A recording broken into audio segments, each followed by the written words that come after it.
Hey everybody, this is Jason Robinson from Illustration by Design. I want to welcome you to my live stream. Thanks for joining me. This is your first time here. Welcome. Please make sure to subscribe to my channel, hit the like button, give this live stream a thumbs up, and also make sure to hit the notification bells for future live streams and videos. In case you didn't know, I am a graphic artist and illustrator, and as you can tell, hopefully by the thumbnail and this drawing, I am currently working on a drawing of Thor, God of Thunder, from Marvel Comics, and hopefully this will be the last live stream with this with this drawing. This is the fourth drawing, and it's been taking a while, probably just because I've been uh, trying not to screw it up, but I'm gonna try to finish it tonight, or at least finish the body tonight, and hopefully do as much as the background as possible, and have a pretty cool drawing, which I don't know. Maybe I'll put up for sale if anyone wants it at the end. But regardless, welcome. Thanks for watching. I appreciate it. Sam Rogers is here. Hey Sam, how you doing? Good seeing you. Sam is in Australia, so it is. What time is it now? It's close to noon there now. It's 11:45 here on the east coast of United States, and I can't spend too long on this because I have to get up early in the morning. So um, let me get started and try to knock out as much of this as possible, and hopefully have a pretty cool drawing at the end. If you guys have any questions, please feel free to ask. I'll be here for the next couple hours at least. And yeah, I guess that's it. So again, thanks again for watching. I'll be here. Okay. And I'll be playing some music in the background just so you don't get bored by the long stretches of dead air from me not talking. I'll be talking a little as I draw, but I'm usually pretty quiet. But again, if you have any questions, feel free to ask. Okay, thanks.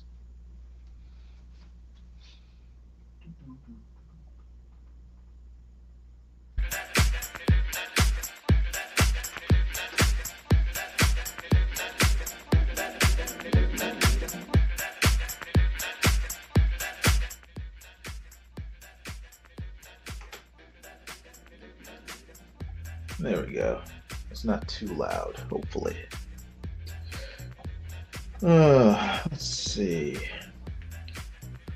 Just looking it over, seeing where best to start and what to use. I should probably use, if I can find it. Ah, yes, the brush pen.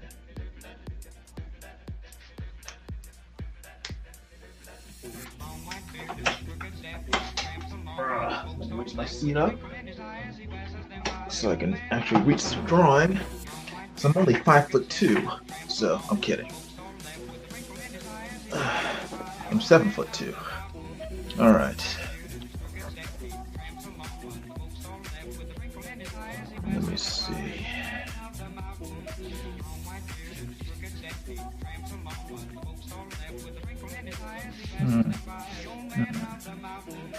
You guys see? Okay, I gotta check my computer, make sure that the camera is.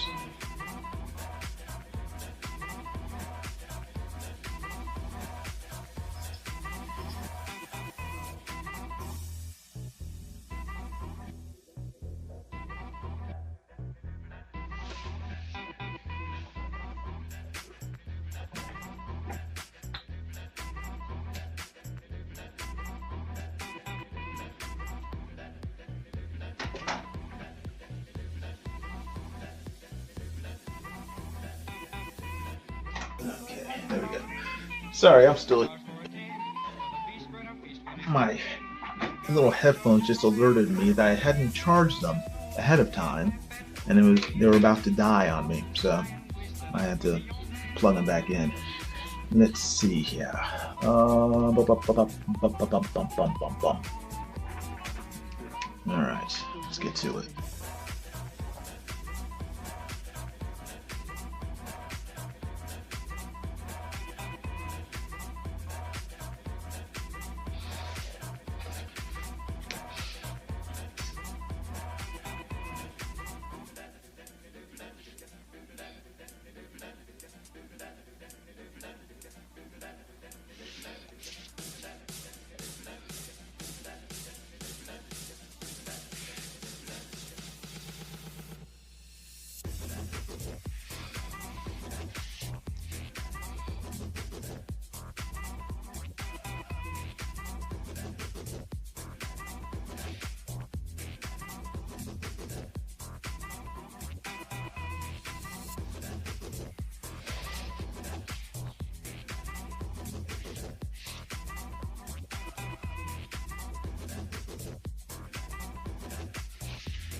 Think of him, music might go free. Tonight I must forget those precious hours, but no hearts and flowers play. Your lilting melody, ragtime, jazz and swing, any old thing to help me ease the pain that solitude can bring. Tonight I mustn't think of him, music might go free. Tonight I must forget those precious hours, but no hearts and flowers play. Your lilting melody, ragtime, jazz and swing, any old thing to help me ease the pain that solitude can bring.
It's always hard trying to get smooth curves when you're inking.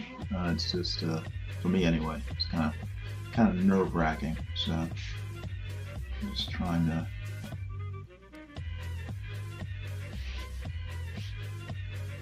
do it without making it look too sketchy. The good thing is that it's up against just solid black, so I can kind of hide the sketchiness of the lines. I'm trying to do it from like one point to the next without having to do one continuous curve. It's just chances of me screwing it up that way are a lot higher. So I'm just trying to like connect the dots. Kind of make it from one dot to the next without messing up.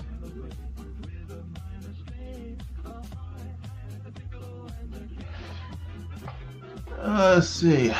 Sam Rogers says Thor comes from Asgard, which makes him an interdimensional alien. Yes. Yes, don't worry, I'm not going to talk about aliens. That's fine, you can. Richard the Dungeon Crawler says, wow, that looks great. Thank you very much, I appreciate it. I'm trying not to mess it up, so. That's my ultimate goal. Don't screw it up. The pencil stage is always the easiest because I can erase, and then once I start inking it, then it starts getting into, for me, the danger territory, because if I mess up, then I have to, it's a little more complicated to fix.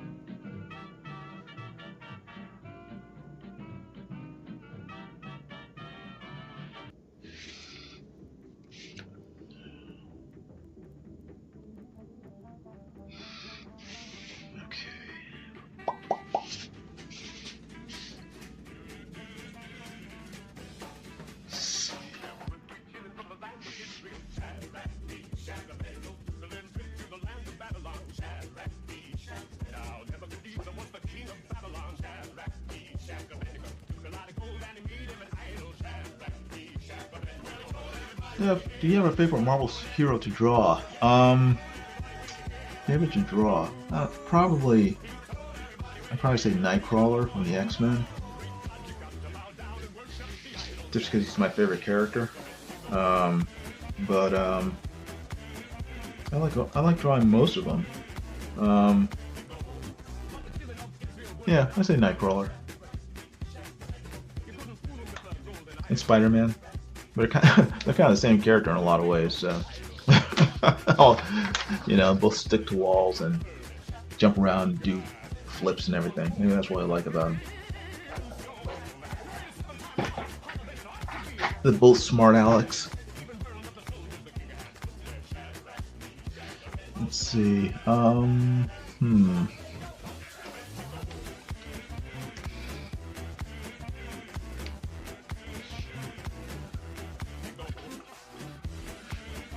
Now, should I use... all my templates are sliding down when I grab one. Let's see. So I'm trying to use a template for some of these curves. I probably should. If I can find one with the right curvature.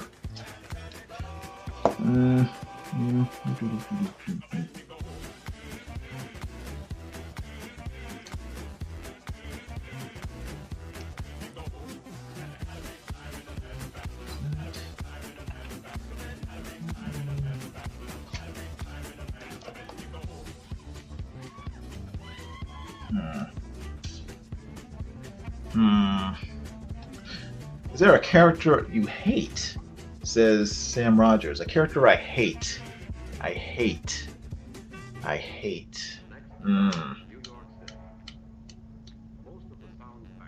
Character I hate.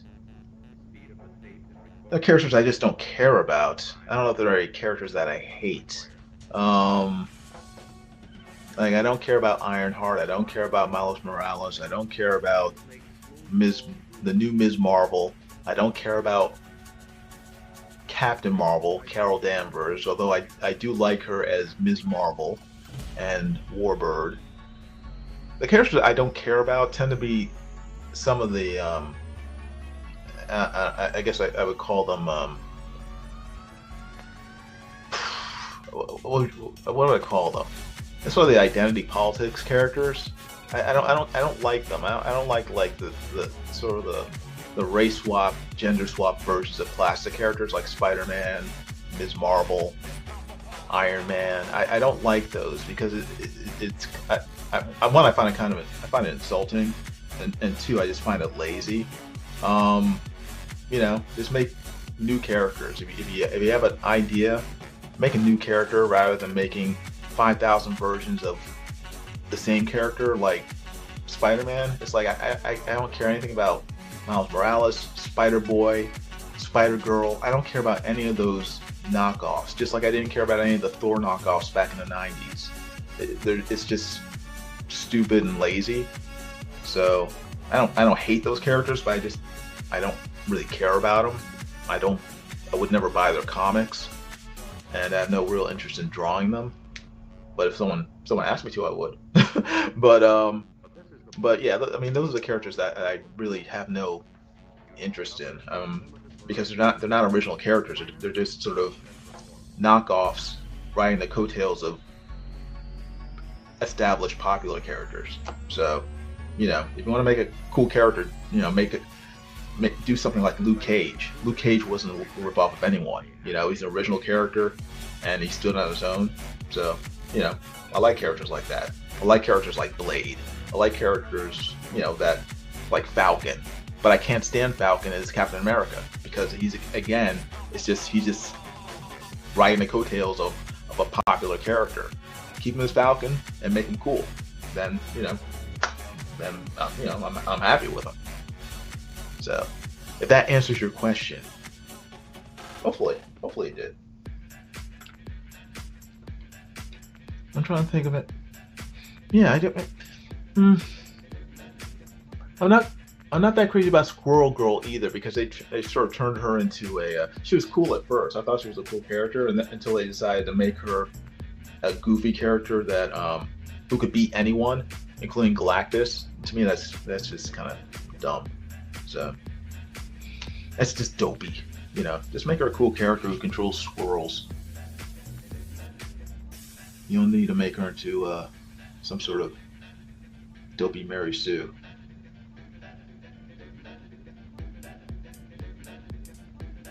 But yeah, in general, I like most Marvel characters, which is why I've been reading them, you know, for the last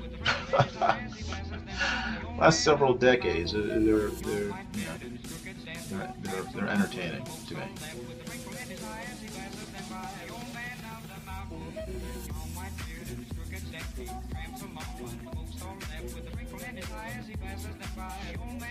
Let's see. Spotting the blacks, filling it in. It's very easy. If I mess up, it's in shadow so no one can see, which is why I like it.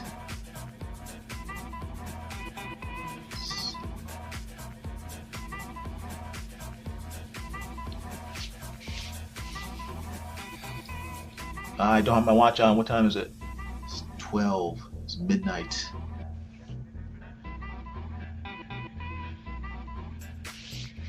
I gotta keep an eye on the time so I don't zone out, and then before I know it, it's dawn.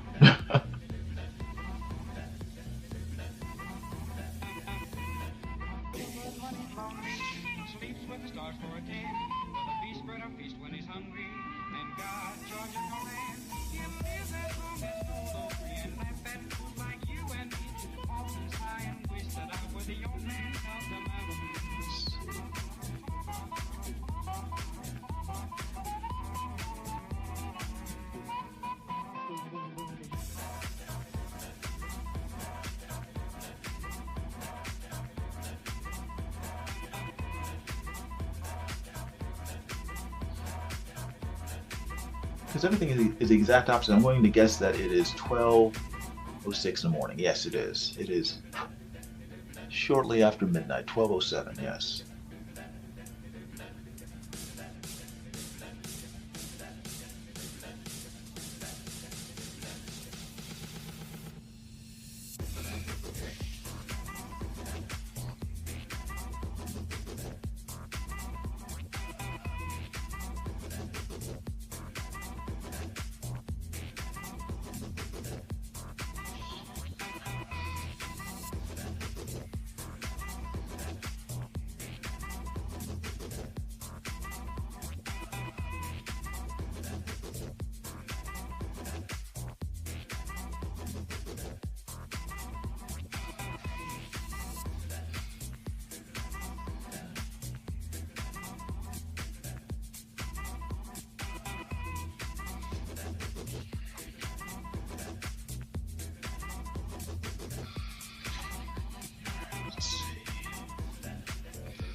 Sure that ink is dry before I start putting stuff on it, templates and such. Is this? I think that's right. Which curve would work with this? Would this curve work? Might work. No, wait. I don't think it'll work. Will this curve work?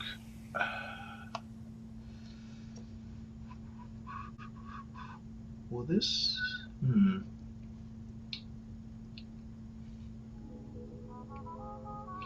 wish there were some way to make a magic French curve that instantly conform to the curve you need.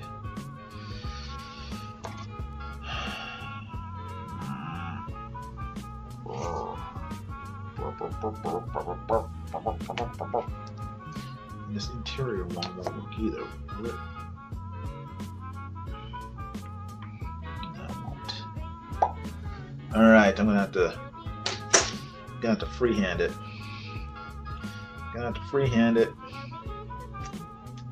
Which I don't really like to do, because I'm not super skilled at it. But when push comes to shove, I will do it.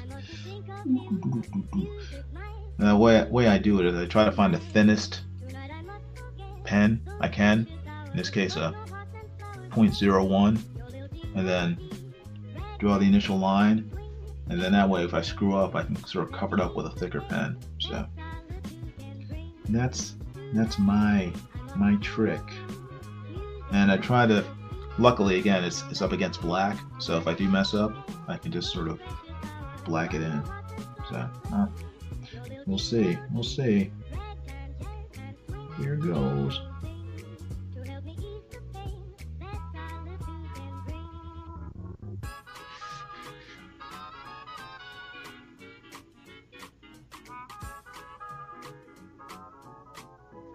Okay, there we go.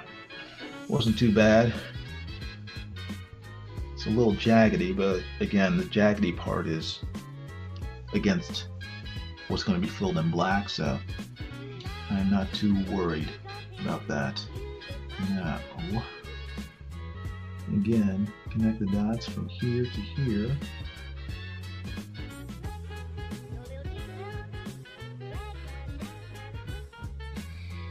Alright, that's good. Fill that in.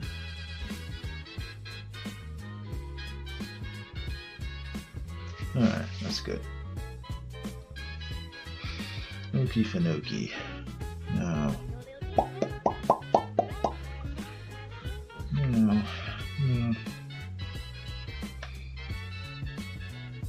let me see. Find a friend with a 3B printer. Maybe they can make shapes for you. Oh, 3D printer. Ah, gotcha. Yeah, I don't have any friends like that. I thought about getting a 3D printer for like a hot minute, then I thought, for the amount of money that I would have to spend to get a 3D printer for what I would use it for, it's not worth it, because I can count the amount of times I needed a specific thing that a 3D printer could make on one hand. So it's not, at this point, it's not that worth it to me. So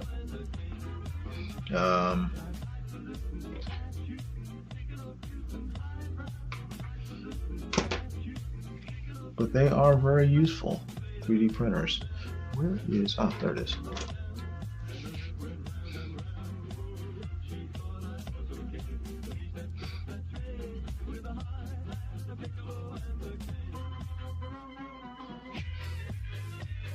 Give Thor's boot something of a heel, a soul.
Thor's boot.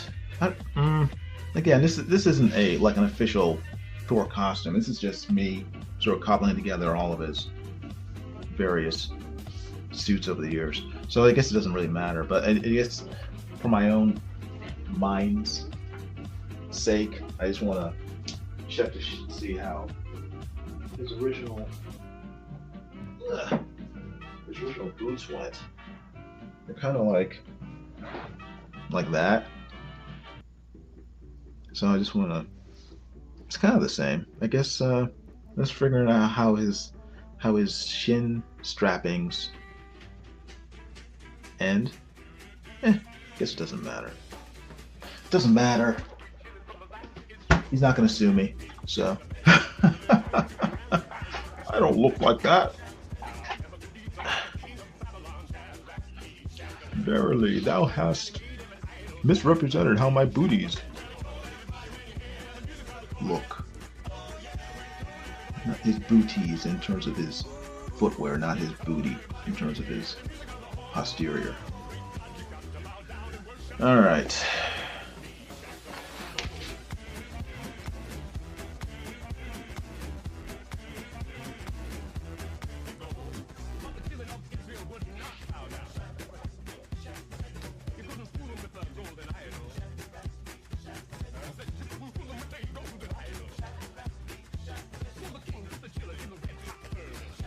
For some reason, I like showing like the toes underneath like characters' boots, inside of their boots, like drawing like the outline. I don't know why.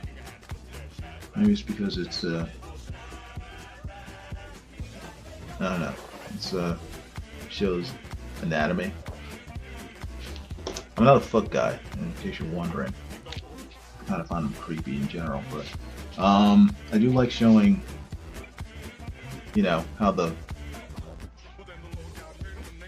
body looks underneath the clothing.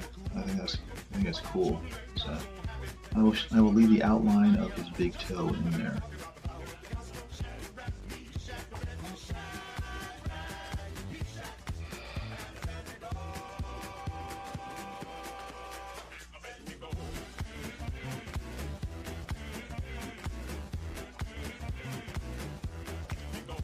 Not like Quentin Tarantino. Why? What's up with Quentin Tarantino? I know who he is, but I don't. I mean, I know he's kind of weird. Is he like a Bigfoot guy?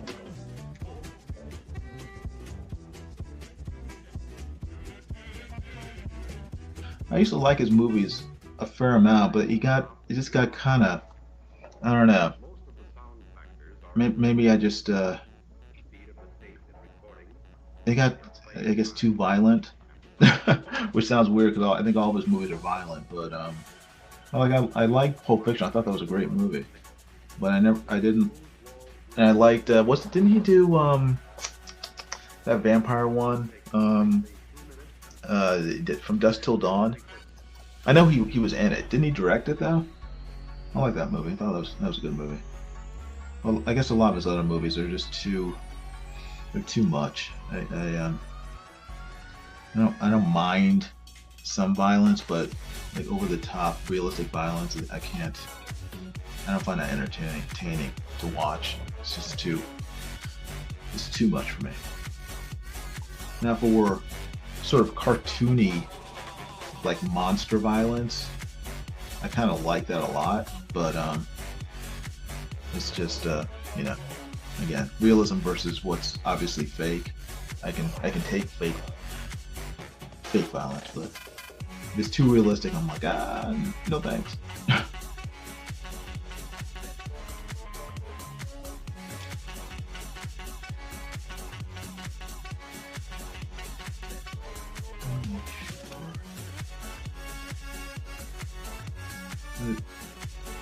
I just kind of redrawing these just so that the perspective is right. So you see a lot. He's a foot guy. You see a lot of women's feet in his movies. Maybe it's just a rumor. It could be true. I mean, he's a director, so if you see a lot of women's feet in his movies, it's because he wants them in there. So who knows? Only the shadow knows. And Quentin Tarantino. And God. Alright, that's good enough. That's good enough. Now, put these up here where I can find them. They're not hidden like half my other tools when I'm drawing. Put them down. I can never find them again. Alright,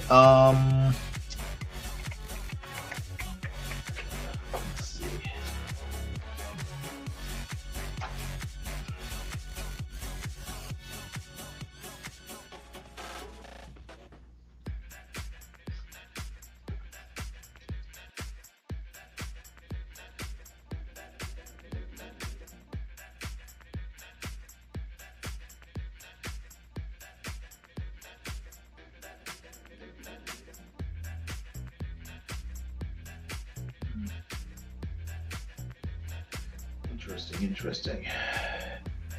Let's see. I see. It's like, what's going on? Issues with the tablet.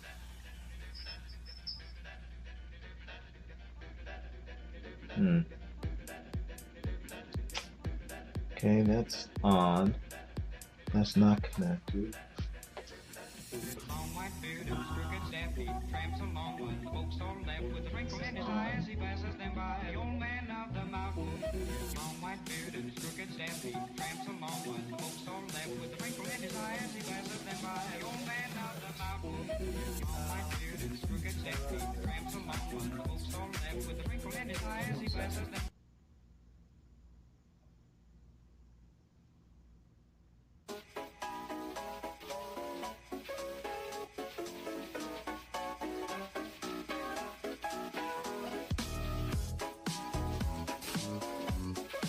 Okay, I think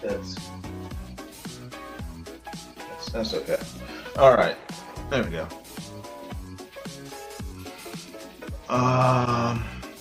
What did I just do? Fingers. There we go. Boom. Oh, there we go. Okay. That. Oh, 4 people are watching. Great. Awesome. New York City, NYCE EFX says watching from New York City. Thank you very much. fellow New Yorker. Um, who knows what evil lies in the hearts of men? Yes, exactly. Only the shadow and God know. All right, back to this.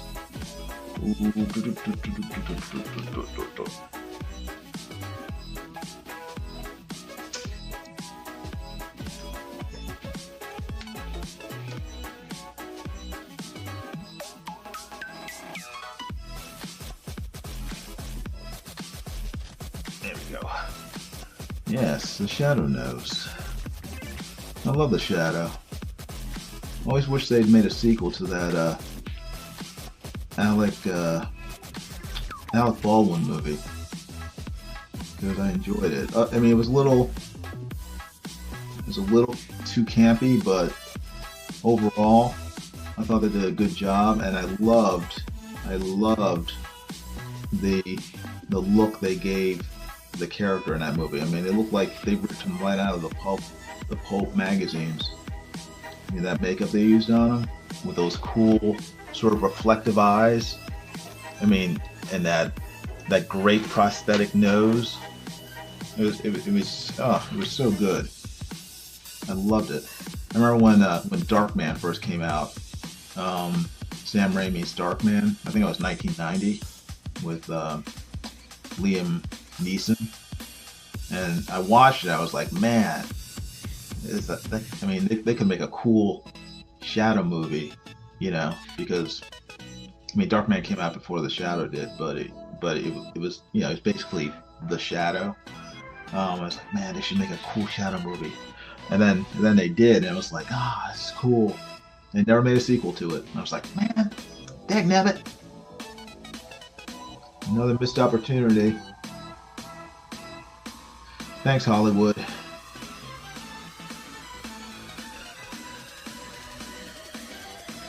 Instead, they gave us Batman and Robin. Blech.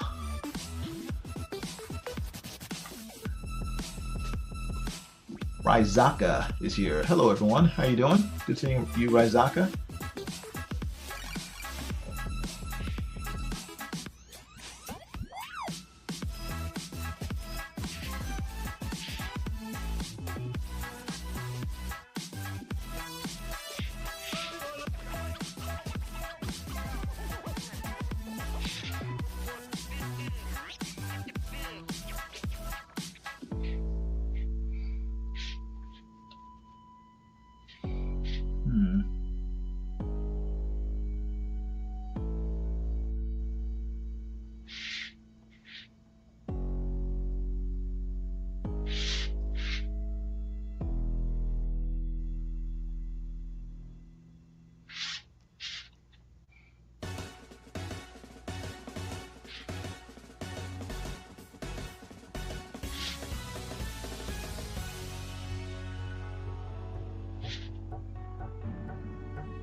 You're the person to get my name right the first try.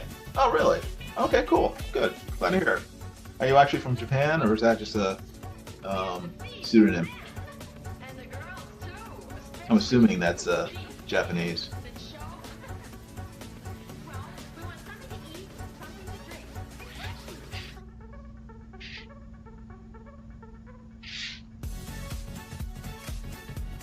Oh, quarter Japanese, quarter Indian, half black Jamaican. Oh, cool. Yeah, I'm. My dad's Jamaican, so we're practically brothers. Ah, my real name is Sato. Is that correct? Rai Sato, or am I mispronouncing your last name? All right, now next is entertainment. We want to show Steve a good time, but, well, we don't know too much about what he likes. Hey, Cross Comics is here. How you doing? Nice and getting people Rick Piper. some good literature. Rick Piper has a comic book coming out called The Canadian Shield, #3, the third issue in his epic saga of his Canadian superhero. So, if you want to, please post your the link to where people can buy the comic, Rick.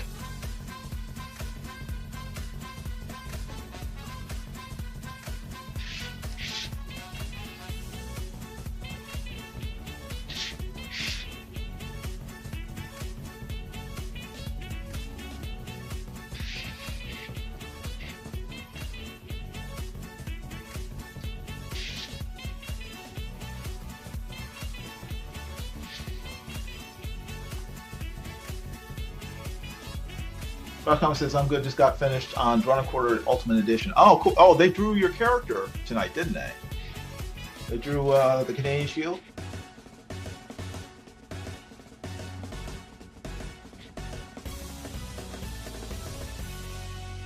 For those of you who don't know, Drawn and Quartered is a YouTube drawing competition.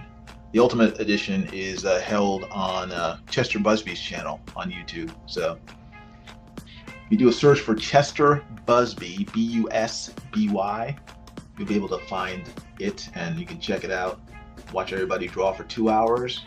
There's a chosen subject every week, and this week the subject was, I believe, Cross Comics character, the Canadian Shield. Raizaka says it's like Sato Kaiba in Yu-Gi-Oh. Now, unfortunately, I mean, I know of Yu-Gi-Oh, but I never really watched it. No, actually, I watched it at first, and then it just got too confusing to me. They made so many different versions of it that I just kind of, and then I just gave up after a while. I was like, this is too much. It's too much to keep track of. I did like the original concept of it. This kid getting possessed by this power and sort of like not knowing what he did by this like dark version of himself. I thought that was cool. Yu-Gi-Oh.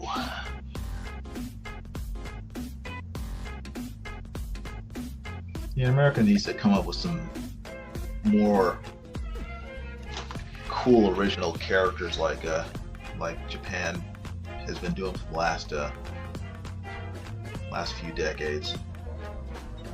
I think we've gotten kind of stagnant over here.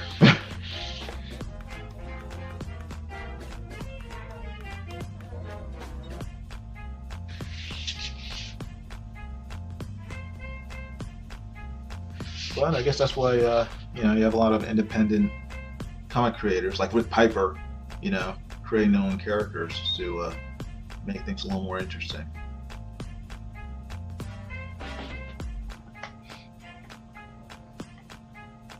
Okay. Rick's put the link to the tonight's Drawn and Quarter competition, so you guys have a chance to check it out. Don't check it out now because you're watching me, but later, after this live stream, you can check it out.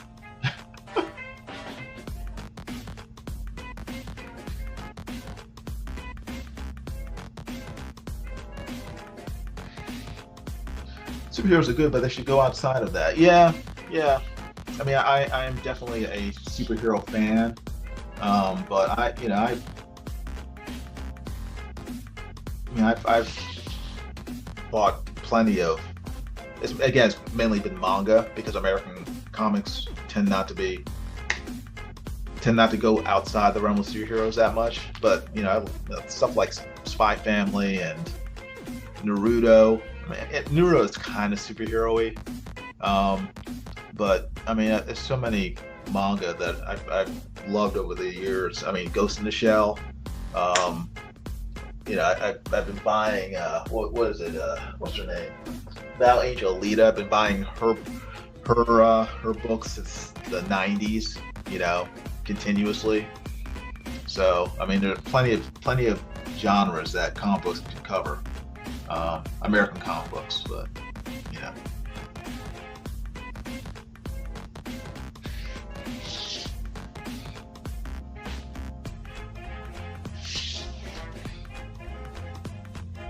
I've always been fascinated by the fact that Japan can make a manga about anything, no matter how boring it seems, and make it interesting and like exciting. Like they'll do like cooking manga that are just like, sort of edge of your seat type stuff, and it's just like, how the heck did they make cooking exciting? For like a comic book reader. Making tennis exciting. I mean, to me, tennis is kind of a boring sport because it's just like lobbing a ball back and forth. But I guess it just takes creativity and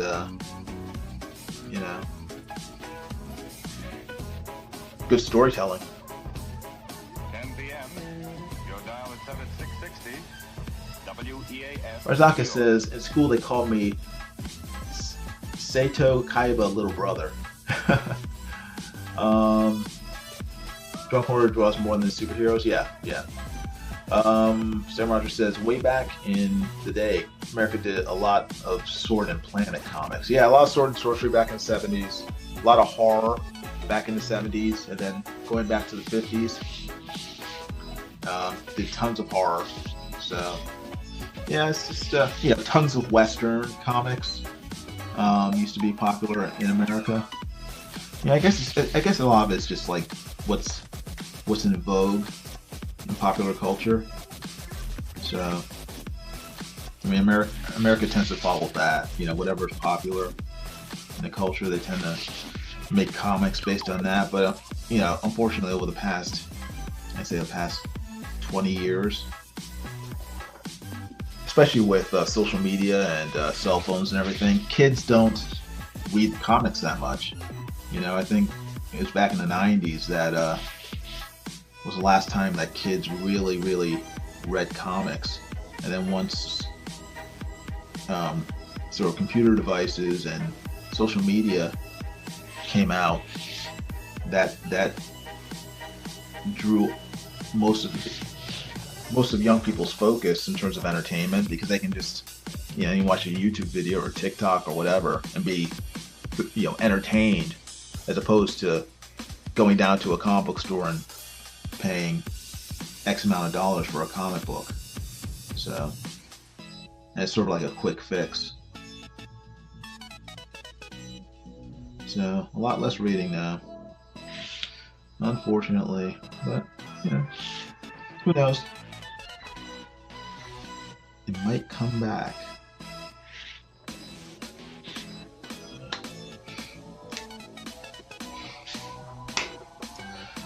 Let's see. Buck Rogers. Did Buck Rogers really? I mean, I know Buck Rogers is a popular comic strip, but they really have, like, I don't know.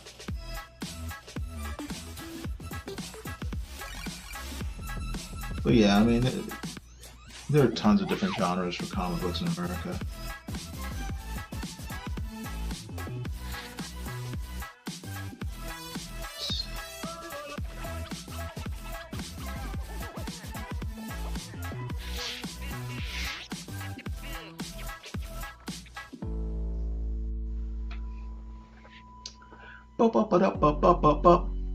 Cross Comics says the kids are reading comics. It just they are reading Japanese comics better than others. Yes, yeah. I mean, yeah, they're reading manga. I was talking about it in terms of American comics. They don't really read that many American comics anymore compared to what they read back in the 90s and earlier. Have you seen Superbat, the fusion of Batman and Superman? They did the fusion. I have not seen that. What is that on YouTube? I have not seen that. I'll have to look it up.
Just trying to get like a brushy texture on his boot top here.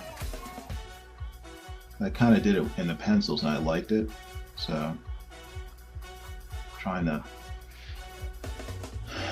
emulate it with inks.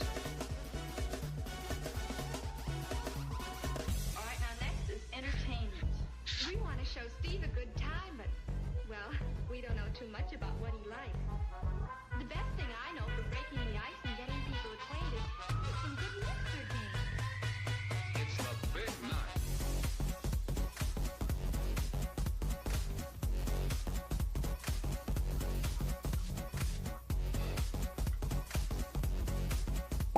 It's a comic from 2022. Buck Rogers? Ah, not familiar with it. What company is it from?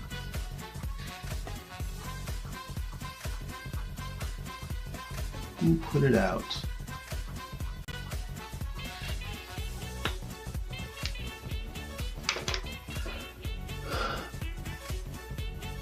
Oh, the Superman Batman fusion from DC Comics World Finest. Really? Huh. By Dan Moore. I'll have to look it up. I love Dan Moore's artwork. He's a great artist. But yeah, I have not seen that. And I thought I read. I mean, I've read a fair amount of his stuff on World's Finest, but I never saw that. So I'll have to check it out. Fusion of Superman and Batman was originally done in 1964, 20 years before Dragon Ball. Yeah, but that was different. Wasn't that where they sort of split them in half? Like half of them was Superman and half of them was Batman. Wasn't that Neil Adams? I'm assuming that what Raizaka is talking about is more like the Dragon Ball fusion, or maybe it's not. Maybe it's just another sort of two-faced deal. The outfit is amazing. Okay, I'll look it up. I'll check it out.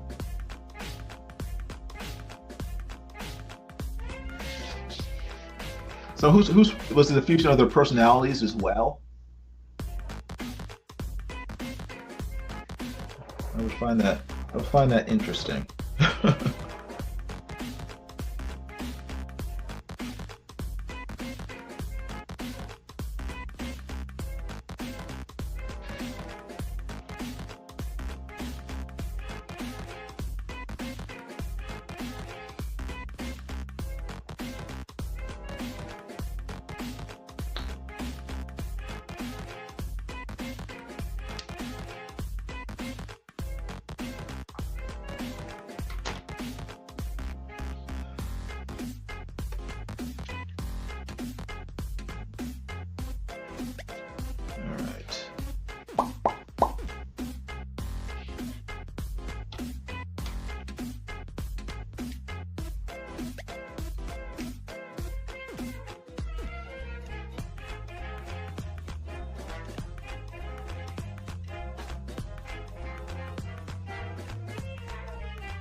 Jeff Potts is here. How you doing, Jeff? Good seeing you.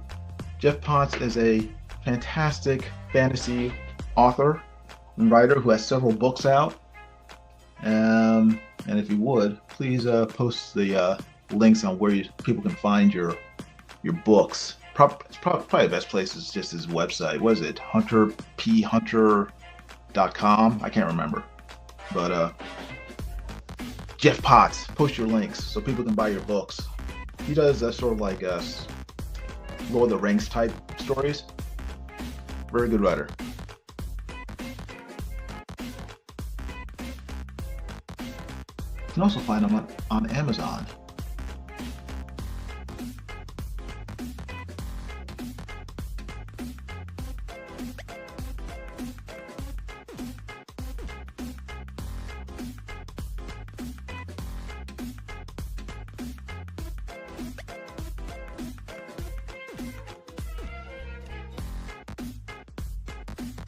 Is it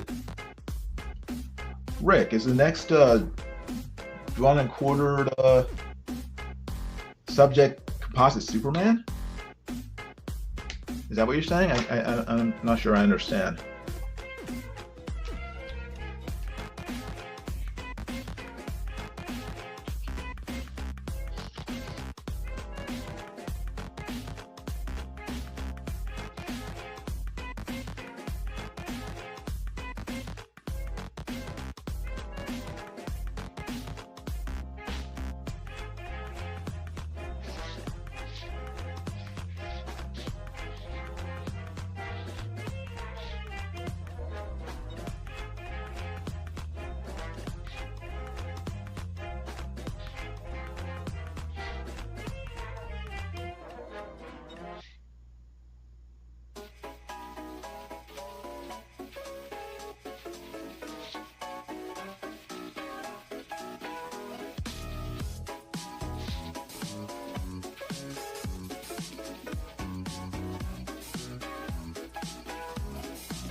Your dial is set at 660 WEAF, New York.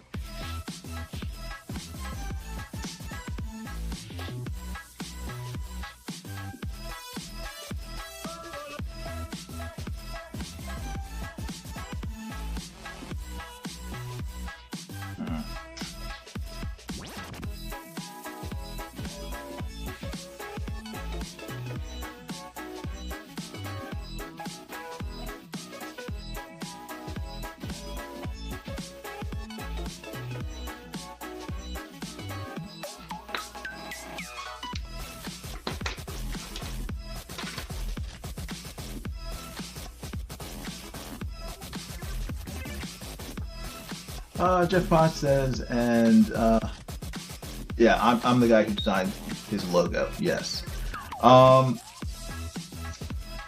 Crosscom says, no, I was sort of suggesting it to Jeff as a subject for a DMQ subject in a few weeks. Oh, okay. They often don't listen to my suggestions, says Jeff Potts. The next subject for DMQ next week is Timothy Olsen's Zed and Odysseus. Okay.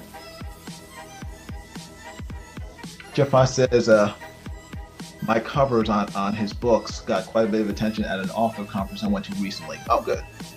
Very good. I like attention, as long as it's good attention. I don't like attention from the police. Or my mom if she's mad at me.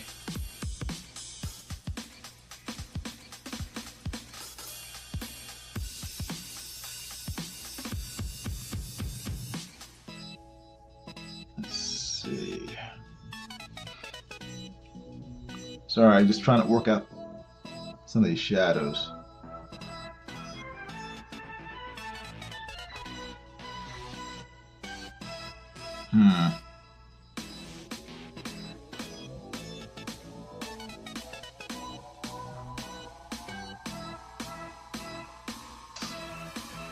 I just...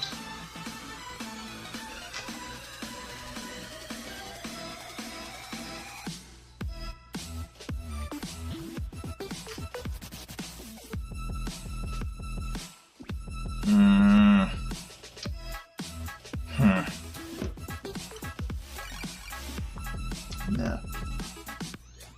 Nope, nope, nope, nope, nope, nope.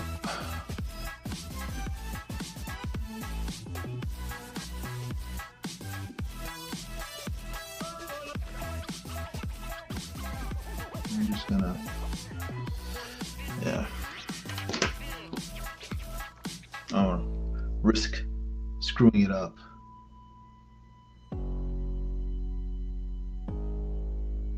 Just gonna keep it simple.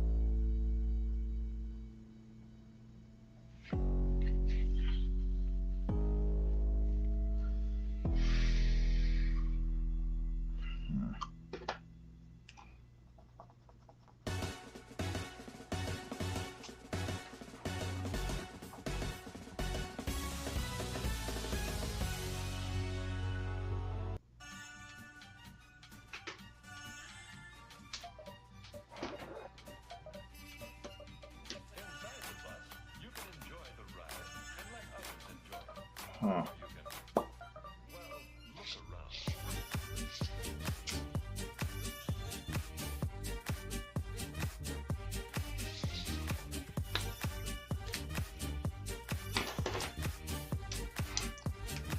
1250.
Hey, Sam Rogers, you take care.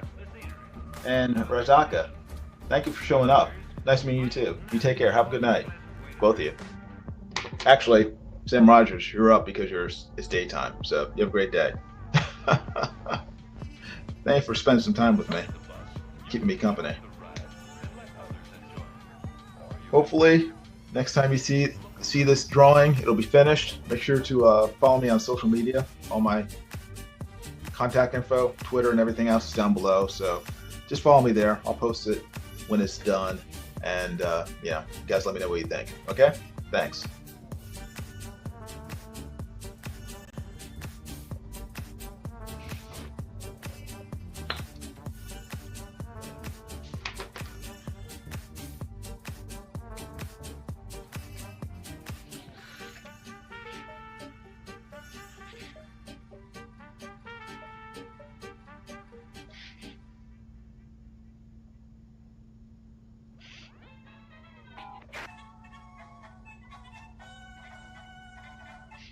What you get in a hi-fi set is best described as presence, a feeling of life and nearness in the music. Once you've heard high-fidelity reproduction, you'll be hard to satisfy with anything less. Oh, you're saying goodnight to Razaka. Okay, gotcha. Gotcha, Sam. I gotta go. I have to work in the morning. Okay, Rick, you take care. Have a good night. Sleep well. Good job tonight with your with the drawing quarters thing. Very cool. Hopefully you get a lot of sales out of it.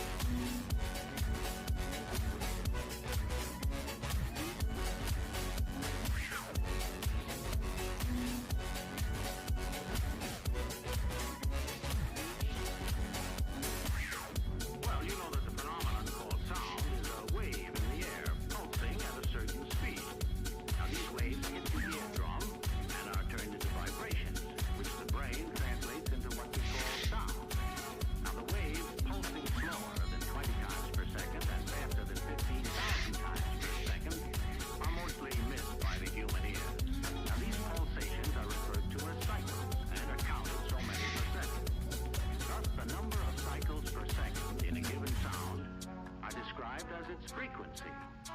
Are you with me? Now watch while I sing a low note.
Let's see.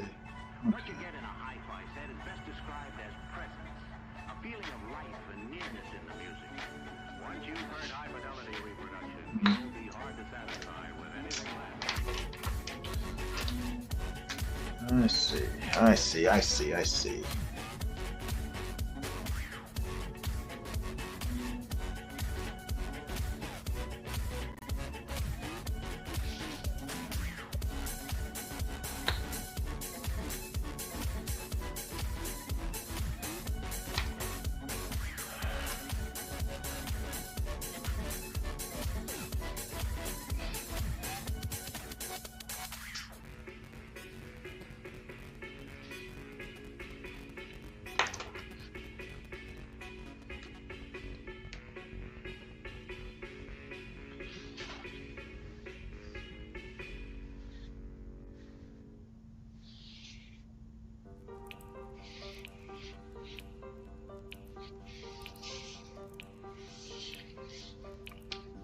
Going back to these curves.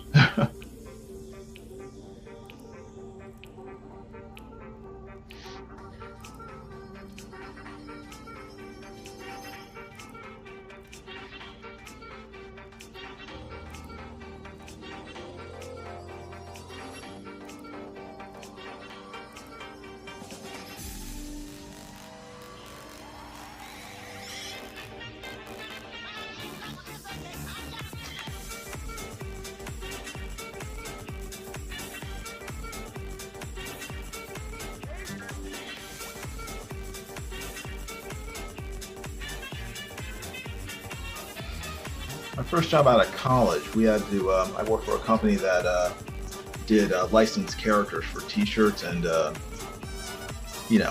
clothing, stuff like Warner Brothers, Bugs Bunny, Tom and Jerry, Marvel Comics characters and everything. But they're really strict on the line quality, and when we couldn't create, when we didn't have a template like a ellipse template or a French curve that fit the whatever curve we were drawing, we were told to make the curve, and we were drawing on wax paper so we can sort of like clean it up with a razor blade afterwards. But they said the trick was to, when you make a line, a curve, even if you have to do it in 2 or 3 steps, you shouldn't be able to tell where you stop and where you start again. It should be, when it's done, it should be a complete smooth curve. So that's what I'm kind of trying to do here. I'm having to stop like 2 or 3 times each time for each curve instead of doing one smooth curve. I'm trying not to make it obvious where I stopped. That's the trick for me. Now I know some people can just do it in like one smooth curve, like Mike S. Miller, great anchor, great artist, but I am not at that level. So one day.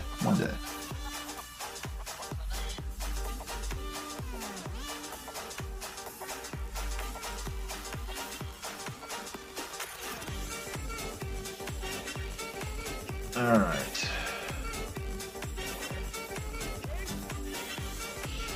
That's okay. It's not great, but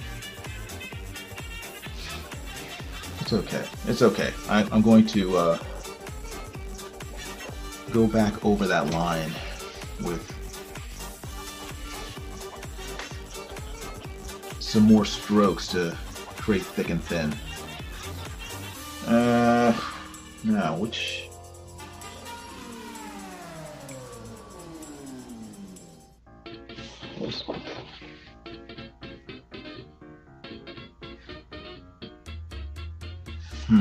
I think the best way to approach this, probably this direction, outwards.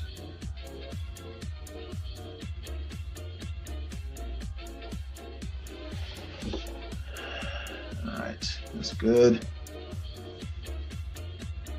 Alpha Proto's here. He says, I'm sorry I'm late. I was on Chester Busby's drawing show. That's okay, Alpha Proto. It's good seeing you. Glad you're here. Sam Rogers was getting tired of having to talk to me the entire time, so you can help him out. Help keep me awake. Actually, I'm trying not to do too long a live stream because I want to get as much. I need to get up in the morning, but I'm going to try to do as much as I can tonight.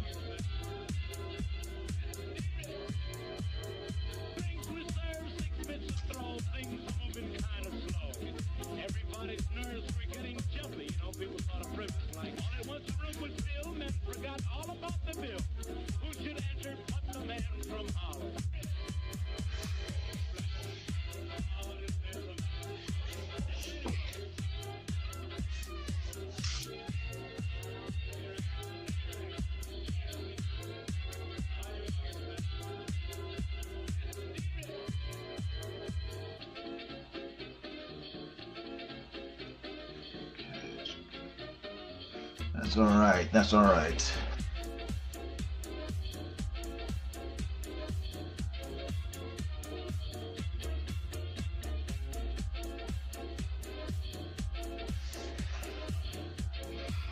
That's okay.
All right, got that. That's good.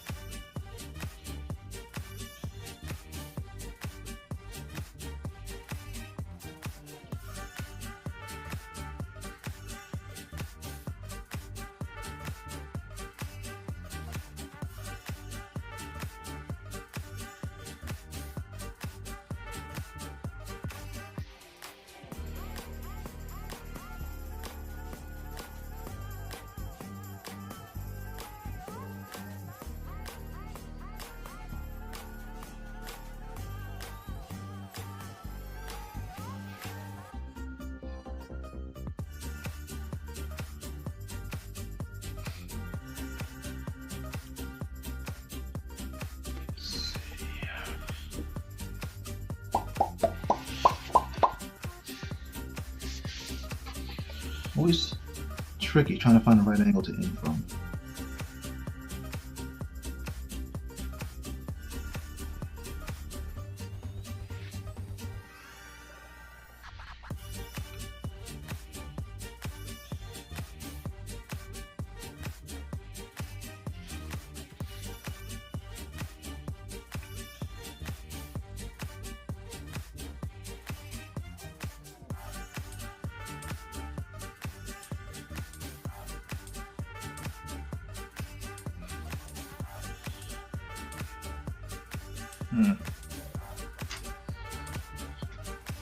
Alright.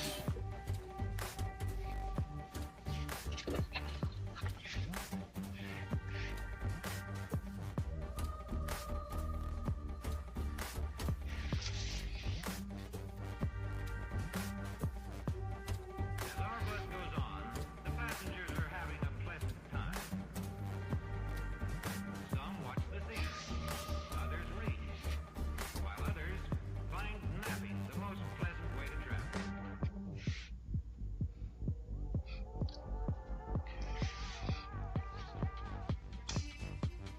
Inside the bus, you can enjoy the ride and let others enjoy it. Or you can, well, look around.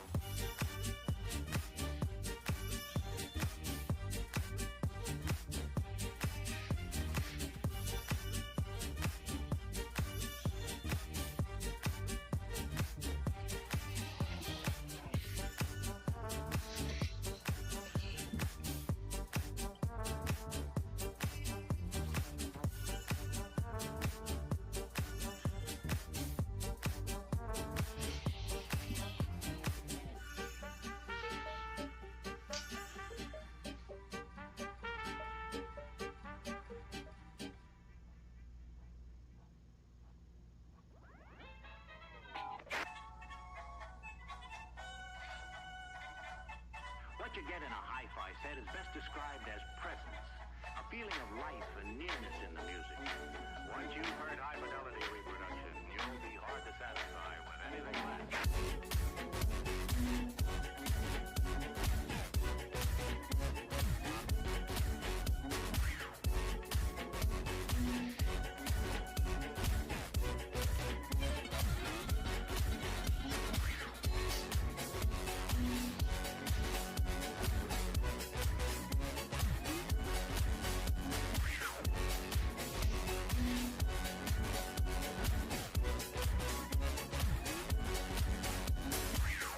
Well, you know that the phenomenon called sound is a wave in the air pulsing at a certain speed. Now these waves hit the eardrum and are turned into vibrations, which the brain translates into what we call sound. Now the waves pulsing slower than 20 times per second and faster than 15,000 times per second are mostly missed by the human ear. Now these pulsations are referred to as cycles and are counted so many per second. Thus, the number of cycles per second in a given sound are described as its frequency. Are you with me? Now watch while I sing a low note.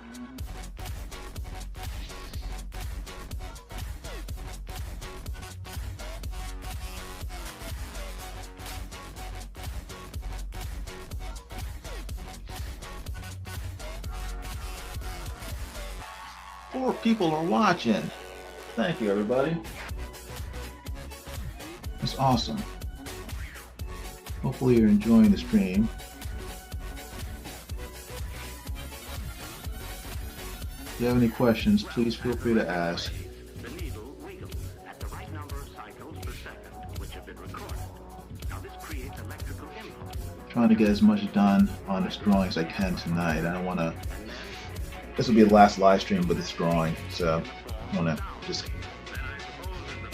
get her done, and then I'll post it on my various social media links, which are in the description below, and you can check it out. And I don't know, I'll probably offer it up for sale to anyone if someone wants it.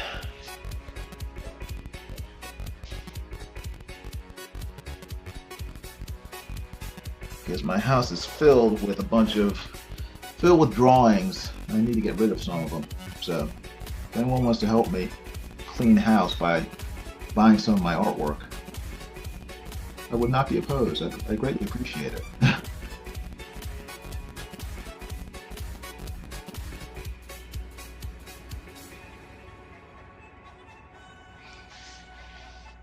What you get in a hi-fi set is best described as presence, a feeling of life and nearness in the music. Once you've heard high-fidelity reproduction, you'll be hard to satisfy with anything less.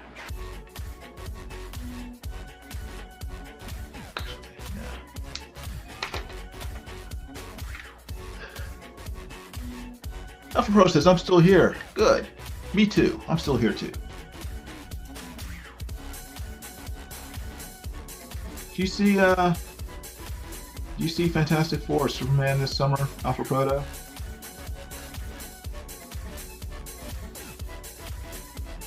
What did you think about him? You like him?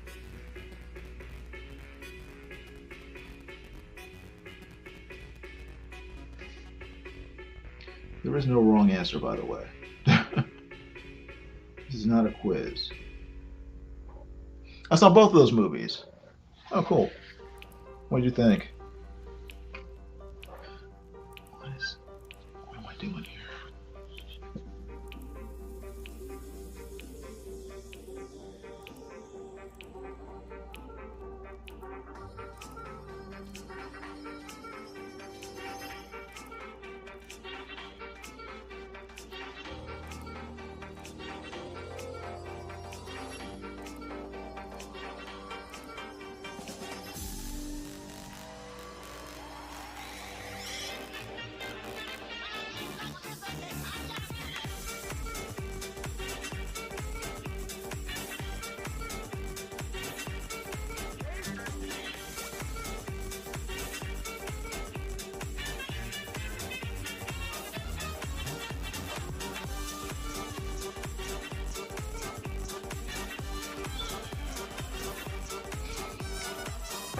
You saw Superman in 4D. How did you see it in 4D? I thought it only went up to 3D, but if you saw it in 4D, that's pretty awesome. Because I think the fourth dimension is time. So you went back in time, like Christopher Reeve in Superman movie, and you went back in time and you saw the new Superman movie in 4D. That's pretty awesome. I wish I could do that. I saw Superman in 4D, so it might influence how much I enjoyed it. Hard to just take the movie for its narrative when you're rocking in a chair wearing 3D glasses. Okay, so 4D is you're in an actual moving chair. That's cool. I don't think there are any theaters like that in my area. I've never seen a movie with that sort of effect, like moving. I mean, the only time I've experienced that was when I went to Disney World, or maybe it was Epcot years ago. And one of their rides was a sort of, I guess, 4D experience where it would spray you with like mist and stuff when you're in like a surround screen sort of dome, and then you would like go through. The screens will make it look like you were going through like rapids and everything, and every time like the water splashed, water from the chair in front of you would spray you. Is that sort of what it was? Yeah, especially with water, air, and smoke. I almost fell out of the seat. They need seat belts. That's funny. Yeah, I've never been to an actual movie like that. That sounds pretty cool. Wow. Yeah, I can understand how it would be hard to sort of get a gauge on the movie itself when you're sort of getting thrown around by the seats and everything. I mean, you're just kind of distracting in terms of just focusing on the contents of the film. That's a neat way to see a movie. I'll have to look into that and see if there's any theaters near me. I mean, I don't think there are any theaters near me, but maybe within like half an hour of me, there might be. That'd be pretty cool. How much does that cost, though? I mean, that probably cost like $25 to do that for each ticket. I'm kind of frugal. So I don't know if I would do that. I might for the right movie. What movie would I do that for? I would do it for a superhero movie, or like if it was like a really cool like space movie. I would do it.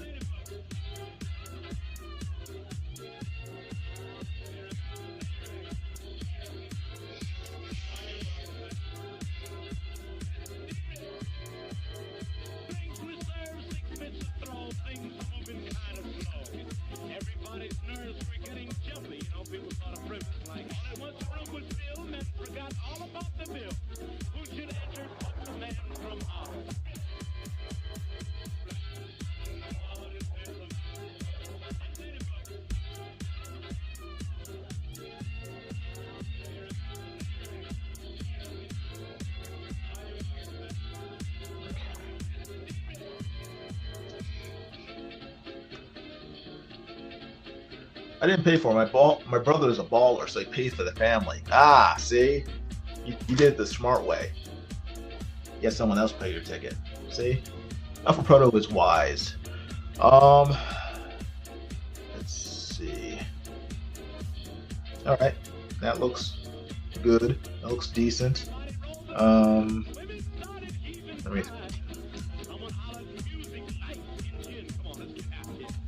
erase some of these pencil lines. See how it looks.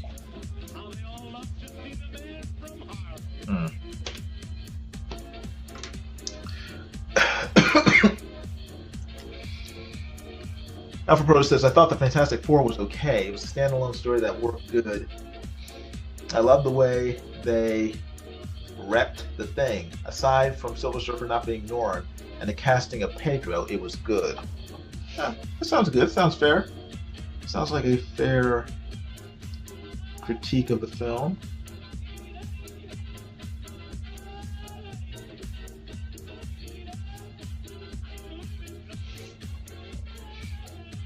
I just wish it had actual fighting. Yeah, it's. I mean, I think it would have benefited. I mean, they had like some short clips of, you know, talking about the Fantastic Four's origin and past enemies, past battles, and they barely showed anything from them. If they, and I know for a fact they took out several scenes that they had filmed, like with John Malkovich as the Red Ghost. They showed like one short scene with one of his monkeys, and Reed Richards fighting it. But if they left in or put in several scenes of the FF actually fighting some of these past enemies, like, you know, they had a tiny short scene with them fighting the Mole Man and his monsters. If they showed them fighting Diablo, or you know, the Red Ghost or Molecule Man or some of these other guys, that would have been great, and just showed that stuff for like 5 or 10 minutes in the movie. That would have been so cool.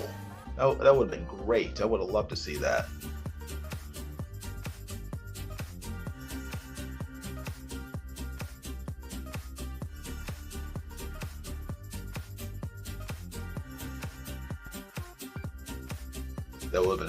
That would have made the movie definitely mo better.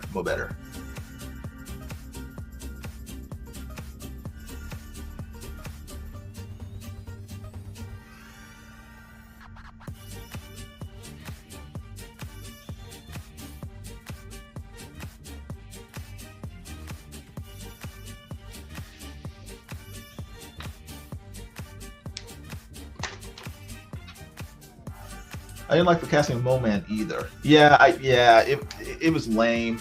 The guy they just hired some fat guy with a beard to play Mole Man, and Mole Man has a very distinctive look. He's like extremely ugly, and has like a huge sort of like bulbous nose that makes him look like a mole. they should have just used prosthetics to, you know, they're gonna hire that guy. Just use prosthetics to make him look like Mole Man instead of just. It looked like he's just like your fat next door neighbor, you know, going out to get his newspaper. You know, it was bad. Very lazy. Yes, very lazy costuming. And they should have given him his stick, his staff. You know, because he needed that to walk around. I was watching with a tick, says Sam Rogers. What does that mean? You were watching with a tick.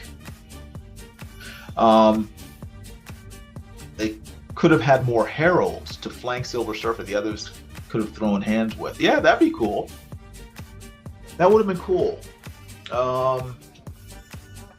Yeah. I mean, even in the original story, with Galactus and Silver Surfer, there was another. He wasn't a herald, but he was like another character that worked with Galactus. It was like a robot that was fighting the Fantastic Four to keep them from interfering with Galactus in the original comic book. I can't remember what the Punisher. It was actually called the Punisher.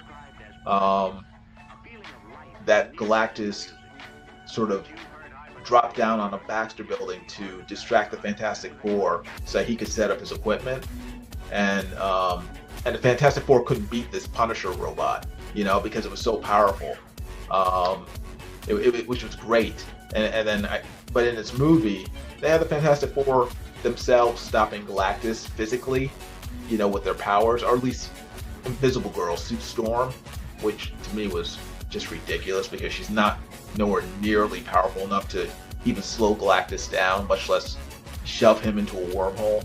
So, yeah, it was kind of they kind of they kind of screwed around with these characters a little. I was watching a tick on Amazon, says Sam. I was thinking he might have been Arthur's imaginary friend, but I changed my mind. Yeah, he's not imaginary. He's a cool character, the Tick. And they actually made two versions of the TV show. I'm trying to think which one was on Amazon. On Amazon, did they show the one where his face was open, or did he have an actual mask on? Because I think the one with the mask was the newer version, and then the one with the open face was the one from maybe 20 years ago, early 2000s. They're both good, but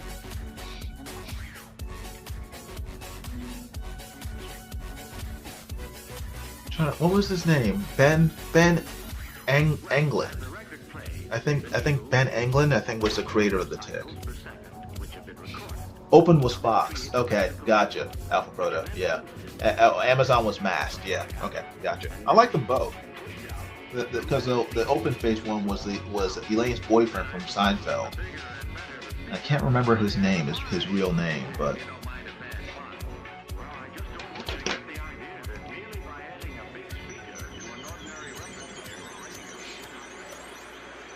he had the mask on. Okay, so that's the Amazon one. Gotcha. I like that version. It was very, very cool. I like the guy who played him. I don't know his name, but he was a good fit for the character.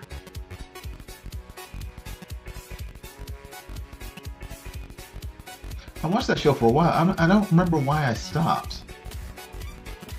Can't remember. But I remember I liked it.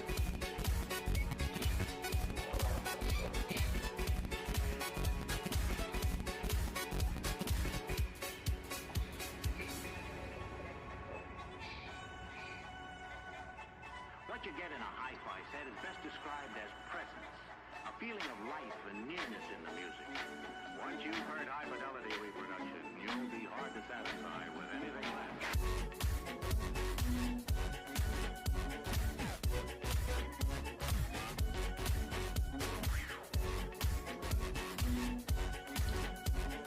He doesn't seem to exist outside of Arthur, and he has no memory before Arthur. That's interesting, huh? Yeah, I haven't watched the whole thing. I think I watched maybe like the first 8 episodes, and I kind of stopped. So I don't really know how they're playing it in that show.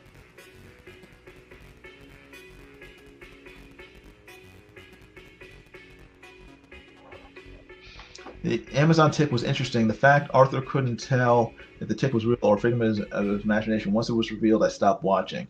Okay, well, don't ruin it. Don't no spoilers. Even though the show's like probably 5 years old by now, but yeah, I can't remember. Can't remember if I stuck around long enough to find out myself.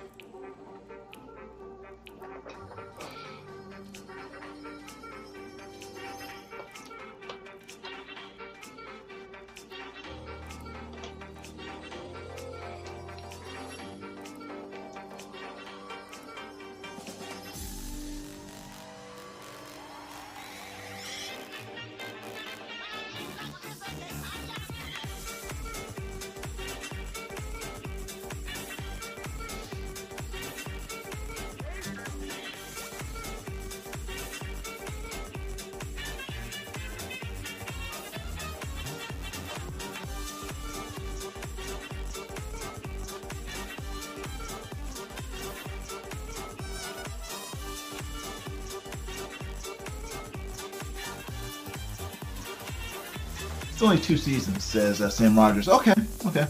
I guess I didn't miss. Well, I guess I missed at least a season, but I didn't. I thought it might have been like 5 seasons or something. Hey, Jeff Potts. Hey, you have a good night. Thanks for hanging out. Thanks for watching. I appreciate it.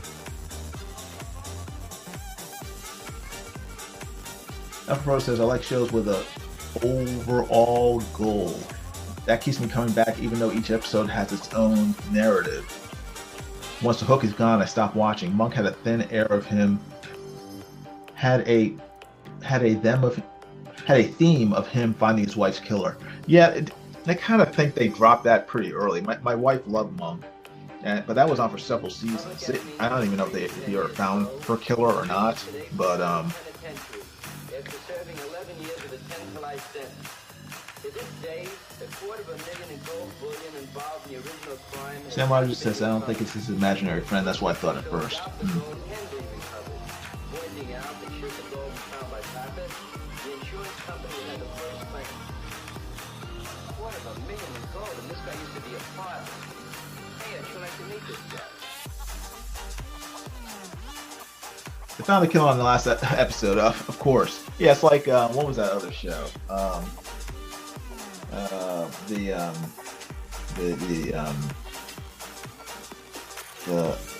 Not Futurist, the Mentalist. Like I think the last episode, like he found his wife's killer and then he kills him. It was yeah. They always do that.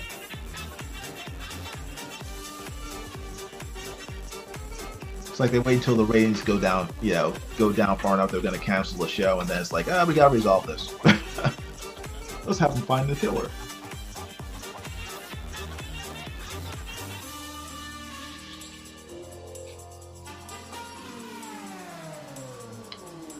Sam Rogers says, although it would be interesting if Arthur actually did have superpowers that he could cyclically manifest. Is that what it says? Manifest his imagination. That would be cool. That would be interesting. They turn into a supervillain.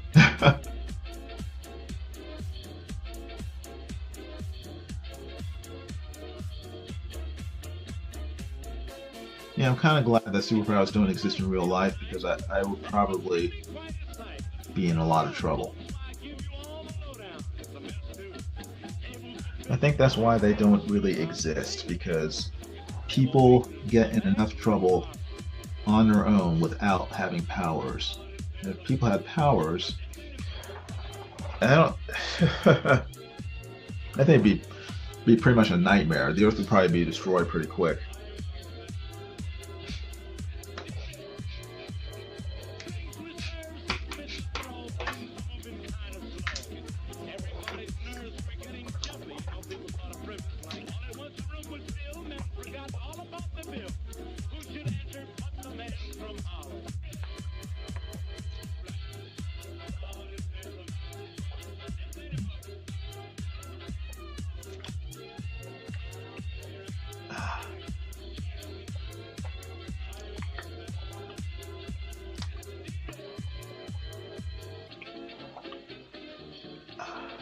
Sorry. Water break.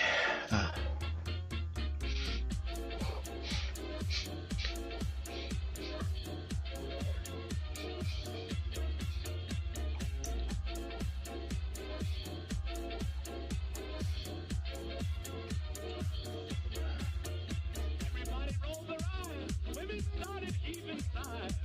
Someone hollered music, lights, engine. Come on, let's get happy. Everybody cleared his space. They had big broad smiles on every face. How they all love to see the man from Harlem.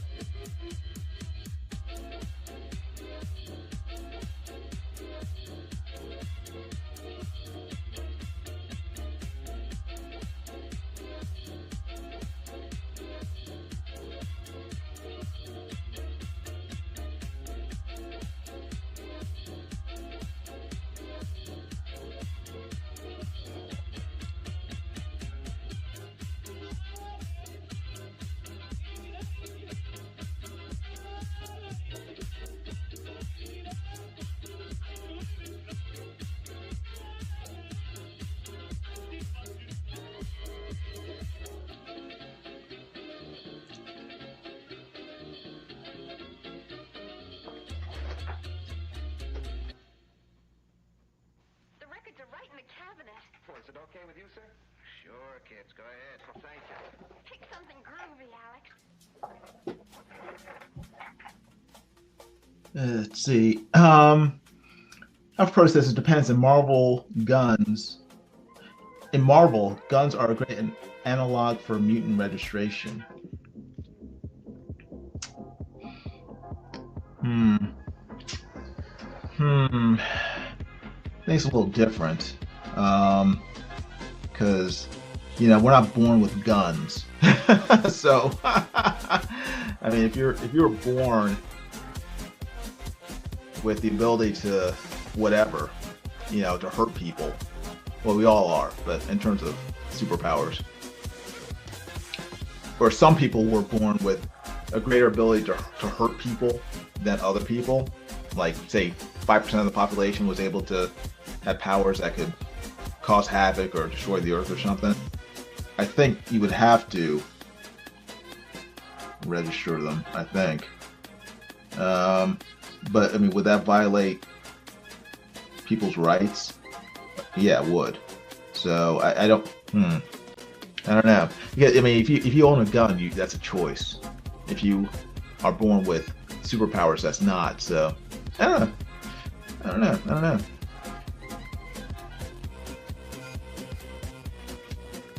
Like, if you I don't know.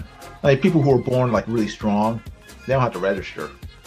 Telling people that they're really strong, or if you're a genius, you don't have to register. It's letting people know that you're a genius before you take a test or whatever. I don't know. To have an unfair advantage because they were born smart or strong. I don't know. I don't know. I just draw cartoon characters. These are questions bigger than me.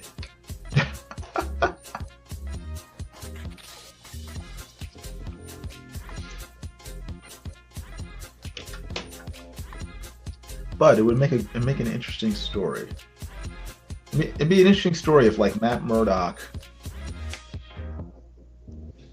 sort of represented the mutant population in terms of refusing to register for some sort of mutant registry. That'd be cool. And he got to argue in front of the Supreme Court. That'd be cool. Kwanzaa asked this question in his comic Black. Interesting. I've not read Black.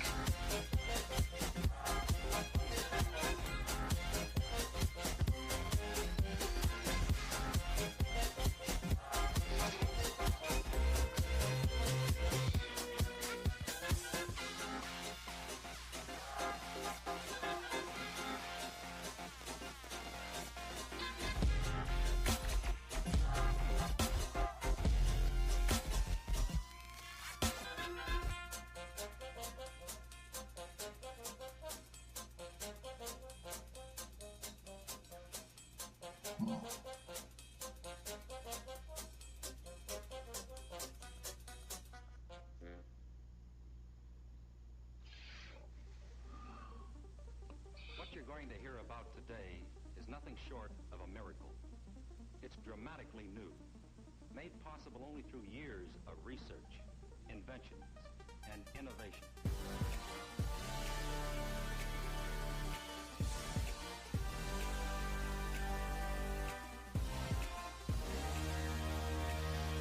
Huh.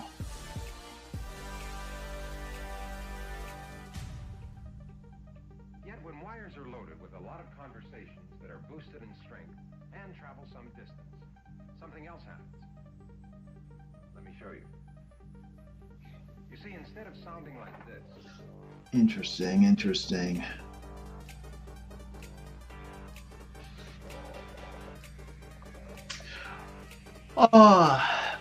He made a follow-up comic called Black AF. Your voice comes out sounding like this.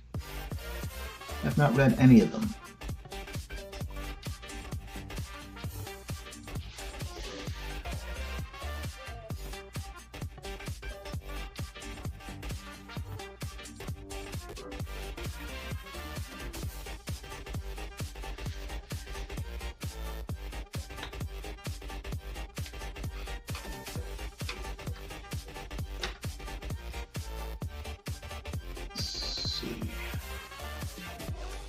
Come on. I want you to meet a great new star. Sorry, I gotta erase the pencil lines in order to see how this looks.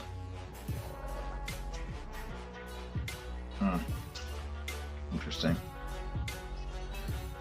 Looks okay. Look around.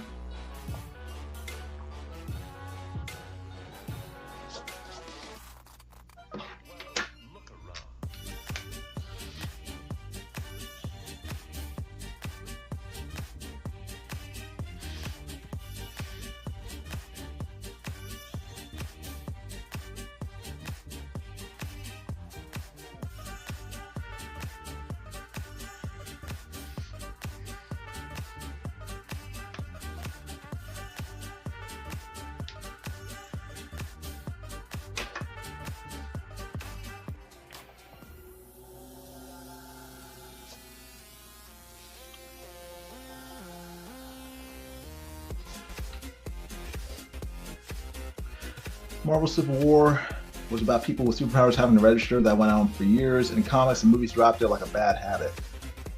Yeah. It's I mean, it's still. I think with the whole Thanos storyline, it sort of made the whole issue moot. Whole issue moot because you have characters that can destroy half the universe with a snap of their fingers. Then you kind of want people with superpowers hanging around Earth and being able to stop them without having to wait for the government to say so. So.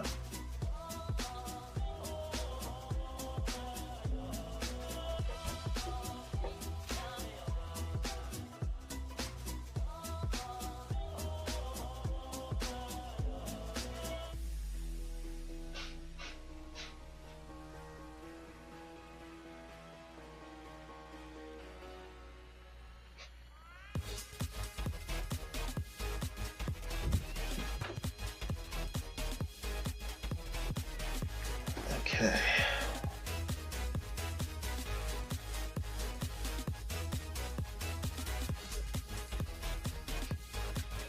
All right.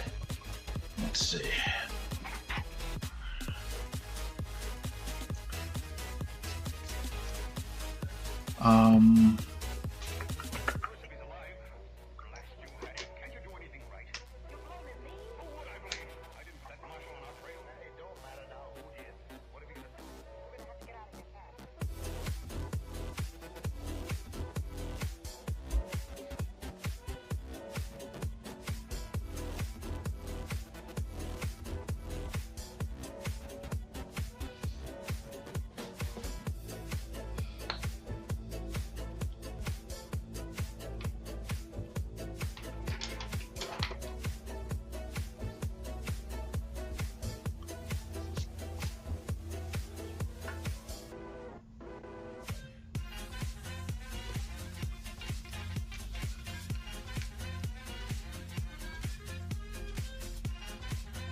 every morning and go to sleep every night with his trained to the bugle. So the Alabite Brigadiers thought it would be appropriate to play Bugle Call Rag. Okay, boys, let her roll.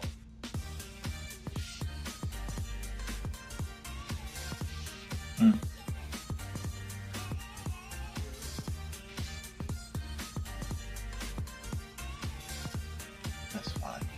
That's okay. That's fine.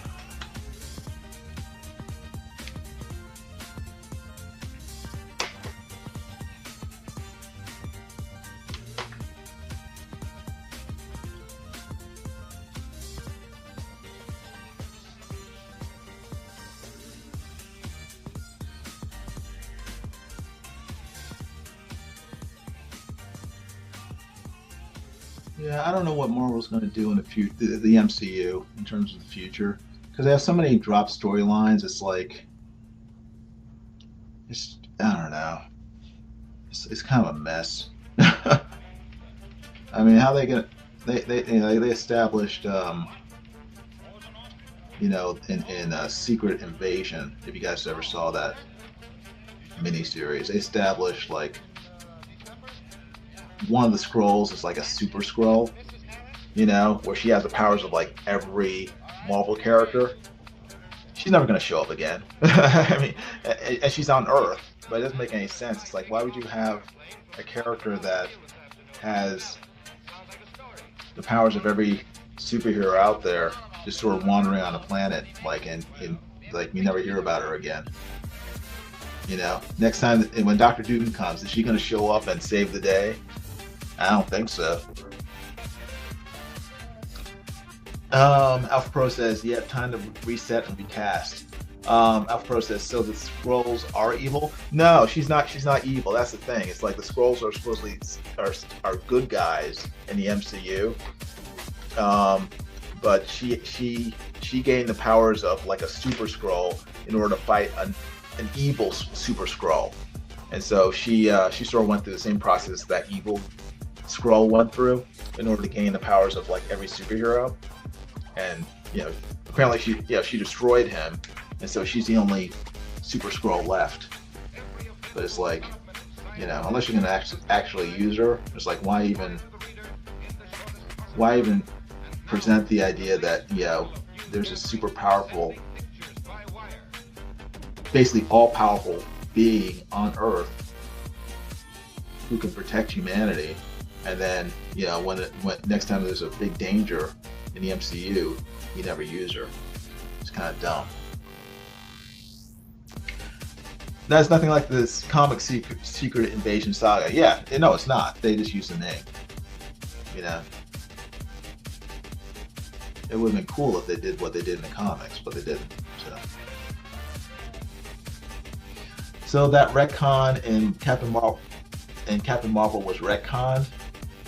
I'm not sure what retcon you're talking about, I'm afraid.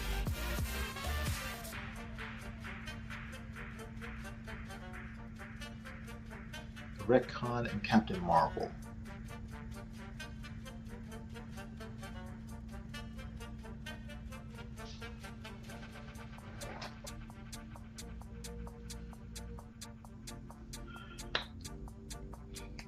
The Skrulls being alien invaders.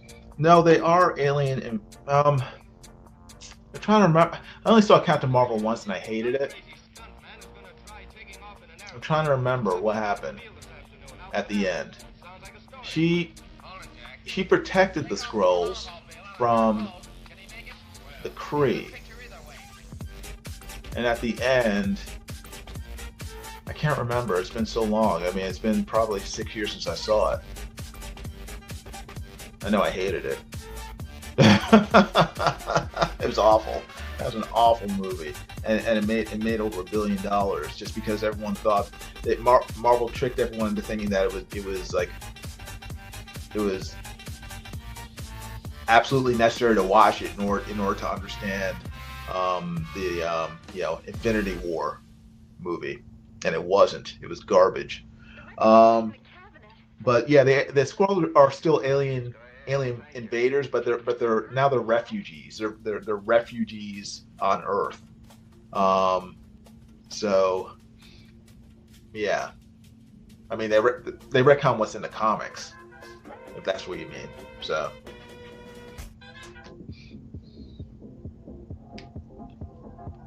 What am I doing? I need a pencil, not a pen.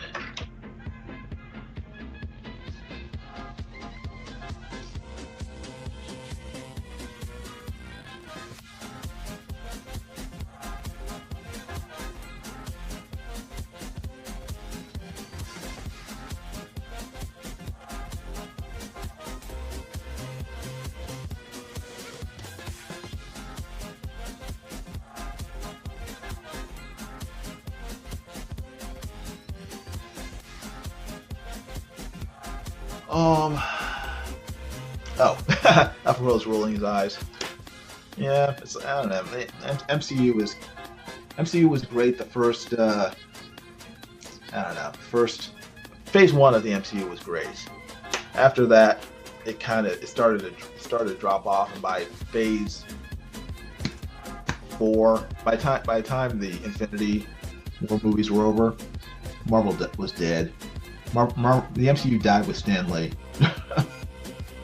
Sadly.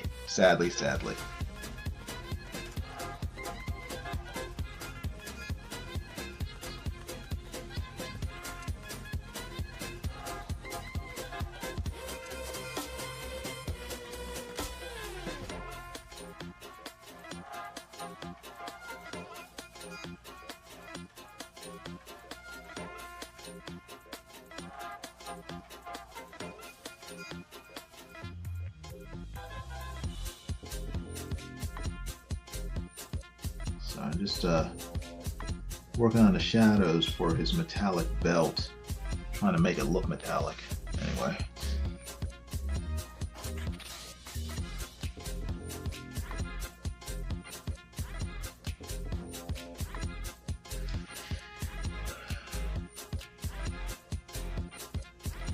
I hated how Danvers turned on the alias she depended on the ally she depended on to have her back and risked her life for years with a side story from her enemy. Then she proceeds to murder her teammate. Yeah, that's what I'm saying. It's a terrible movie, Captain Marvel. It's just like, it makes her just seem like a monster, just like an evil, ungrateful, witch with a capital B. I did not like that. I mean, they pretty much ruined the character in a similar way in the comics. But before they decided to elevate Carol Danvers to Captain Marvel back in 2012 in the comics, she was a great character. I mean, as Ms. Marvel, as Warbird, as Binary, all of them. Not her name Binary has nothing to do with what people think about Binary now, but no, she was a great character, for well on 30 years, in the comics from the late 70s until, like I said, 2012, and then it just destroyed her character and made her an obnoxious totalitarian jerk. So it's a shame. It is a shame.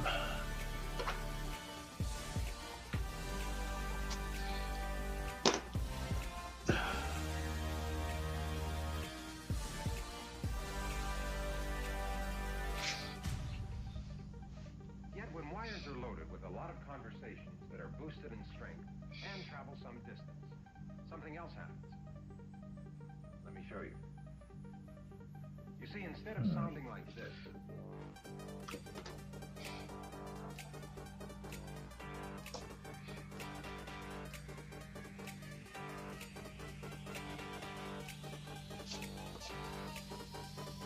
voice comes out sounding like this.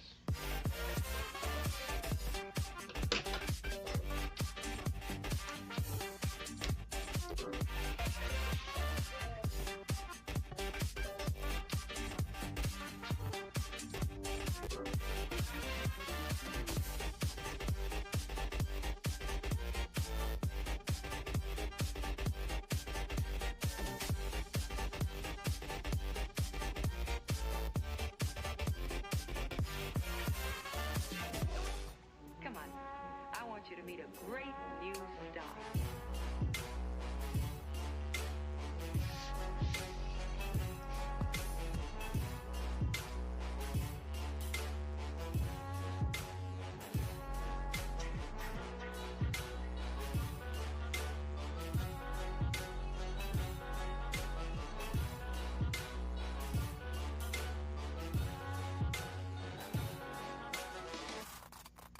Well, look around.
Worse if he's alive.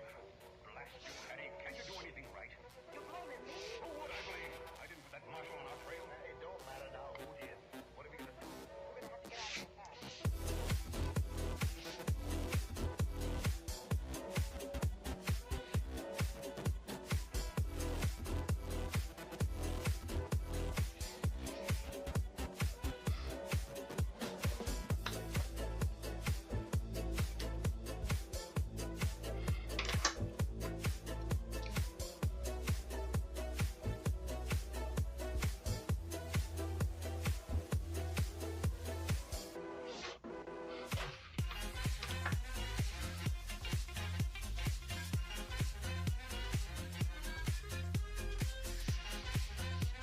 All right.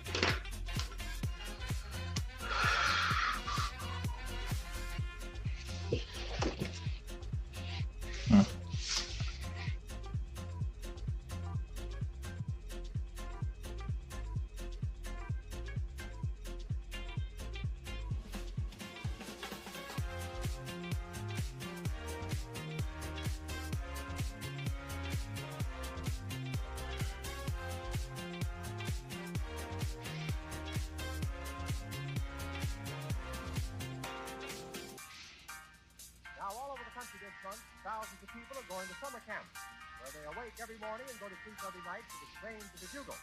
So the Alamite Brigadiers thought it would be appropriate to play Bugle Call Rag. Okay, boys, let her roll.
picture either way.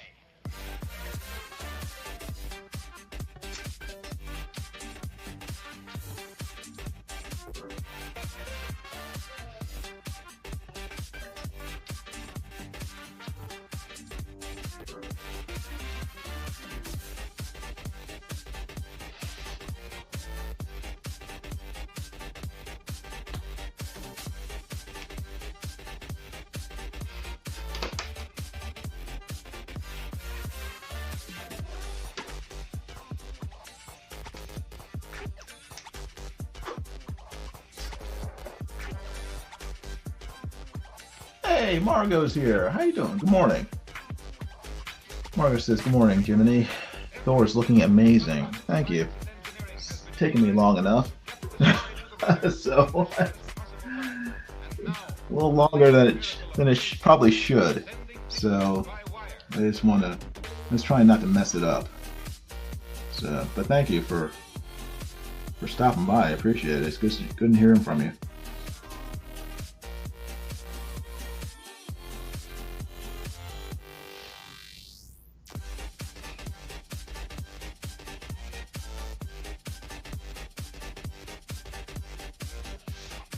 I just use a brush pen.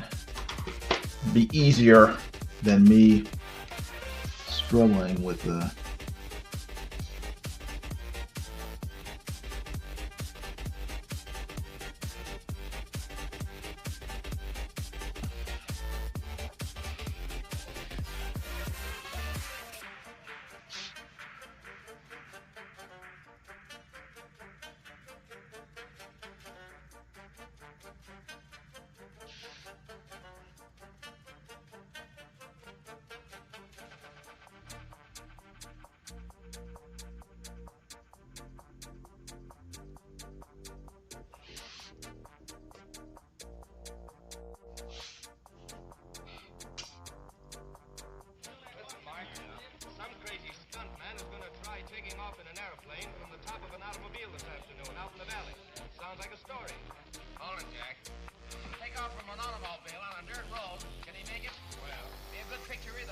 Alright, let's see.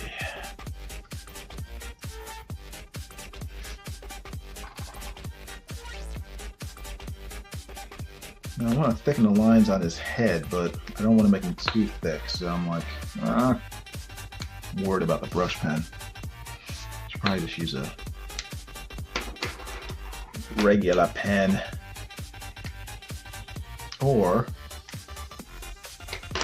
I can use this brush pen. I can use this, which I might have more control over.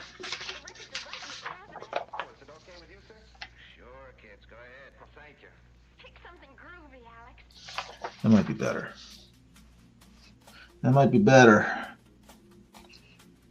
See if I can do it without messing it up. Get my glasses on straight. Eyes focus.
What you're going to hear about today is nothing short of a miracle.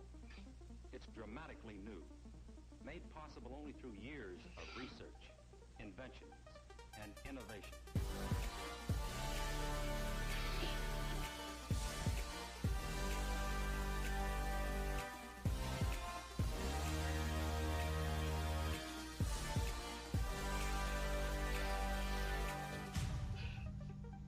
Yet when wires are loaded with a lot of conversations that are boosted in strength and travel some distance, something else happens. Let me show you. You see, instead of sounding like this,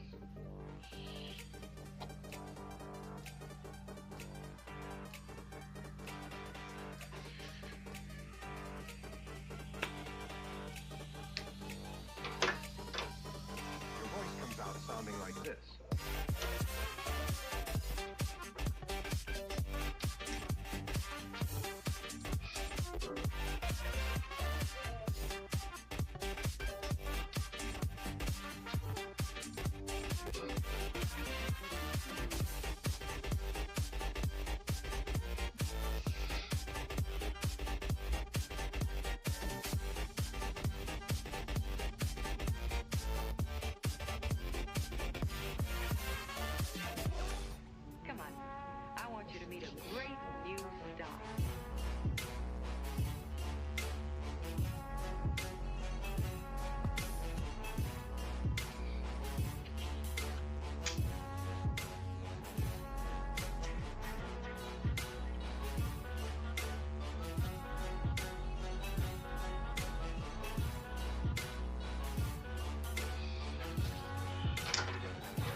morning and go to sleep every night to the strains of the bugle. So the Alamite Brigadiers thought it would be appropriate to play Bugle Call Rag. Okay, boys, better roll.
I mean the kind of music men hum or whistle when they feel on top of the world.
I mean the kind of music men hum or whistle when they feel on top of the world. And gentlemen, one of the many things that give you that tip-top feeling is the pleasure of being well-dressed.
invented the telegraph, a way to send code messages over an electric wire. The code was made by using different clicks for each letter of the alphabet. The first message sent over 40 miles of wire was, "What hath God wrought?" The telegraph was, and still is, wonderful.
Sorry, just trying to make his helmet look metal. So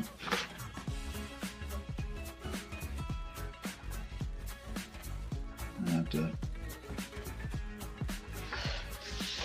gotta sketch it out in pencil first, and then if it looks good, then I can go over in ink. So it's just a process. I know it's slow, but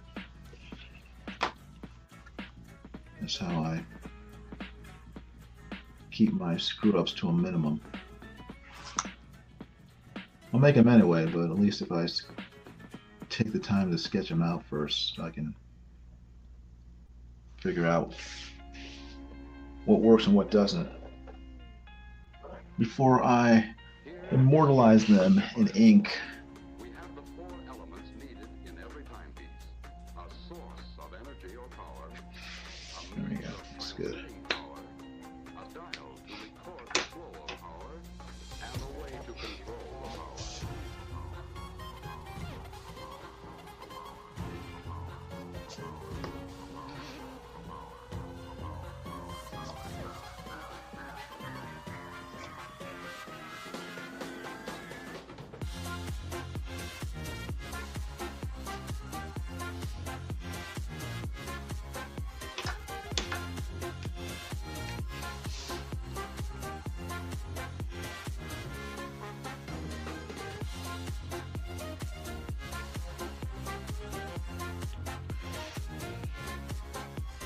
It's hammer time. Yeah, well, soon. Not sure if I'll be able to get to the hammer tonight. At least during this live stream. I'm gonna just try to get his body finished, and then I'll have to. I think I'm gonna have to leave his hammer and the background for off stream. I don't want. I don't want to. I don't want to put you guys through another stream of me working on this, because it's just after a certain point, it's just like he's still working on it. You know, just gets boring. For I imagine, I'm guessing. For me, you know, I'm enjoying drawing it, but yeah, if you're watching, it might be too much. I think 4 live streams from one drawing is enough. But I'm sure you want to see other things drawn other than the same Thor picture.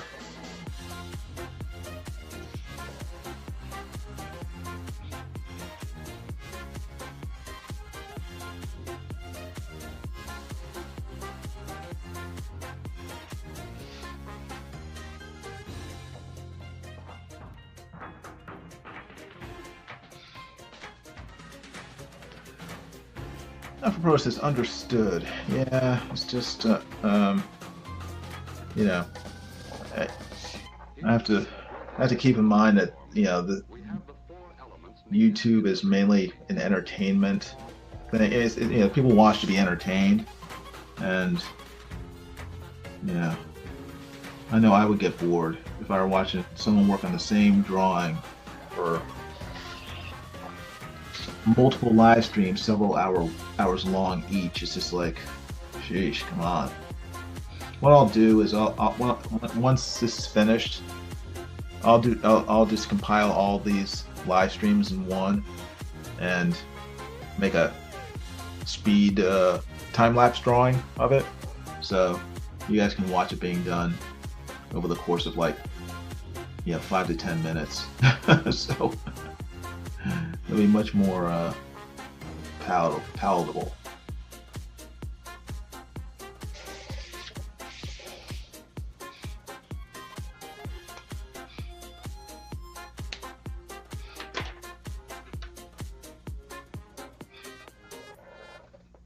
But it's turning out pretty good.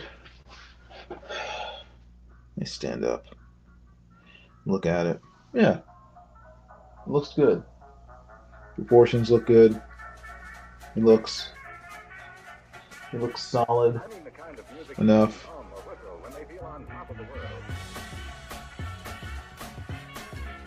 It's just a question of flip it. Oh no, Alpha Pro wants me to flip it to see just how well it holds up. How can I flip it? I can get the light table out and then look at it in reverse.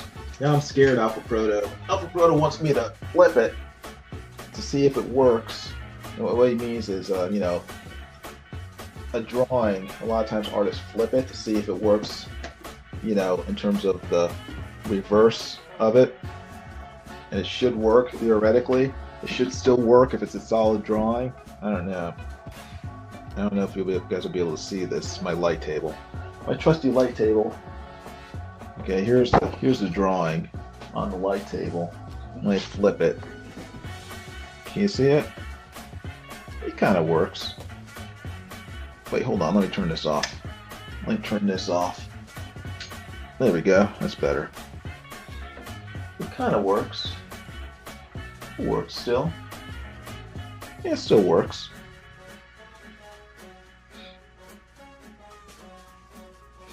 I am not displeased with it flipped. So I would say it passes the flip test. Let me turn this off. Ah, it's dark. I can't see anything. There we go. There we go.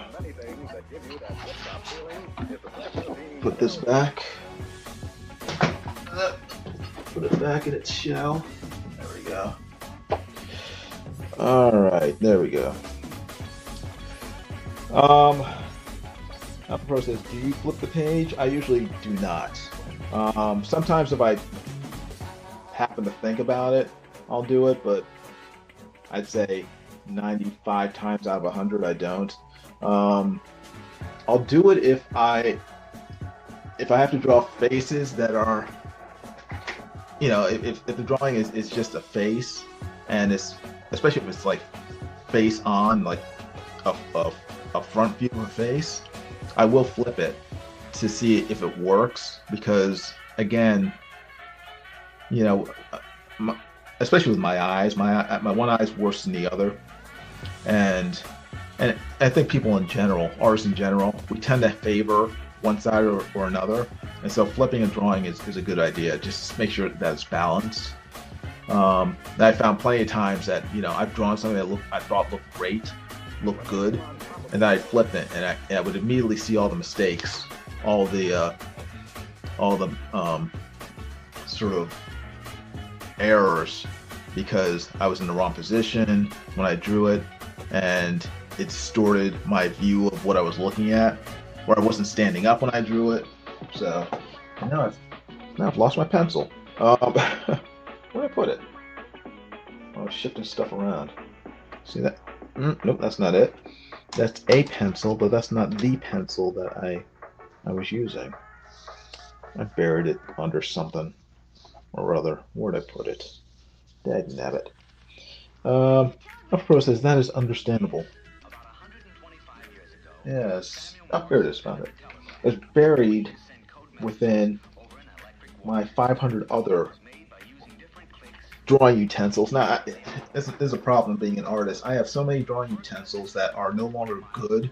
They've just like dried out, but I've still kept them because I'm an art hoarder. So I'm gonna have to clean house soon and dispose of all my useless drawing things. All the things that no longer either serve a purpose or I haven't used in like years, because they've just, probably because they're just no good anymore. But I still keep them because I'm a doofus. All right, let me get working on his cape.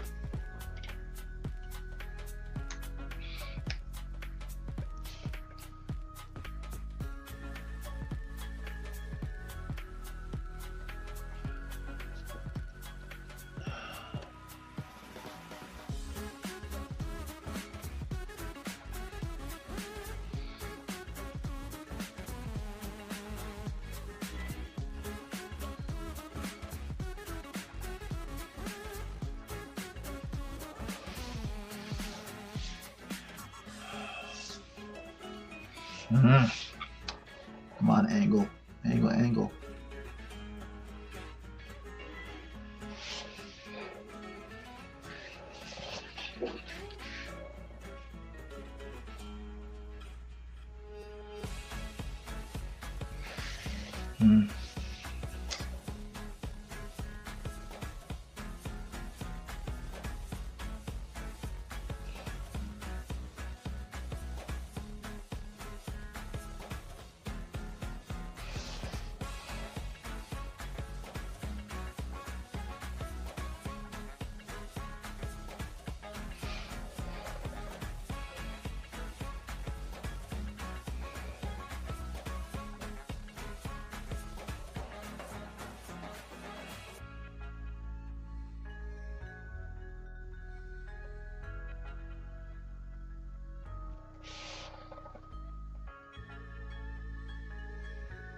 Now that is not right.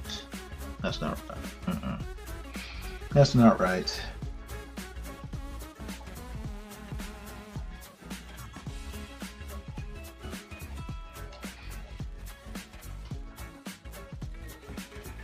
It's not right.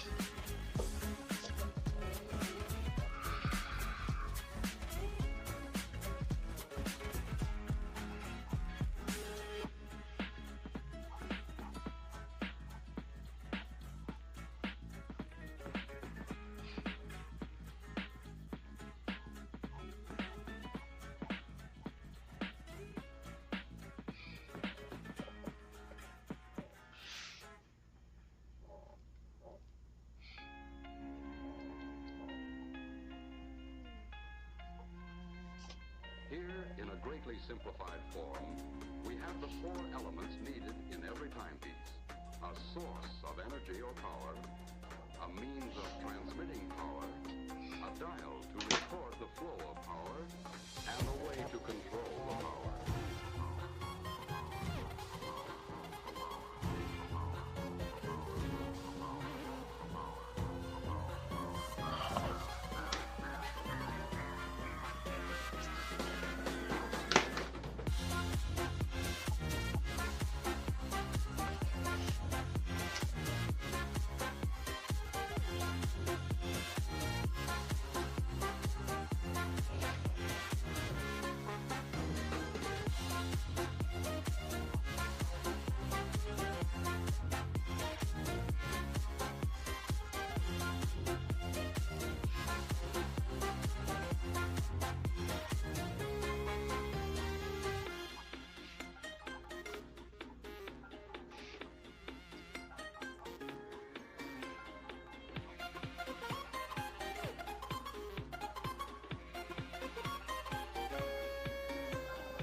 Better.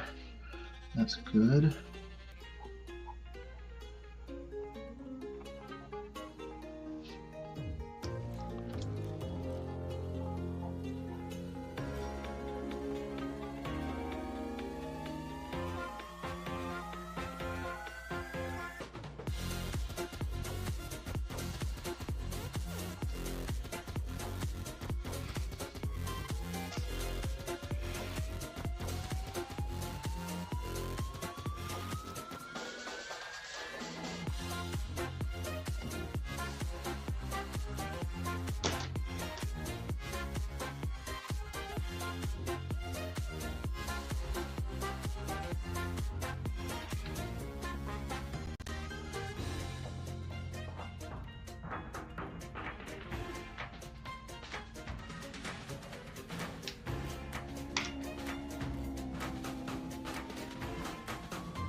Simplified form, we have the four elements needed in every timepiece.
The chainmail looks like it could take some time to ink. Yeah, it's just that I'm not sure how I'm going to approach it.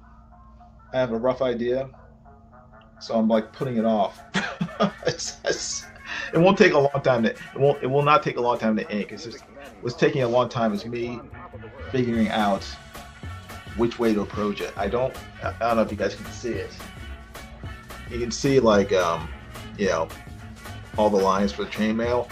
I'm trying to figure out whether I should just do some of the lines and just sort of mimic the look of chainmail, or if I should draw all the lines, or if I should, and I probably will do this, put a rim light on it so it looks metallic. I'll probably do that. I just haven't nailed down exactly how I'm going to do it, and I need to before I ink it. So all the stuff that I haven't yet figured out, I haven't inked yet. So although I do know how I'm doing the background, I know how I'm doing. I know how I'm doing the hammer 90%. I want this sort of anime speed line look, but I need to again nail it down before I commit it to ink, because once I do, I don't want to have to white out half this drawing, trying to because I decided to try something that ultimately doesn't work. So seriously, I think that's probably like at least half the reason why it's taken me this long to finish it, because I want to make sure that when I do it, I do it right. So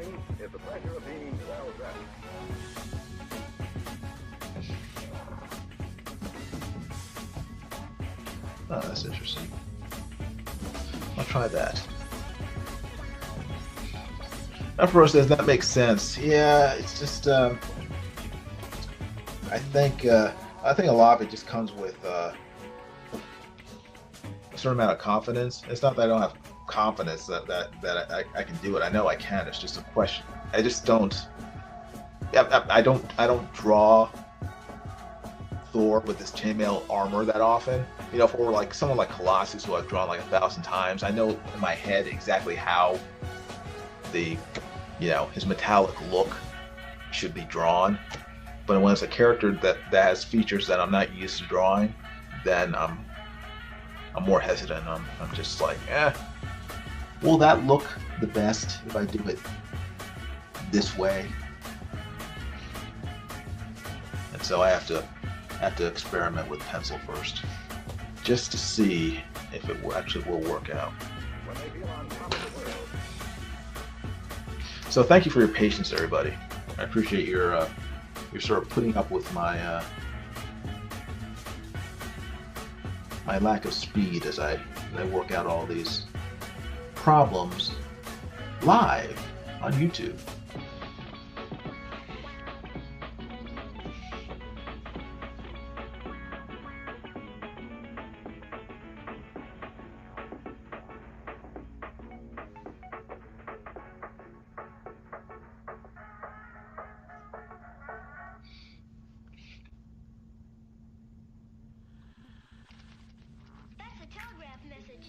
Yes.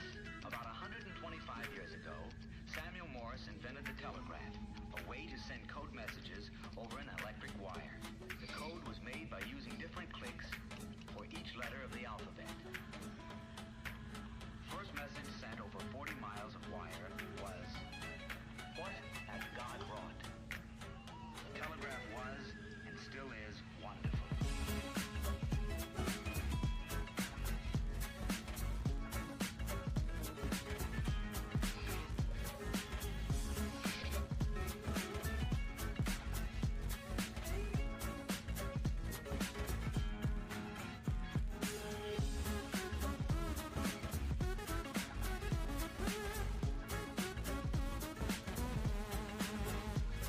I'm like an accomplished doctor. I have a lot of patience. Oh. Well, good. I'm glad to hear it.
Where did I put? Oh, there it is.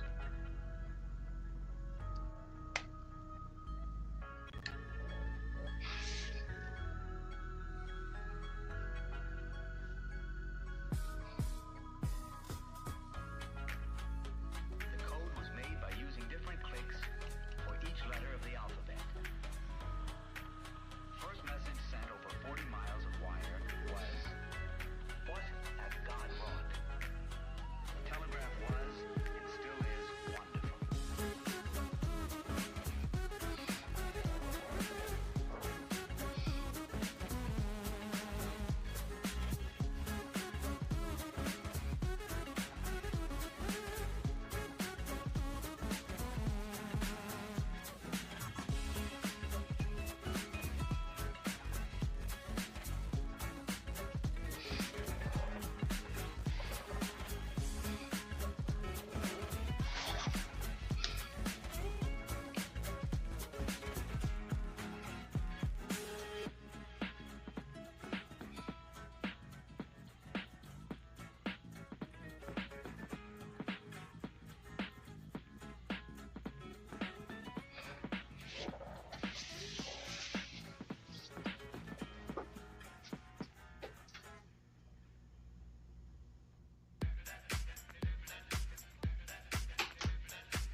Long white beard and his crooked staff, he tramps along with folks all left with a wrinkle in his eye as he passes them by. The old man of the mountain.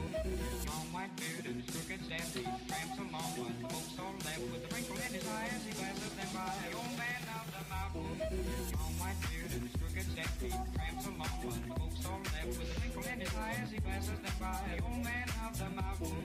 Long white beard and his crooked staff, he tramps along with folks all left with a wrinkle in his eye as he passes them by. The old man of the mountain.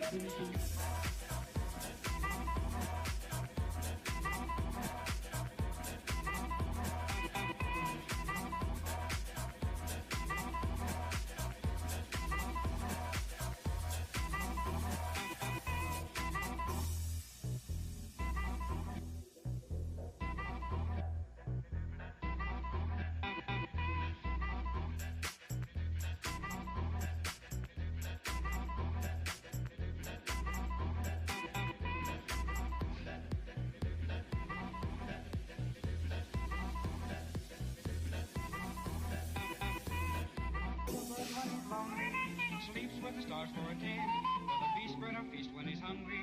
And God charges no man. He lives as long as those are free. And laugh at fools like you and me. All high and twisted out with the old man of the mountain.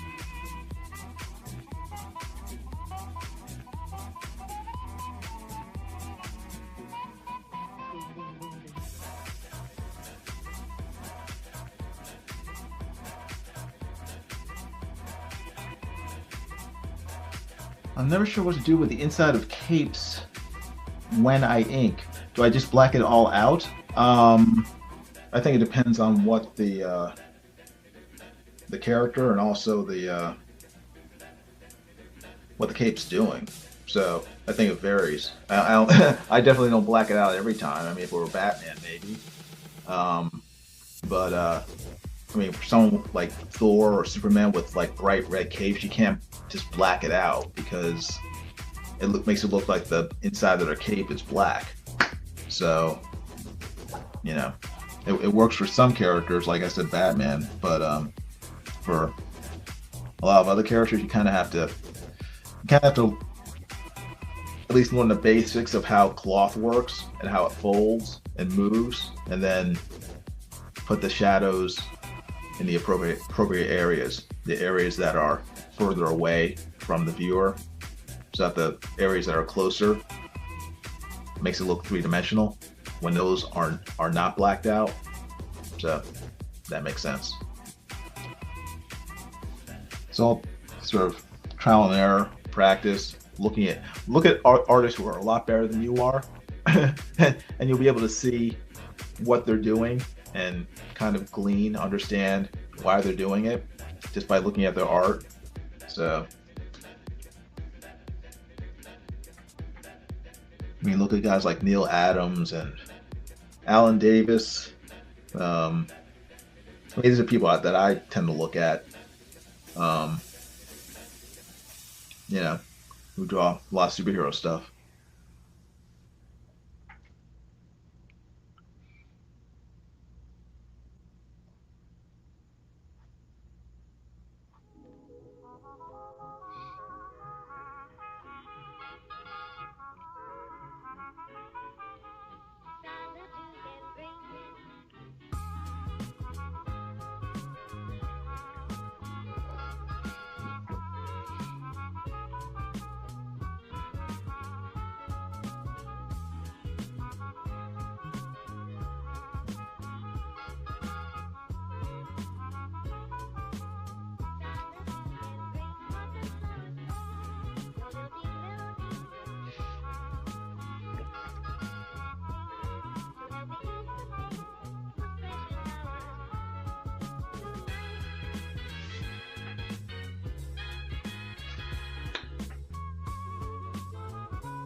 Think of him, music might so please. Tonight I must forget those precious hours, but no hearts and flowers play. Your lilting melody, ragtime, jazz and swing, any old thing to help me ease the pain that solitude can bring. Tonight I mustn't think of him, music might so please. Tonight I must forget those precious hours, but no hearts and flowers play. Your lilting melody, ragtime, jazz and swing, any old thing to help me ease the pain that solitude can bring.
stand up.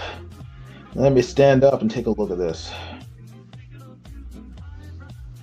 I'm like sketching shadows, but I'm not.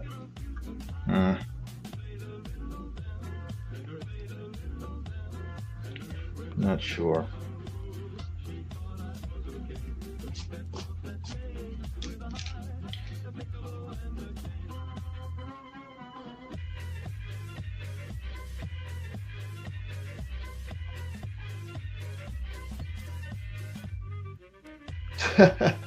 Alpha Proto's giving a little quizzical look. It's like, yes, exactly. Not sure. I'm not sure. I'm not quite sure.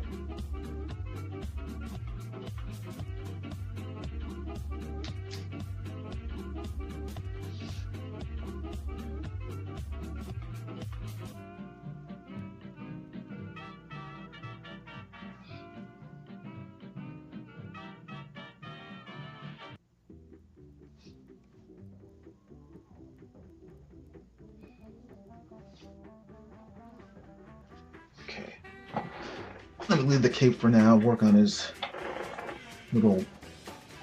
chest. Little metallic version. Metallic discs.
Most of the sound factors are already known. Speed of the tape at recording, its playing time, and the sound level required. A fine-grained deposit of nickel. This makes smooth wall grooves.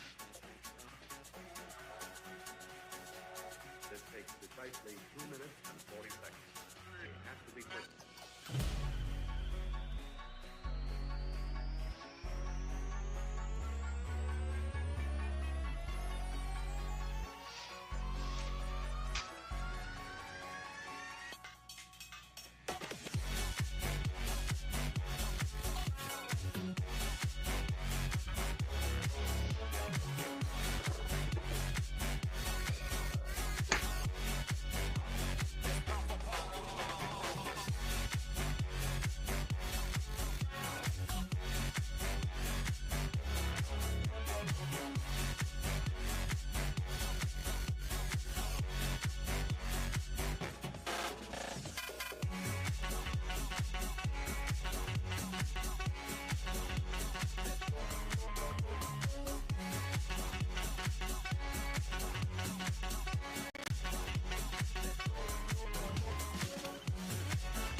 Hey, Double Flyers here. How you doing? Good seeing you. But this is the point where most people long This is very nice indeed. Thank you. I appreciate it. unlimited variety. The finest in sound and performance.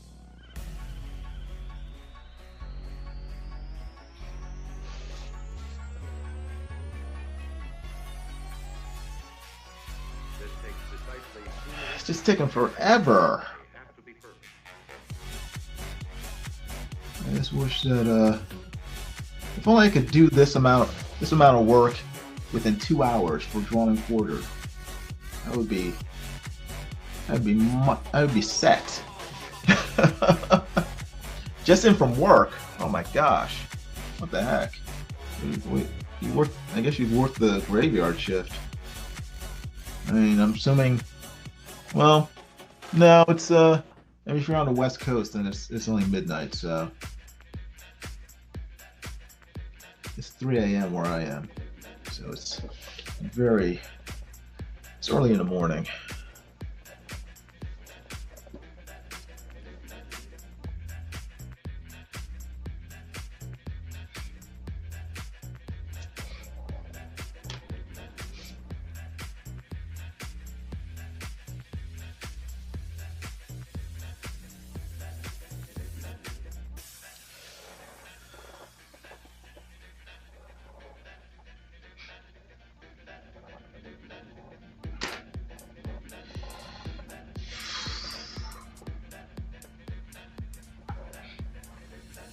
Long white beard and his crooked staff, he tramps along with the folks all left with a wrinkle in his eye as he passes them by. The old man of the mountain.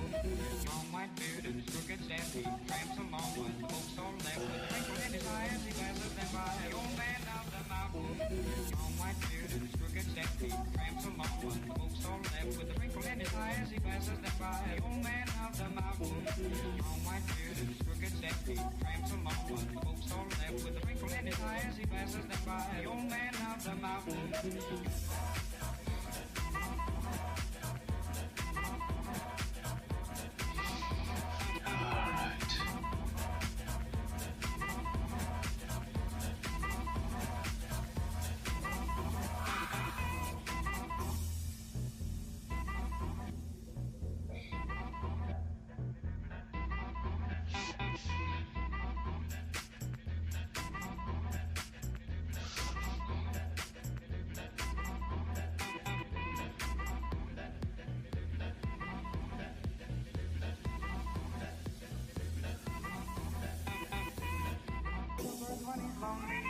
Sleeps with the stars for a tent. For the beast spread a feast when he's hungry. And God charges no man. He'll live as long as snow free and laugh at fools like you and me. Fall and sigh and wish that I were the old man of the mountain.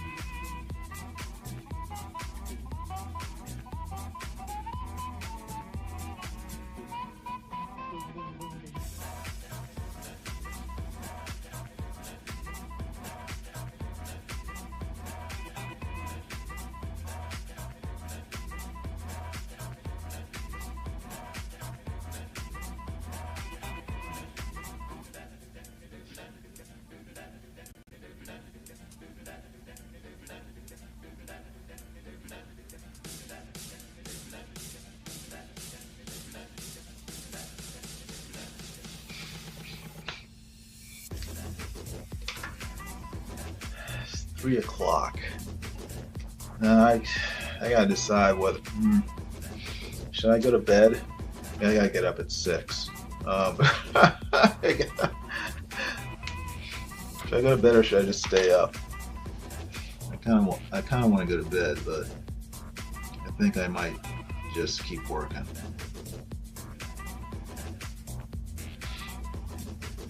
Yeah, I need content for tomorrow. I gotta, this has to be the last live stream for this drawing. Like I said, it's just gone on long enough. So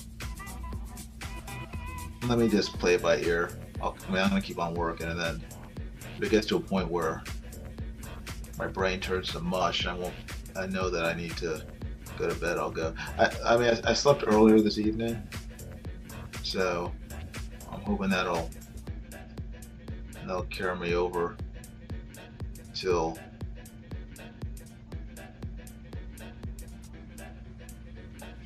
I can get back home again once I leave. We'll see. We'll see how it goes. We'll see how it goes.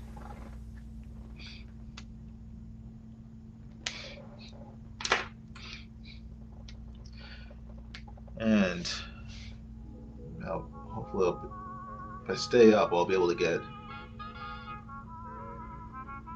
get this mostly, if not completely, done.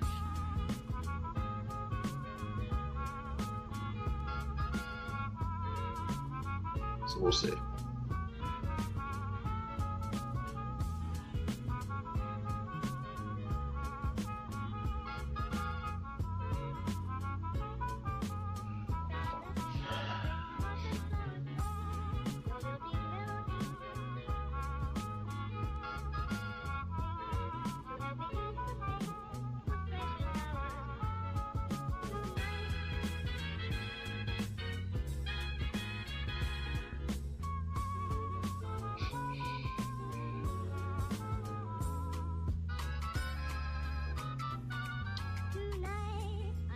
Of him, music might so please.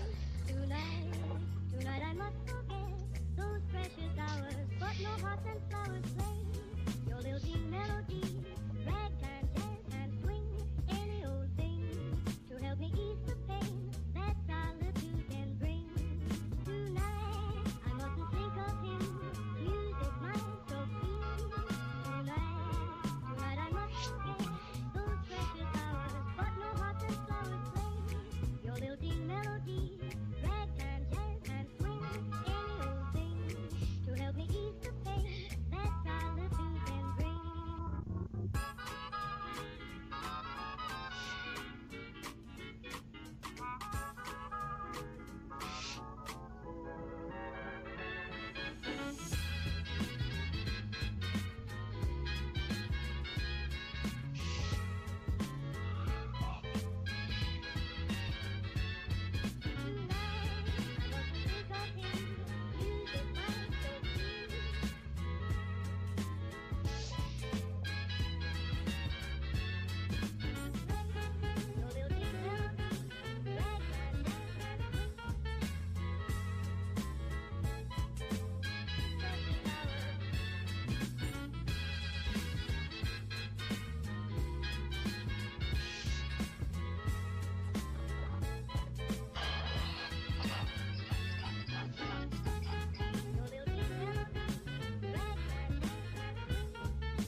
All right, let's see.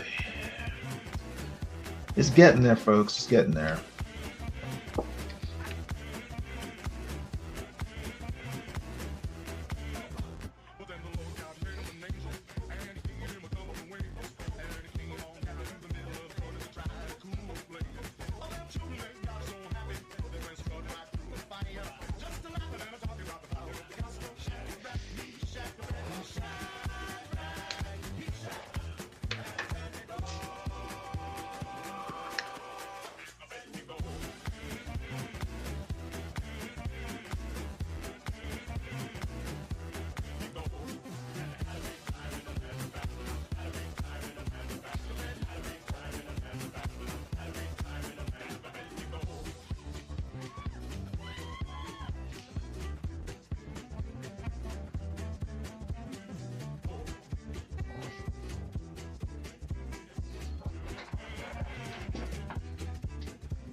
Okay.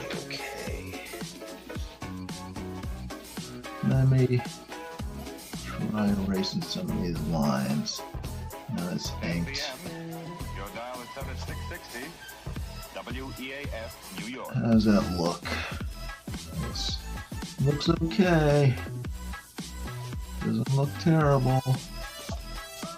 It's good. Oh, found something. Found something to work on.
Alright,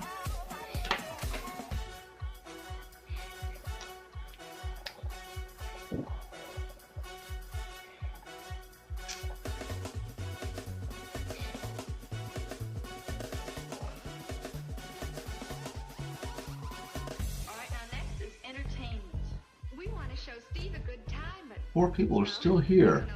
Thank you, everybody. If you haven't done so already, please subscribe to my channel, hit the like button, share out the stream, and hit the notification bells for future videos and live streams.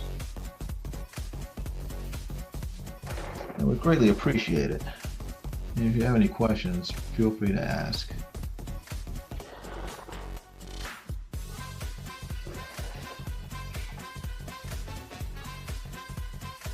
I'm just sitting here alone in my drawing room, trying to get this drawing of Thor finished. I've got nothing else to do, well, except sleep. I could do that. But for now, I'm drawing.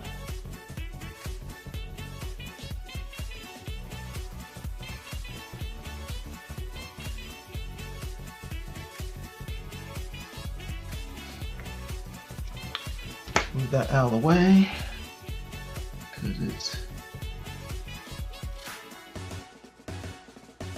messing with my stroke. Uh-oh. I have to recharge my headphones. Hold on one second.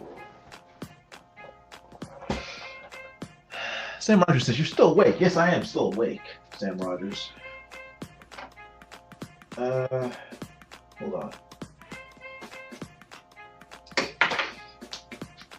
I'm not sure if I'm gonna. I have to get up at 6, so I'm not sure if I'm gonna go to bed or just stay up and muddle through. Still not sure. Maybe I'll try to get a couple hours sleep. So maybe I'll be drawing until at least 4. Let me put it that way. So at least until 4. Maybe afterwards, but we'll play it by ear. So yeah, I just want to get as much done with this as possible because I feel bad about taking so long with this drawing. I mean, I like the way it's going. You know, it's turning out good. But you know, for people who have to watch on YouTube, you don't have to watch, but for people watching on YouTube, I want it to be at least somewhat entertaining and not a waste of their time. So 4 live streams, several hours each, is kind of a big commitment to ask people to go through. So I feel bad about that, but it's coming out pretty good, and I want to keep on working on it. I mean, I'll be working on it even after this live stream. I'll be working on it off camera, and then I'll post the final artwork, like I said before, on my social media. But I just want to get as much done live, or at least so you guys can see what I'm doing and somewhat why I'm doing it as possible. So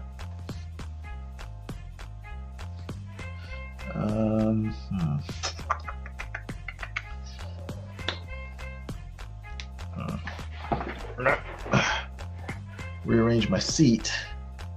Sam Rogers says, "What gives you the energy? 30 Red Bulls a day?" No, just naps. Oh, I took a nap. Well, I didn't get much sleep last night because what was I doing last night? Something. I was up, and so I only got 3 hours sleep last night, and then I had to drive my wife around for, you know, several hours today to get stuff done. And then when we got home, I think what time did I go to bed?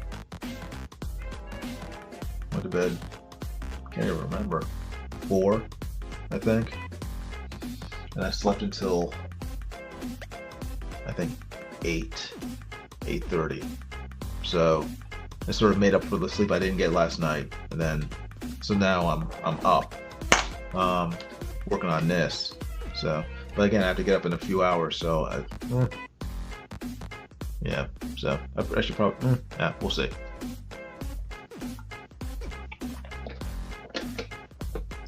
Bah. Yeah, I've tried Red Bull before. I don't like it. It has like this weird metallic taste to it that I'm not a fan of. I'm not a fan of energy drinks. I don't think caffeine really works on me. Although I mean I love Pepsi. I like Coke. Pepsi's better, but I don't drink coffee. I don't drink energy drinks or anything. It's just I don't know. This doesn't taste good to me. What am I? Oh, I was working on this. These helmet wings.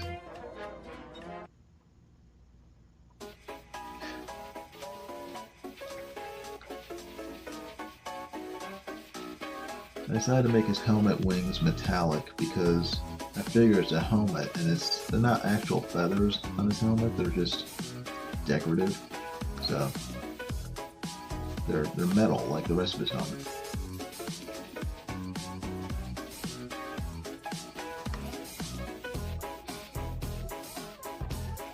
10 p.m. Your dial is set at 660. WEAF, New York.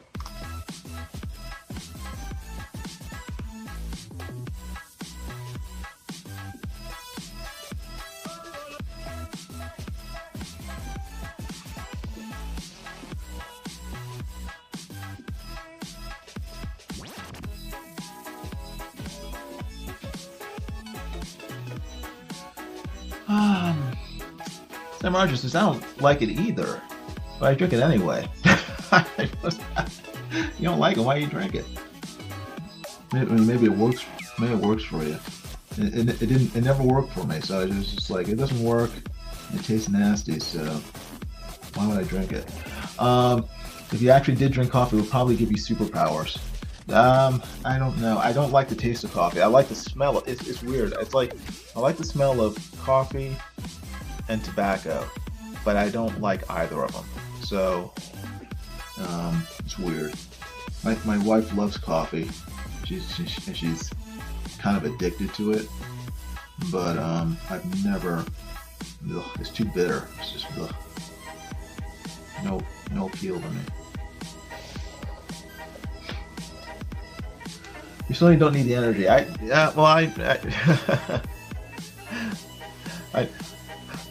I could always use more energy because I'm not.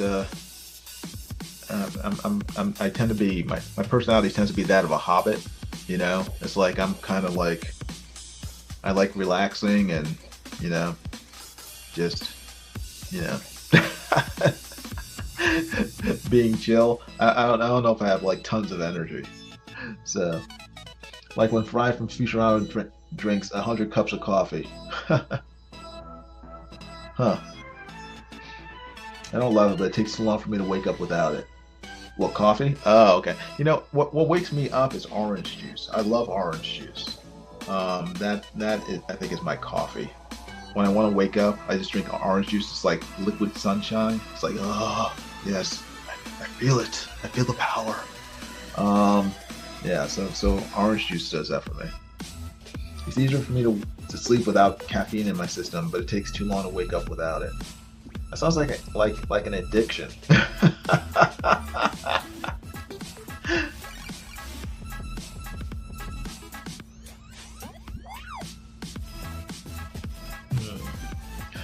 That's funny.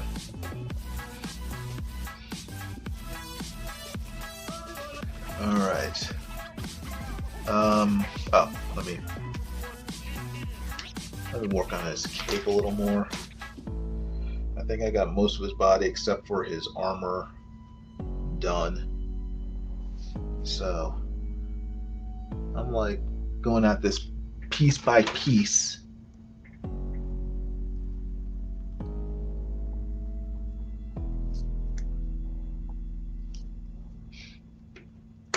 Orange juice has a ton of sugar. That must be it. Maybe that's my instead of caffeine, I just need sugar.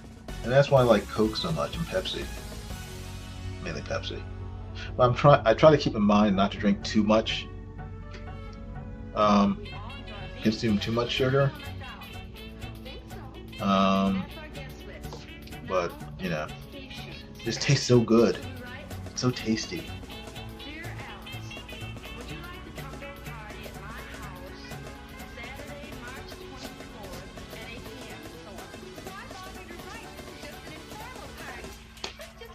You do Coke? Only the liquid variety. No wonder you're still awake. Yeah, no, seriously. I have an IV with Coke in it right now, just mainlining it into my veins. It's like and it's not just regular Coke. It's Mexican Coke, the good stuff. I was like, yes. Didn't Trump just sign an executive order? No, it wasn't an executive order. Sorry, he talked to Coca-Cola, and now they're going, all their Coke at some point in the future is going to be Mexican Coke. They're gonna use like cane sugar instead of high fructose corn syrup. So all their Coca-Cola is gonna be like just the awesome Mexican variety that costs like, $20 more than regular Coke. No more high fructose corn syrup. No, yeah, apparently not, which is very cool because Mexican Coke is the best Coke.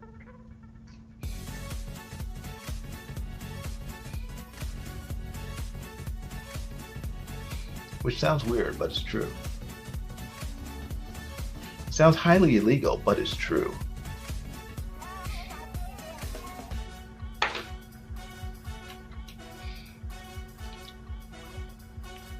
Oh, what? Oh, yeah. Losing my drawing instruments again. All right, now next is entertainment. We want to show Steve a good time, but, well, we don't know too much about what he likes. The best thing I know for breaking the ice and getting people acquainted is some good mixer games. It's a big night.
Not sure if that was wise. Let me try this.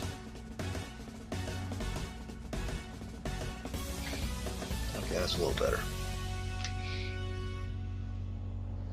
It's a little better. A little better. We'll see. We'll see how it pans out. Okay.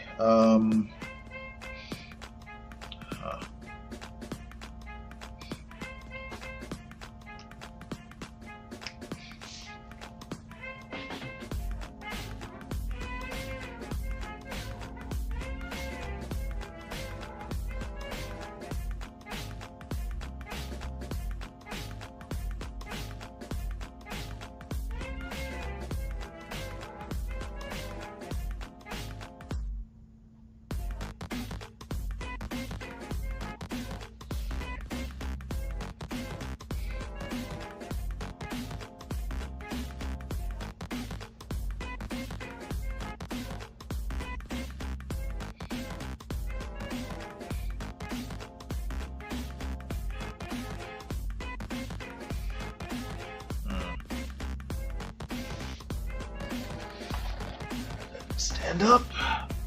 Stand up, stand up, stand up.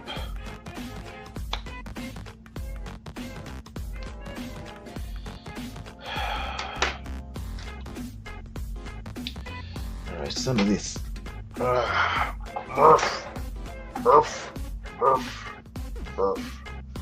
Let's see.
Make sure you get 6 hours sleep this Friday night, says Sam Rogers. Yeah, I mean, it all works out one way or another. I end up getting enough sleep. It's just a question of when. I mean, sometimes I just make it up in the afternoon with a nap, or I'll sleep. Yeah, days I don't have to get up early, I just sleep later. So, you know, one way or another it gets made up. So, I'm not too concerned. My main issue is that you know, if I don't get enough sleep, my eyes like really start acting up. They start burning and tearing nonstop. And you know, if I have to go somewhere, that's like not good because I have to drive. But you know, most days when that happens, it's like I'm here at home, so I'm not going anywhere, so it doesn't matter. But like tomorrow morning or this morning in a few hours, it might be a problem. But usually if I take a shower and wash my eyes out, I'm fine. So.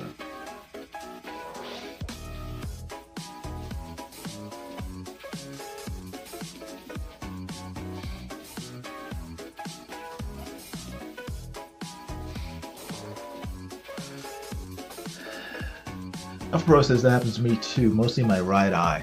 Yeah, for me it's both eyes. It's just like I've gotten used to it enough over the years that I'm not like screaming in pain anymore. I can just sort of muscle through it, but it's just it's not pleasant. And sometimes it happens like just out of the blue. I can be fine 1 minute, then the next minute it's like I'm just like, what the. My eyes are going crazy again.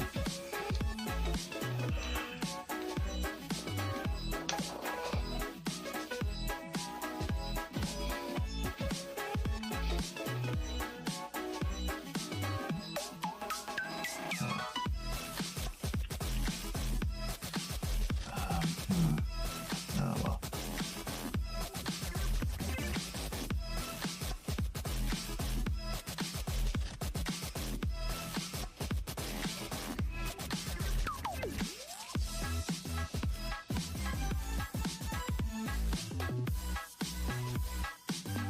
Just adding some texture to the straps on his boots. Not too much, but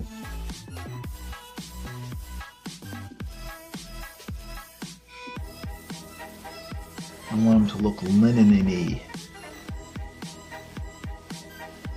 At first, you know, for years I just thought they were like stripes, like yellow stripes on his boots.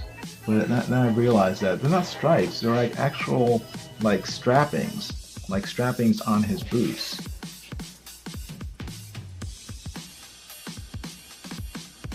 Like wraps.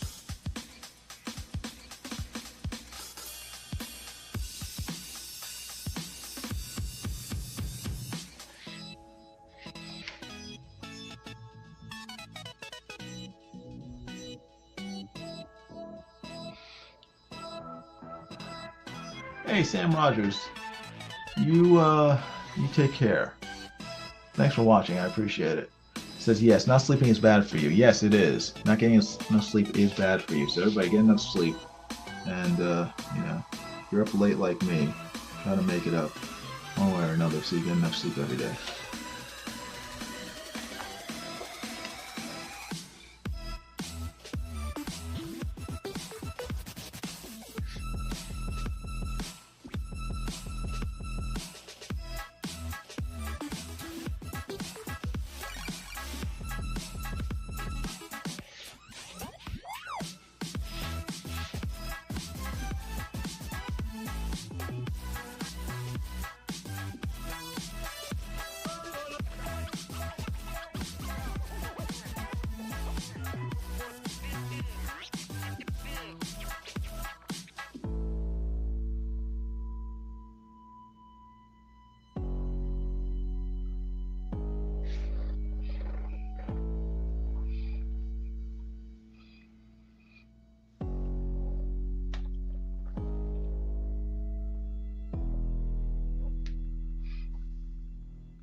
Not sleeping is bad for you, but I don't like forcing myself to sleep. How do you force yourself to sleep? I'm not sure how to do that.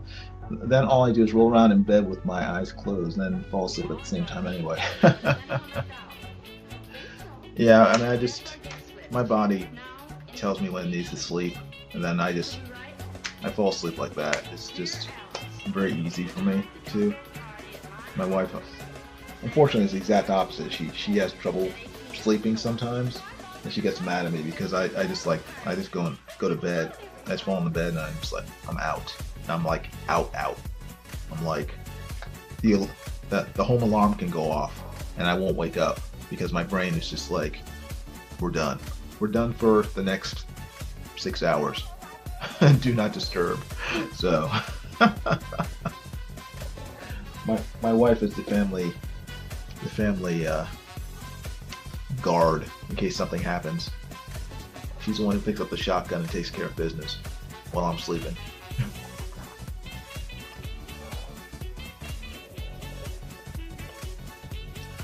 Alpha Pro says, stop bragging, I don't have a wife. Everything's a double-edged sword. I have a wife, but a lot less privacy. So, but don't worry, I didn't get married till I was in my 40s, so, you know, it's never too late.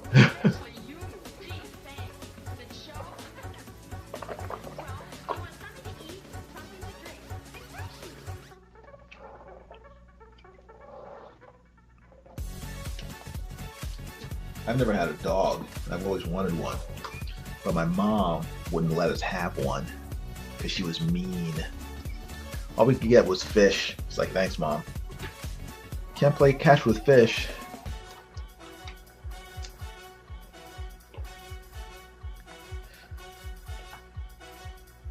Let's see. Up process. I have 8 more years then. Yeah, 8 more years.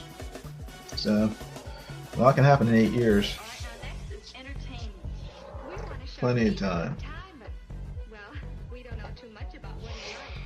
That looks pretty good. His bootleggings.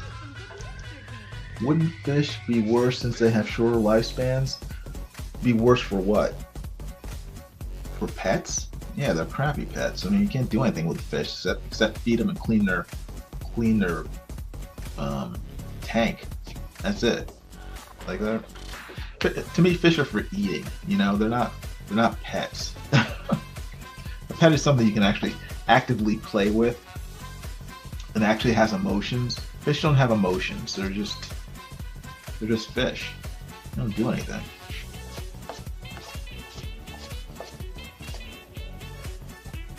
Fish don't love you back. Yes, thank you, Sam Rogers. Fish don't care.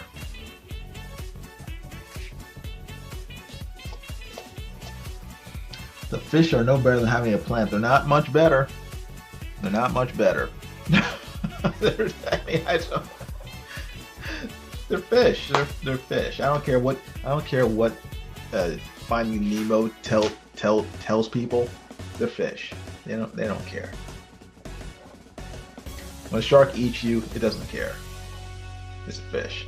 Now, fish are different than like something like a dolphin or like a mammal, like a dolphin or a whale.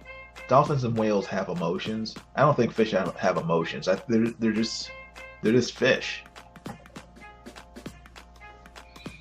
Alpha Pro says, I just water my pepper plant every day and it gives me peppers. Yeah. You know, it's just they're just plants. Plants don't love you like a dog does, like a cat can. Cats don't necessarily love you, but they can if they want to. But dogs always love their owners, unless the owners or you have to be like a real jerk for a dog not to love you. You know, I mean, dogs to me are like the ideal pet because they're just like they like love is like their natural state of being, you know, and especially like you have a dog like a Labrador or like a Golden Retriever. Golden Retriever is just like it's insane how just like innocent and just like loving Golden Retrievers are. It's kind of scary how they're great dogs. So I don't know. I'm a big dog person, but again, I've never had one, which is very depressing. But one day. At least I have YouTube videos, so I can watch plenty of dog videos on YouTube and live vicariously through others. Yes, dogs see you as a pack member. Yes, exactly. Fish are automatons. But they are tasty. That's one thing fish have over dogs. They're very tasty. So I do like fish, but mainly as meals. Yeah, my dog hurt me. My dog dying hurt me a lot. Yes, yeah. That's the downside. That dogs don't live that long. I mean, they live what, maybe 15 years, if you're lucky. But I mean, they're such great animals. They're God's gift to humans. Dogs. One of God's gift to humans. One of many. Ah, cool. Your dog hit 15 years. That's fantastic.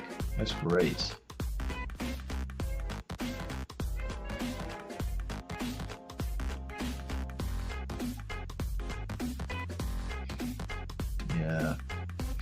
Yeah. We visited my brother-in-law and his wife this past spring, and they have 3 dogs now. They have they're all labs.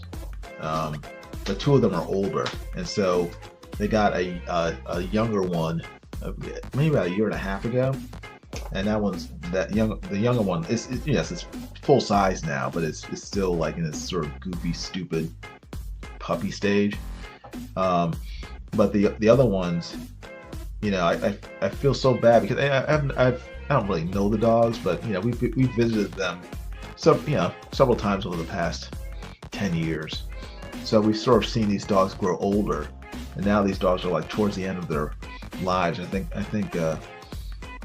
they're both around 11, 10 years old, and I'd like to see them again. Maybe next year, but I have no idea if they'll still be around. It's a shame, but I guess I'll see them again in heaven one day. Because all dogs go to heaven. Because all dogs are good dogs. They're all good boys. They're all good boys. Let's see. How do I want that line to go?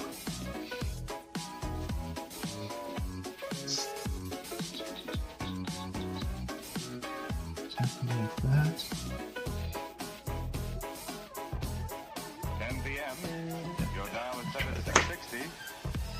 The last year was tough for her. She was slower and more incontinent, but still she loved walking. Yeah. I said when she doesn't want to walk anymore is when she's really given up. Yeah, I mean, dogs will let you know when their time has come.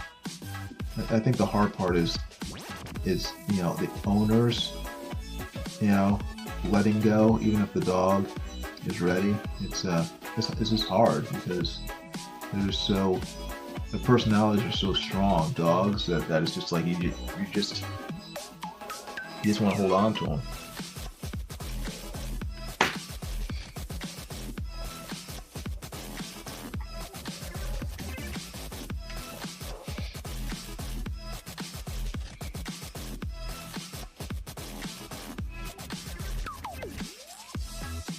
Why is this? All right, there we go.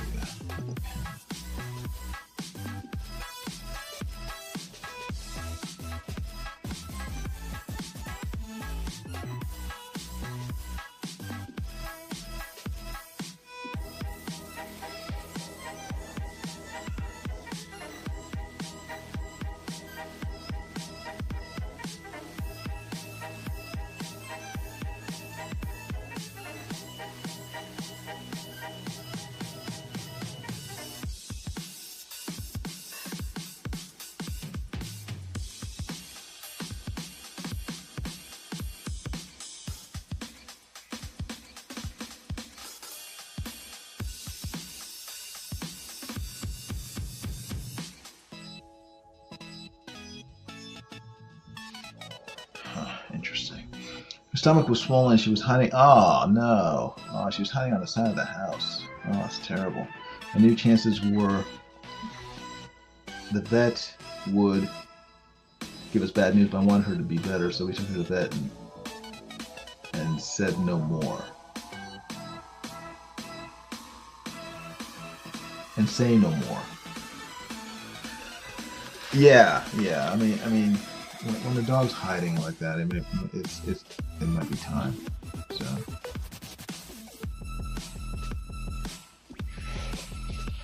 I mean, best thing to do if you have to,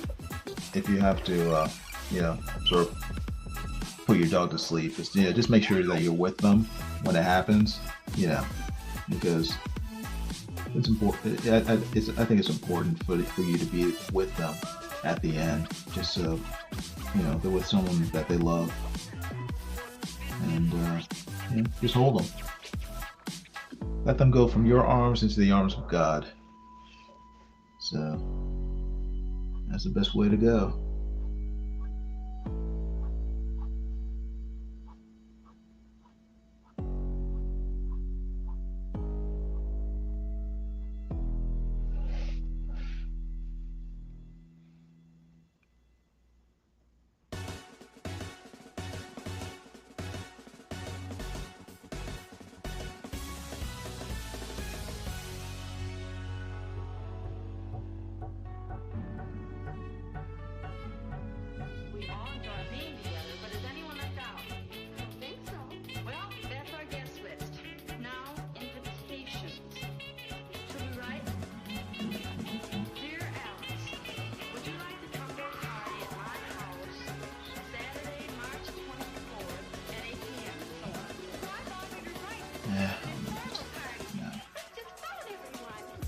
Leave it for now. I might come back and fiddle with it. Stay tuned. What am I doing? Oh, here it is. I'll just enjoy other people's pets now. Yeah, that's what I tend to do. You know, if anyone has a dog, don't invite me over because I might steal it. No, whenever I go to someone's house and I have a dog, I spend more time like playing with the dog than I do talking with people, because you know, dogs are cooler. Next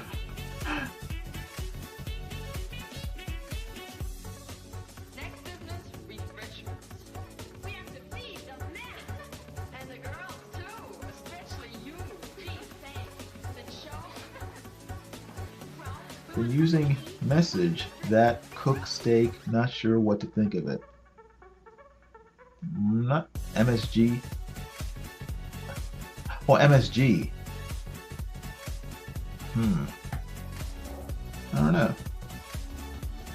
I know nothing about cooking. Well, that's a lie. I know how to cook, but I know nothing about like the health aspects of MSG. I heard it's bad for you, so I would say don't use it, but Alright, now next is entertainment. We want to show Steve a good time. Well, we don't know too much about what he likes. The best thing I know for breaking the ice and oh, I see. Okay. It's a big night.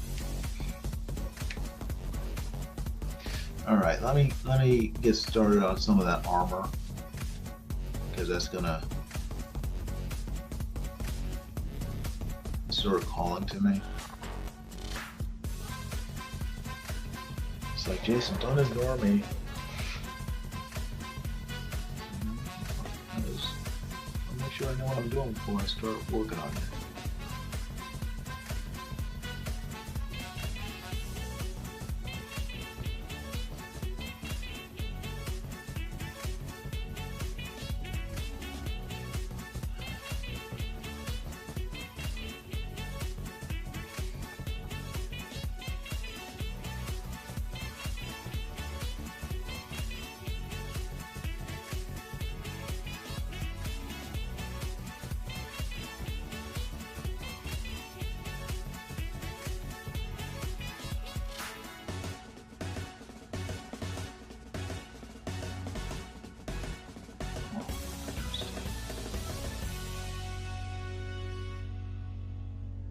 Interesting.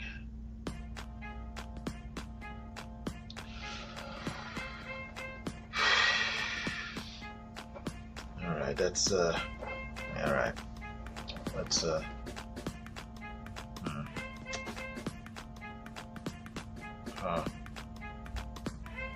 sorry, thinking. I'm thinking.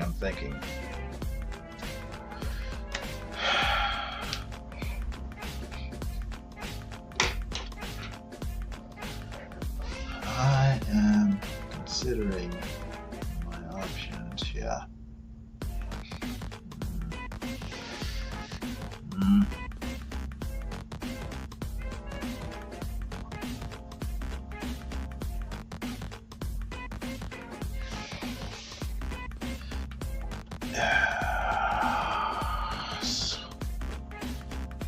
So.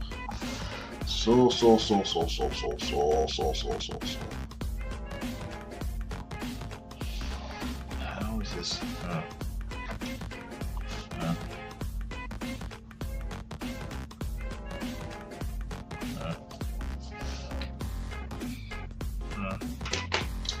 How is this going to look? How is this going to look?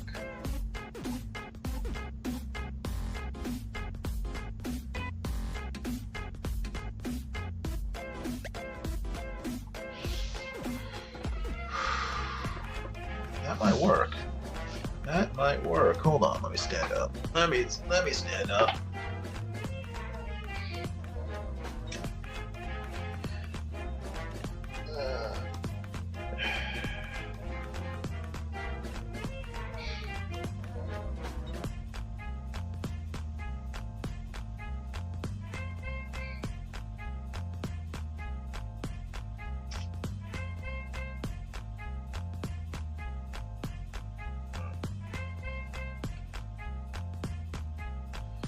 It's okay. It's okay. It's okay. All right. Hold on 1 second. I will be right back. Don't leave. Don't leave. Nobody scooter off or go to bed or whatever. I'm gonna be right back. Okay? Thanks.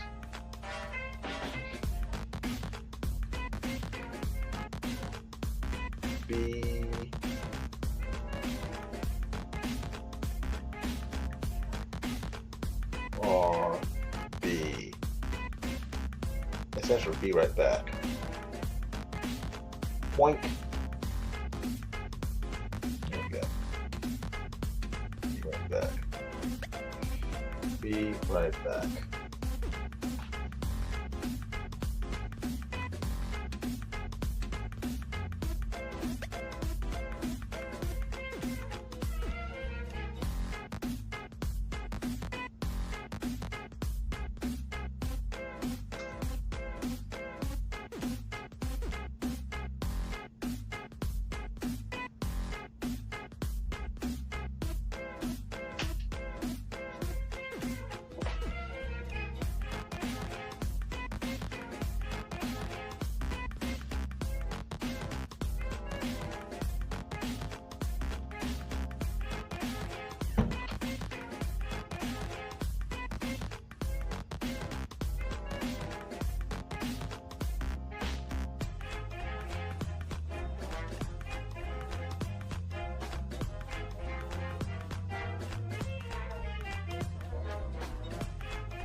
660 WEAF, New York.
There we go. Hello, Sam Rogers. How you doing? All right. Let's see.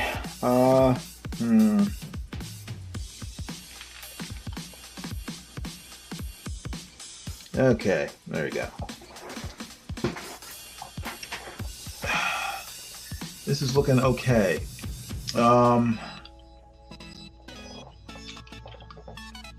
What time is it? It's 4:01. I want to keep working. I want to keep working, but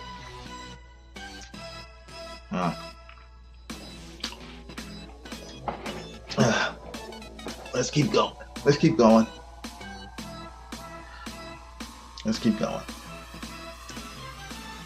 Found my pen. That's good.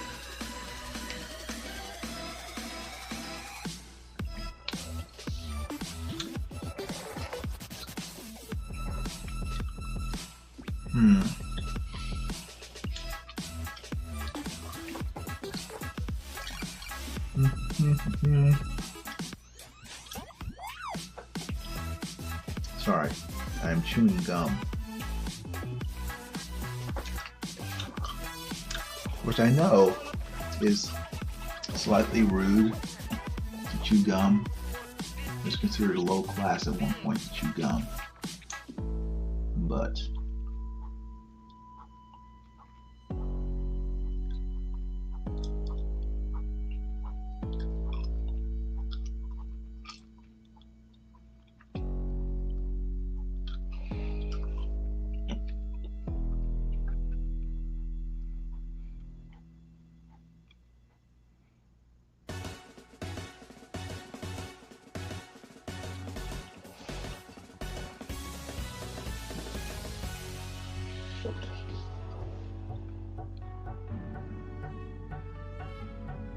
We all enjoy being together, but is anyone left out? I think so. Well, that's our guest list. Now, invitations. Should we write? Sam, you would know. I don't know. I'm curious. Does Australia still consider the British royalty their monarchy? Is Australia still under British rule? I don't know.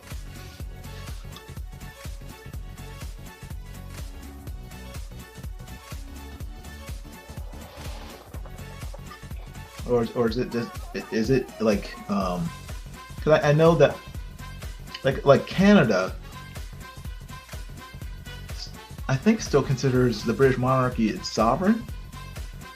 I think it does. I'm not sure. I think it does though. There's some connection, but I didn't know if it was still true for Australia as well. Okay, that's okay. Next business, refreshment. We have to feed the men. And the girls too, especially you. The show. Well, we want something to eat, something to drink. Refreshment.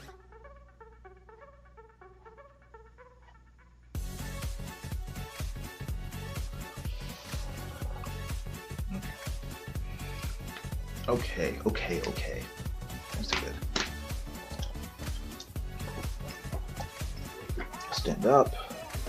Take a look at it. Erase the pencils. Erase.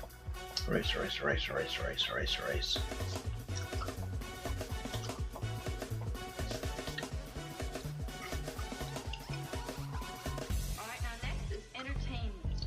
We want to show Steve a good time, but, well, Look we okay. don't know too much about what he likes. Looks The best thing I okay. know for breaking the ice and getting Looks people okay. excited is put some good mixer in. It's a big night.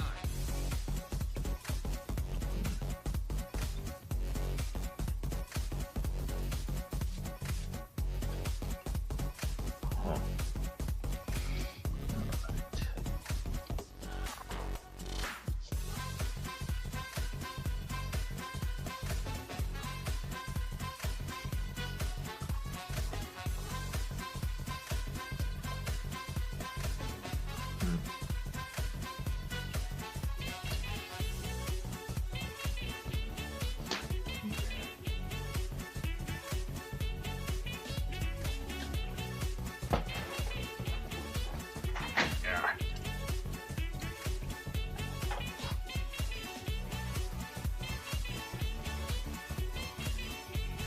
Alright.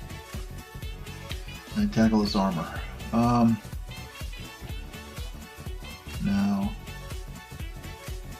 I do want to do like a rim light, I think. Have you just been avoiding the chainmail this entire time? I haven't been avoiding it. I've been avoiding inking it.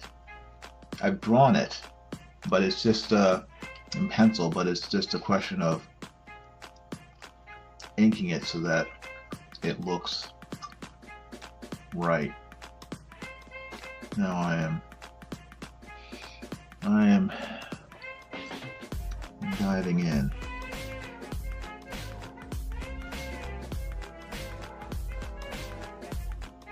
Let's see.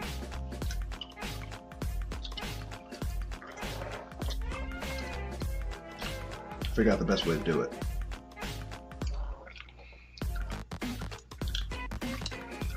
This copy that we did at the bottom of the forearm, yeah, I understand. It's but it's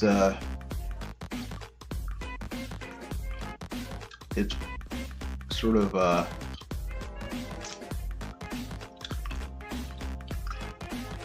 how do I deal with that, making it look clunky? And I have a rough idea in my head of what it should look like, and doing what I did underneath the arm doesn't necessarily match that. So I have to try out a few different things.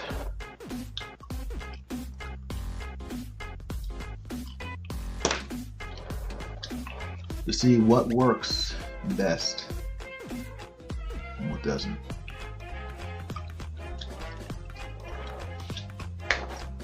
Huh.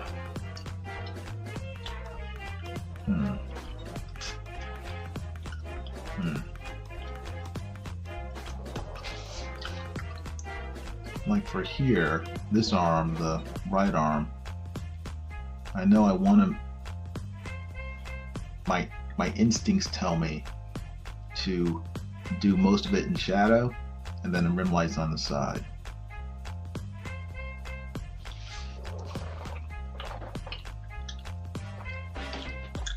That's what my spidey sense is saying.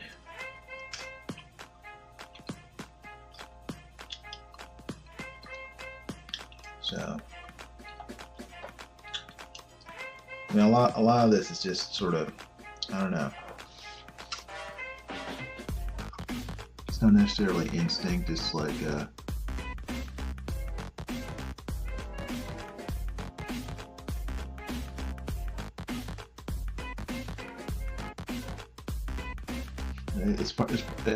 think it's part gut, part knowledge and experience. Even if I can't sort of precisely verbalize why I'm doing it a certain way.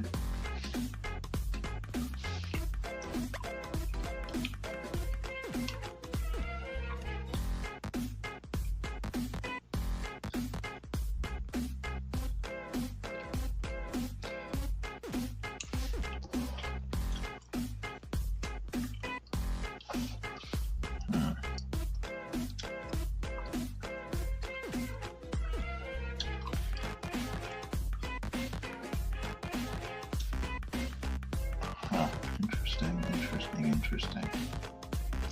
Interesting. Huh.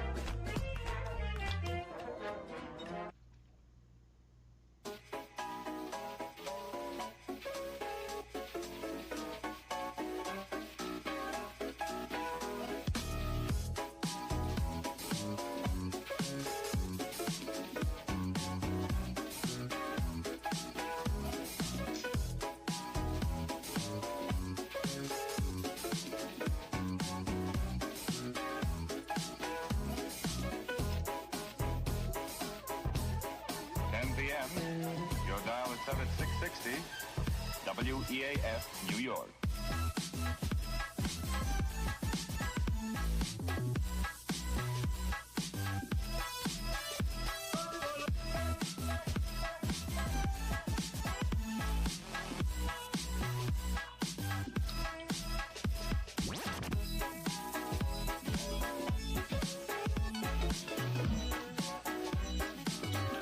Huh. Doesn't quite work. Hold on. Let me fix some more. Well, I try to get some other things in order. Let's see.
Huh.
Inside the bus,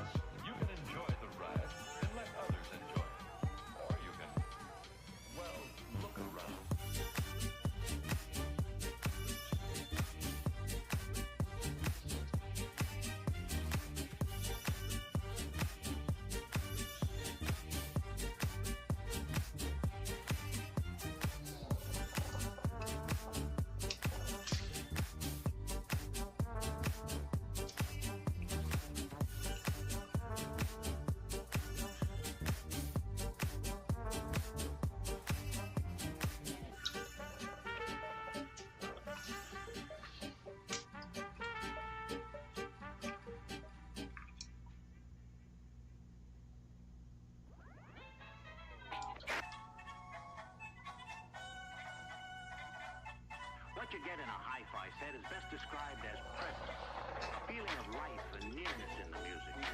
Once you've heard high fidelity reproduction, you'll be hard to satisfy with anything less.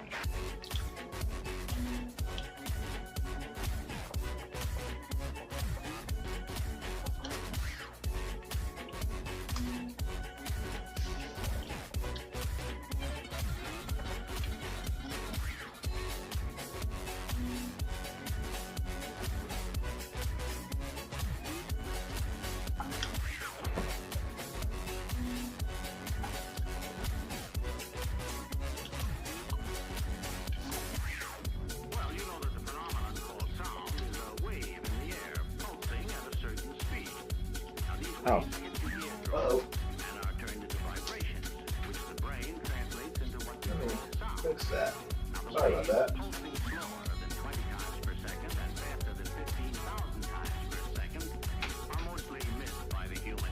Didn't realize that the camera had zoomed out.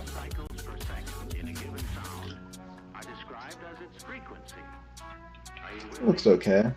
I'm working on the shadows of that hand right now. This arm, rather. Oops. Which way? There we go. Like this.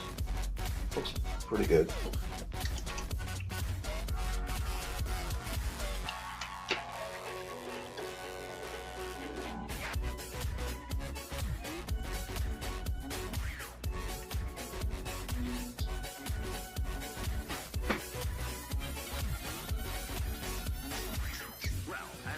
All right.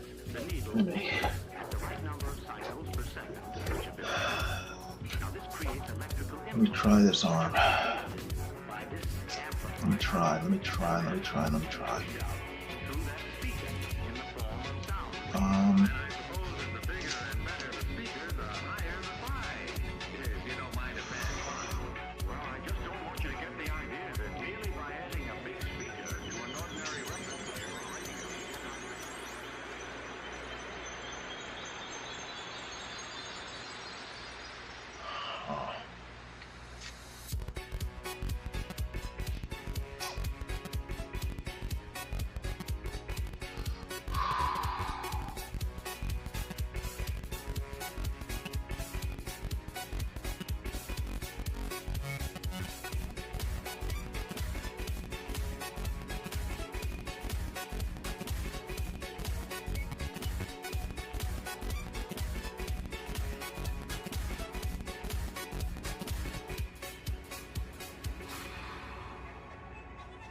What you get in a hi-fi set is best described as presence, a feeling of life and nearness in the music.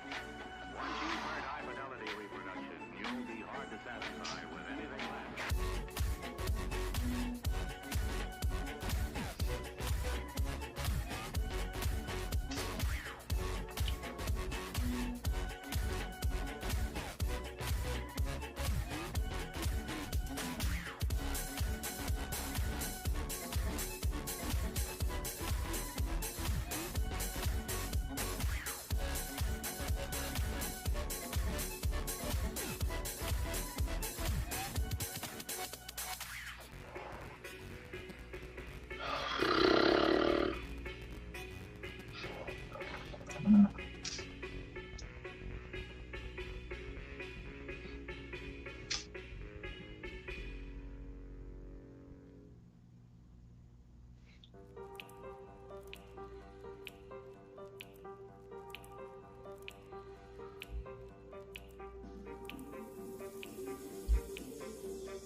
enemy number 3 10 years ago, was released today from the federal penitentiary after serving 11 years of a 10-to-life sentence. To this day, the $250,000 in gold bullion involved in the original crime has not been recovered. Police officials doubt the gold can be recovered, pointing out that should the gold be found by Pappas, the insurance company would have the first claim.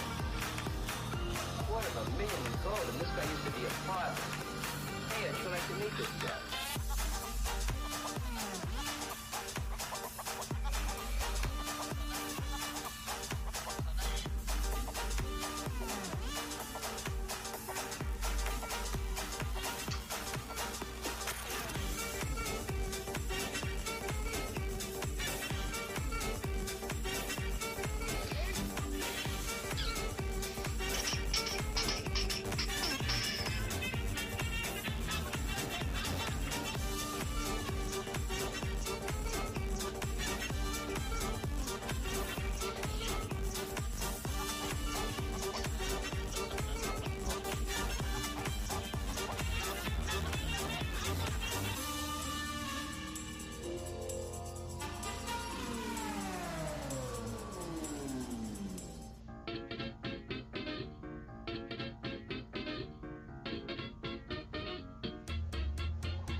That might be too much. That might be too much.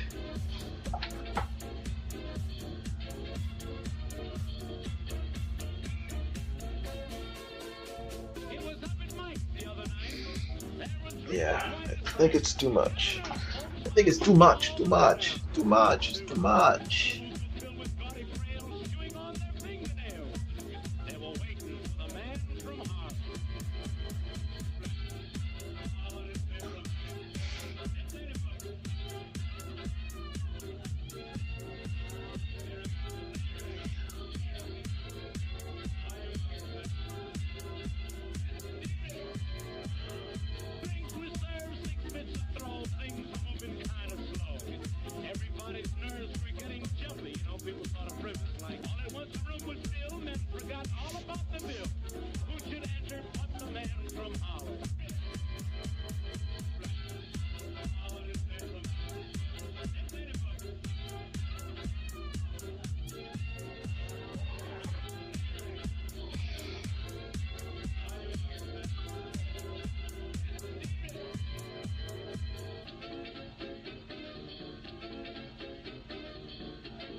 My pro says, nah, it looks fine. It's just around the edge. Yeah, I know. It's just, again, it's my brain is like telling me how far to go and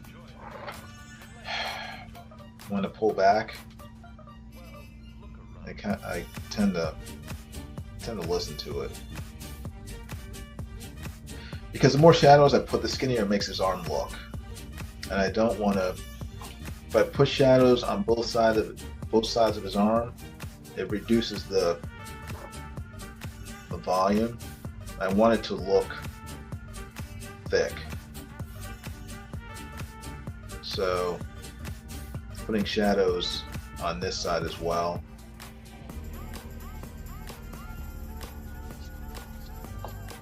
Detracts from that.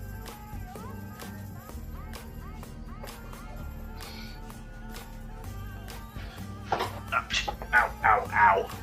Stubbed my toe. Stubbed my toe.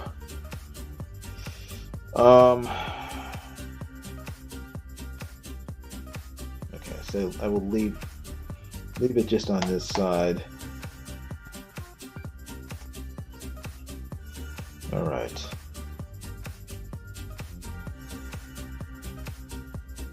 Okay, yeah. Should I increase this though? So it's like that.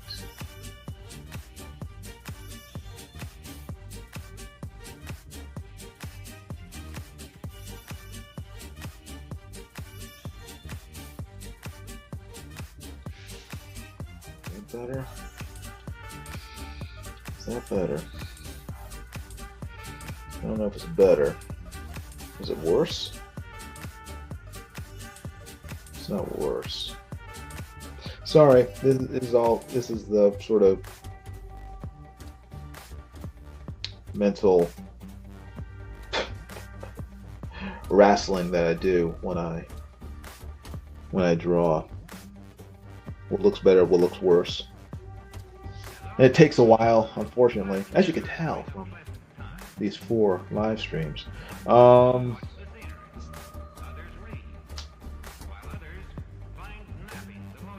Okay, I'll go with it. Looks good. Looks good enough. Looks good enough. Sometimes the question isn't, is it perfect? Is it good enough? And yes, it's good enough. This is coming out 95% the way I wanted it to, so I'm happy. It's better than this. This is where it started. This is where it's at. So it's improving. It's a more refined version. So, you know, it will never be perfect, but it's better. It's better. Actually, let me.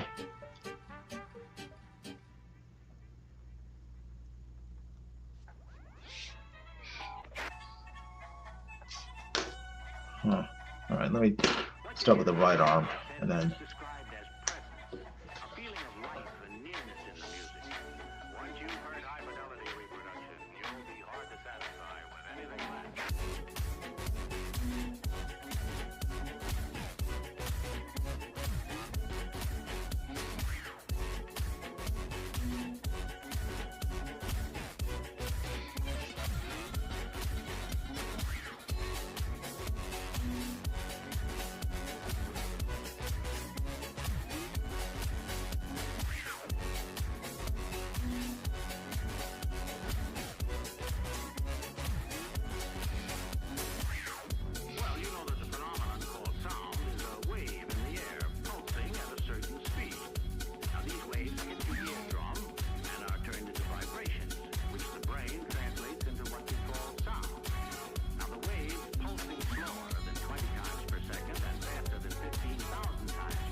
Frequency. Are you with me? Now watch while I sing a low note.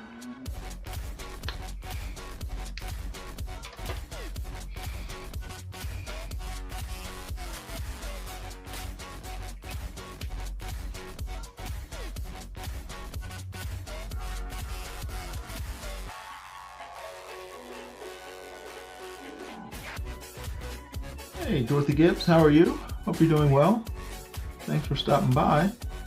I appreciate it. Well, as the record plays, the needle wiggles at the right number of cycles per second, which have been recorded. Now this creates electrical impulses, which are then boosted by this.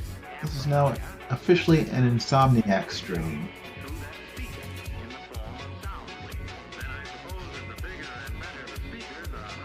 I want to welcome all my fellow Insomniacs for joining me.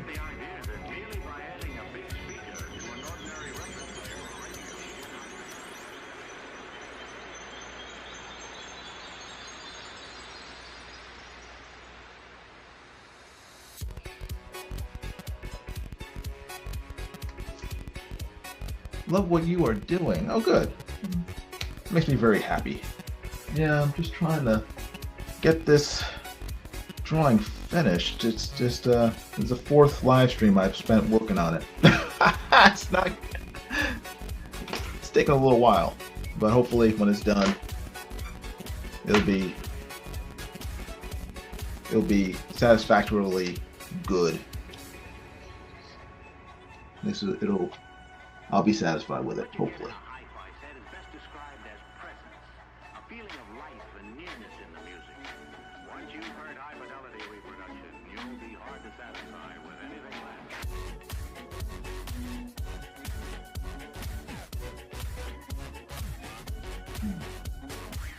Nice.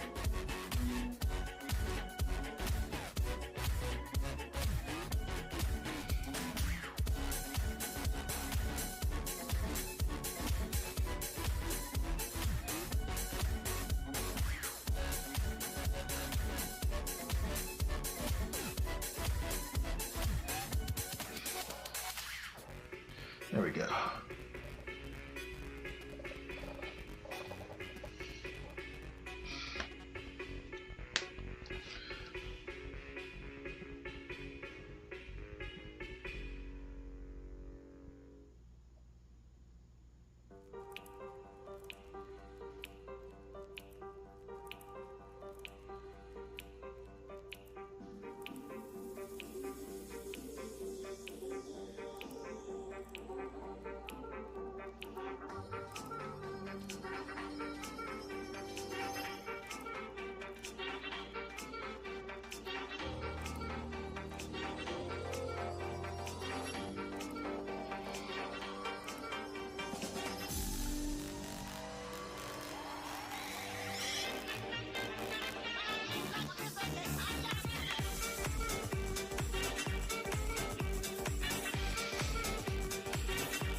I have to keep adjusting my seat so I can preserve my back. $250,000 in gold bullion involved in the original crime has not been recovered.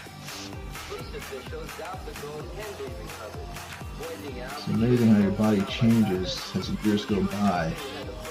I remember I used to be able to draw like a whole comic book.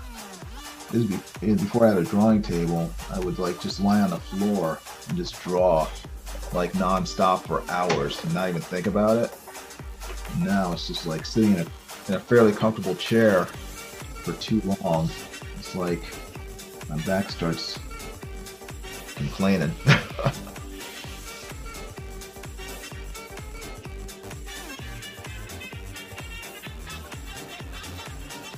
Gotta take care of your body, people.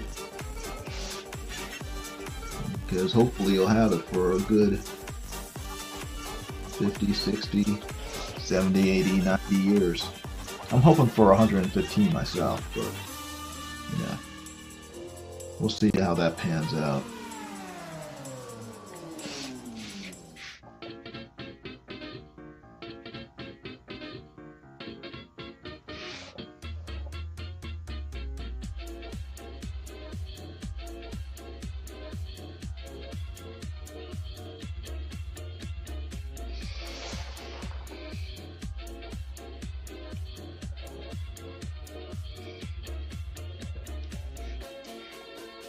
It was up in Mike.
That may have made a mistake. That may have been a mistake. Was it? It wasn't that bad. It wasn't too bad. It wasn't too bad a mistake. What you hear in a hi-fi set is best described as presence, a feeling of life and nearness in the music. Once you've heard high-fidelity reproduction, you'll be hard to satisfy with anything less.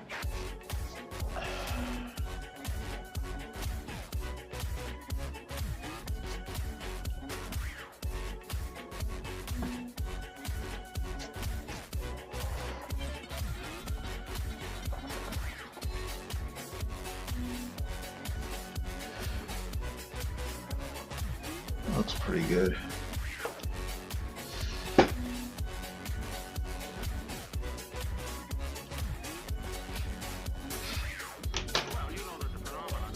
All right, let me try some of this armor on the other arm. Some of the armor on the arm. Some of the armor on. Let's see.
Trying not to mess up, but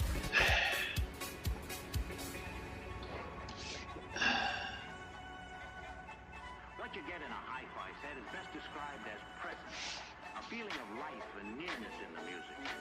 Once you've heard high-fidelity reproduction, you'll be hard to satisfy with anything less.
here we go. Time to get some armor on.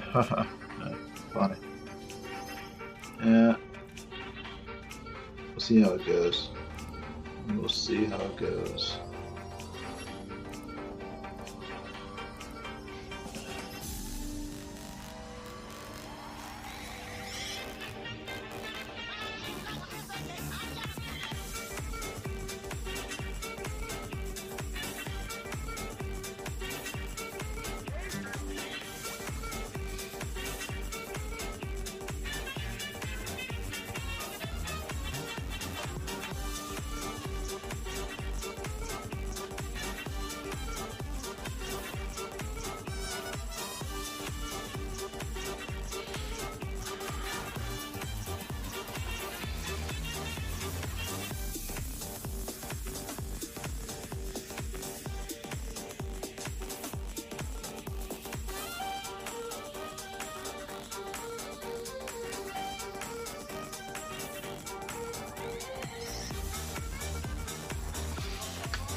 Public Enemy number 3, 10 years ago, was released today from the federal penitentiary after serving 11 years with a 10-to-life sentence. To this day, the $250,000 in gold bullion involved in the original crime has not been recovered. Police officials doubt the gold can be recovered, pointing out that should the gold be found by Pappas, the insurance company would have the first claim. $250,000 in gold, and this guy used to be a father. Hey, I'd sure like to meet this guy.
It was up in Mike's the other night.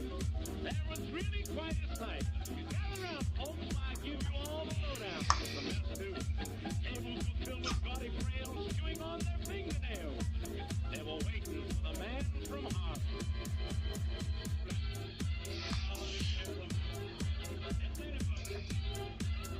That's pretty good. Not too bad. So,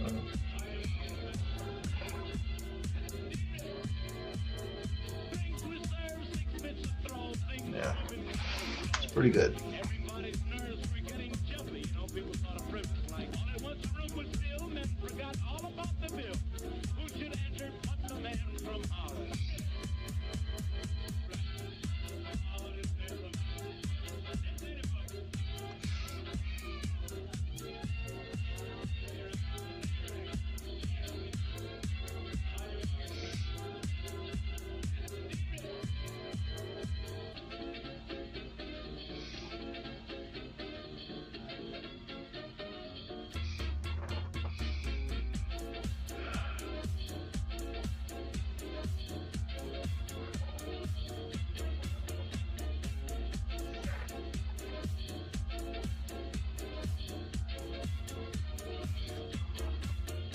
Everybody rolled their eyes. Women started even sighs.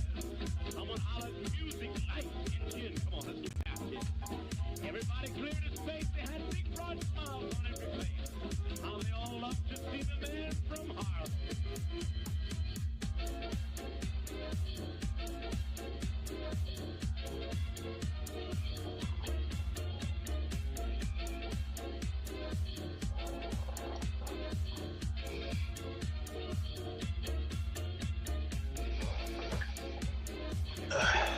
Let's see.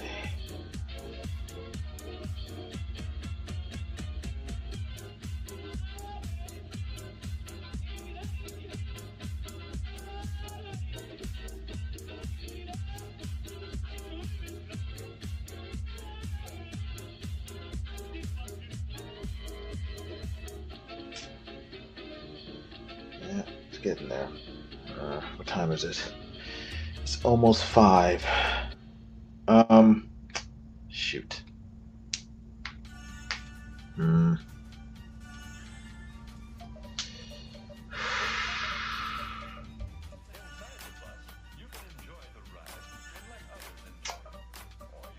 Sorry, still thinking. As you can tell, my drawings are like 75% erasing and thinking, and 25% actual drawing.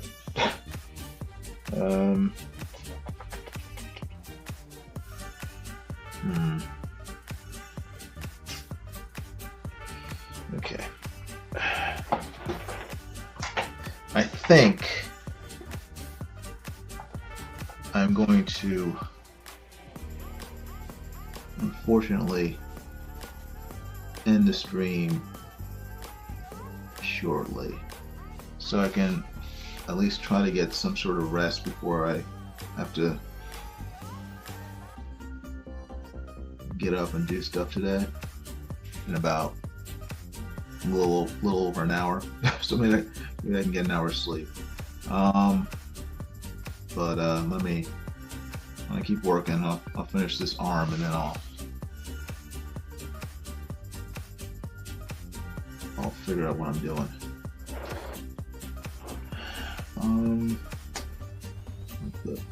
What is that? All right. Interesting.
What you get in a hi-fi set is best described as presence. A feeling of life and nearness in the music. Once you've heard high-fidelity reproduction, you'll be hard to satisfy with anything less.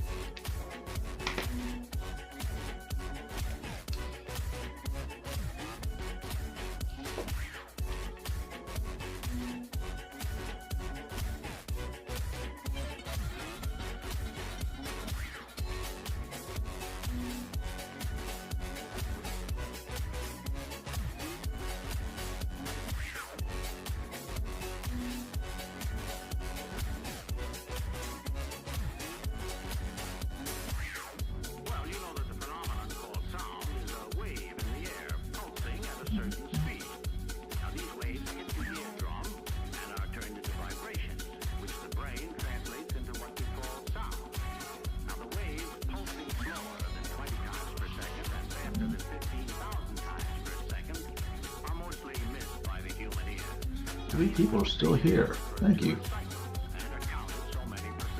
You guys are troopers.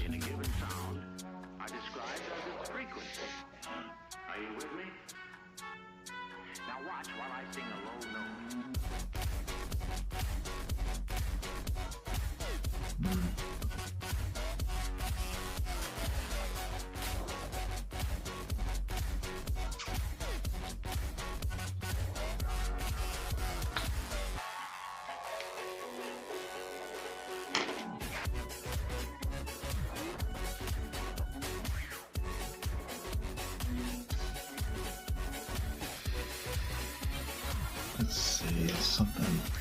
Well, as the record plays, the needle wiggles at the right number of cycles per second, which have been recorded. Now this creates electrical impulse, which are then boosted by this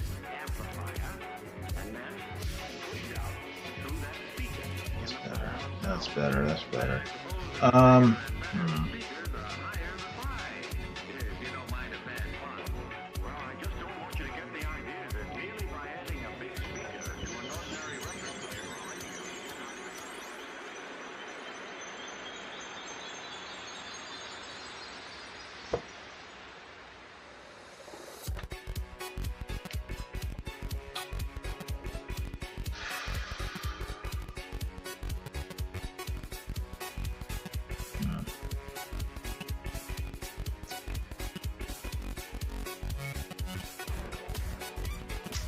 I propose giving a thumbs up, but it's not finished. That's just a shadow, but the actual it's not.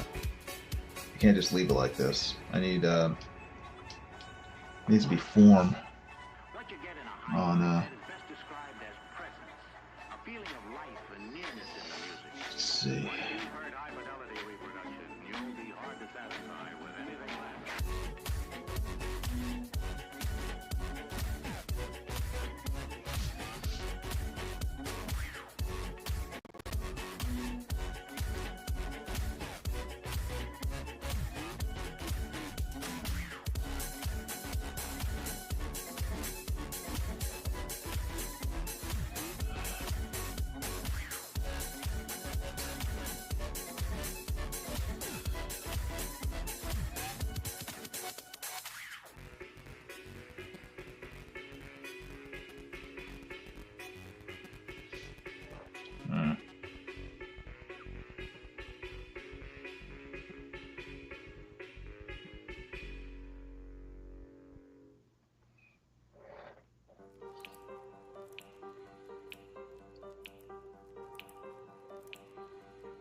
That might work. I'm not sure if it will. Let me practice. Let me.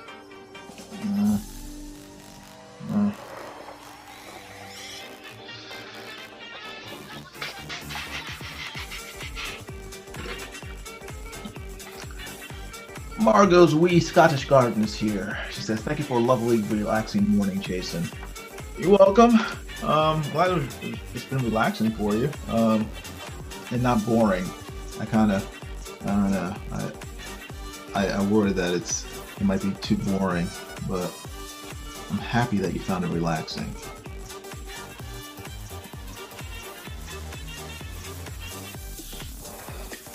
And also, thank you for your awesome readings of Harry Potter, Margot. They talk about relaxing. They are extremely relaxing. I'm going to listen to them when I go visit my mom up in New York while I'm on the plane. There will be excellent music for a 2-hour trip. I hope you're doing well and everything's going spiffy for you.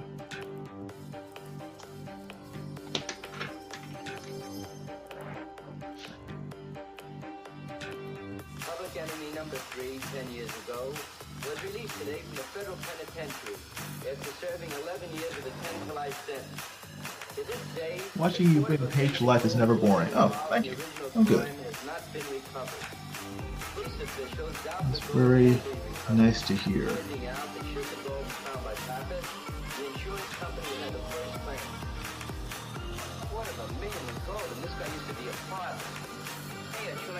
Very, very encouraging. I'm on book 4 now. I'm not too well. I was not too well for a while, but things are looking much better now. Oh, good, good. I'm glad. I'm glad you're feeling better.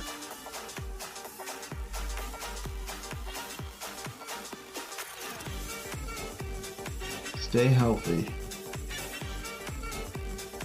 We all need more Margot.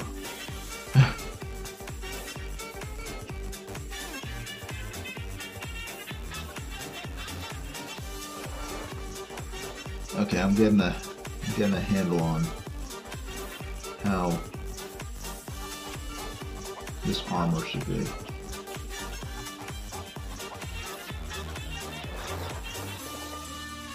Slowly getting a handle on it.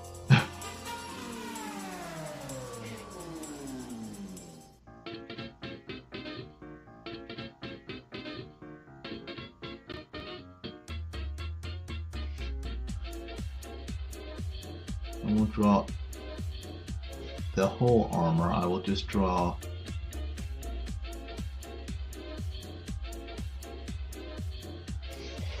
suggested shadows so that it shows up.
Let me stand up again.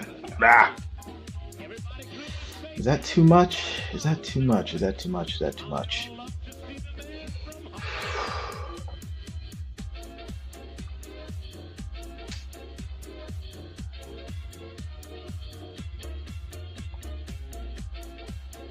I don't know. I don't know if it's too much. It looked fine when I was sitting down. Now I'm standing up. I'm like, it might be too much. Erase that pencil there. These pencils here. I want him to look like a. I mean, it's scaled armor, but I don't want it to look like he has scales.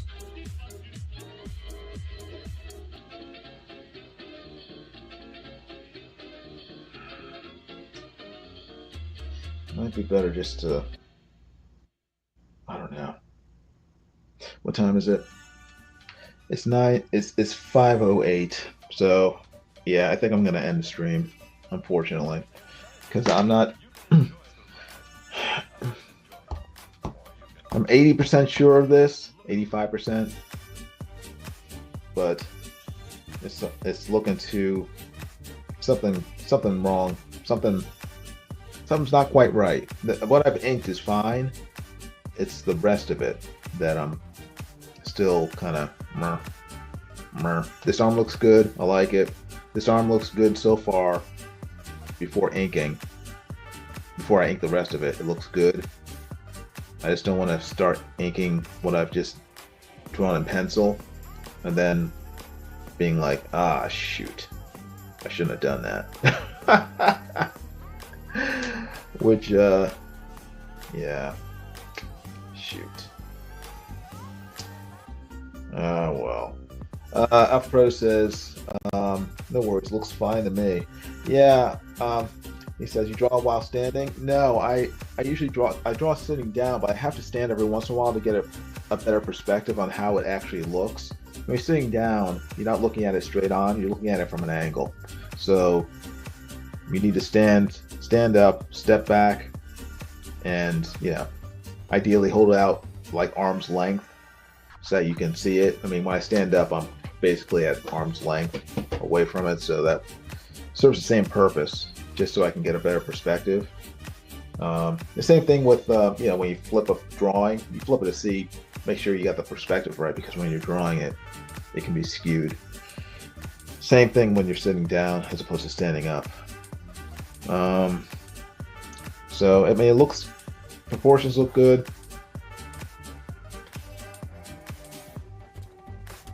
And looks, I like it. It's a good drawing. I just gotta decide on the armor, exactly how I want to do it. So, but everybody, thank you so much for watching. Thank you so much for putting up with this this struggle as I sort of indecisively ink this drawing of Thor. The penciling is the easiest part. It's the inking that gets me, because I have to put permanence to the artwork, and I can't just erase my mistakes. So, but I appreciate you hanging out with me for four long drawing live streams. Like I said before, I'm gonna finish this off camera, and then I will post it on my social media sites down below in the description. Go follow me on Twitter, Instagram, Facebook, and when I post it, I'll put it up for sale to anyone who wants it. If you're interested in it, it's what is this, 11 by 14? So it's not quite a comic book size page, but pretty big. So if you like it and you're interested in it, go check out my social media, follow, and in a few days I'll have this done, and you guys can if you want it, buy it. So see, Margaret says, I think it's looking great. You need a nap. Yes, I don't know if I'll have time for a nap, because I have to get up at 6, and it's 5:11 right now. So but again, thanks for watching, and make sure to subscribe, give the live stream a thumbs up, and hit the bell for notifications of future videos, because I will be back. And next time I live stream, I want to see everybody here. Okay, so thanks again, appreciate it. I'll talk to you guys later. Have a great day. Okay, bye.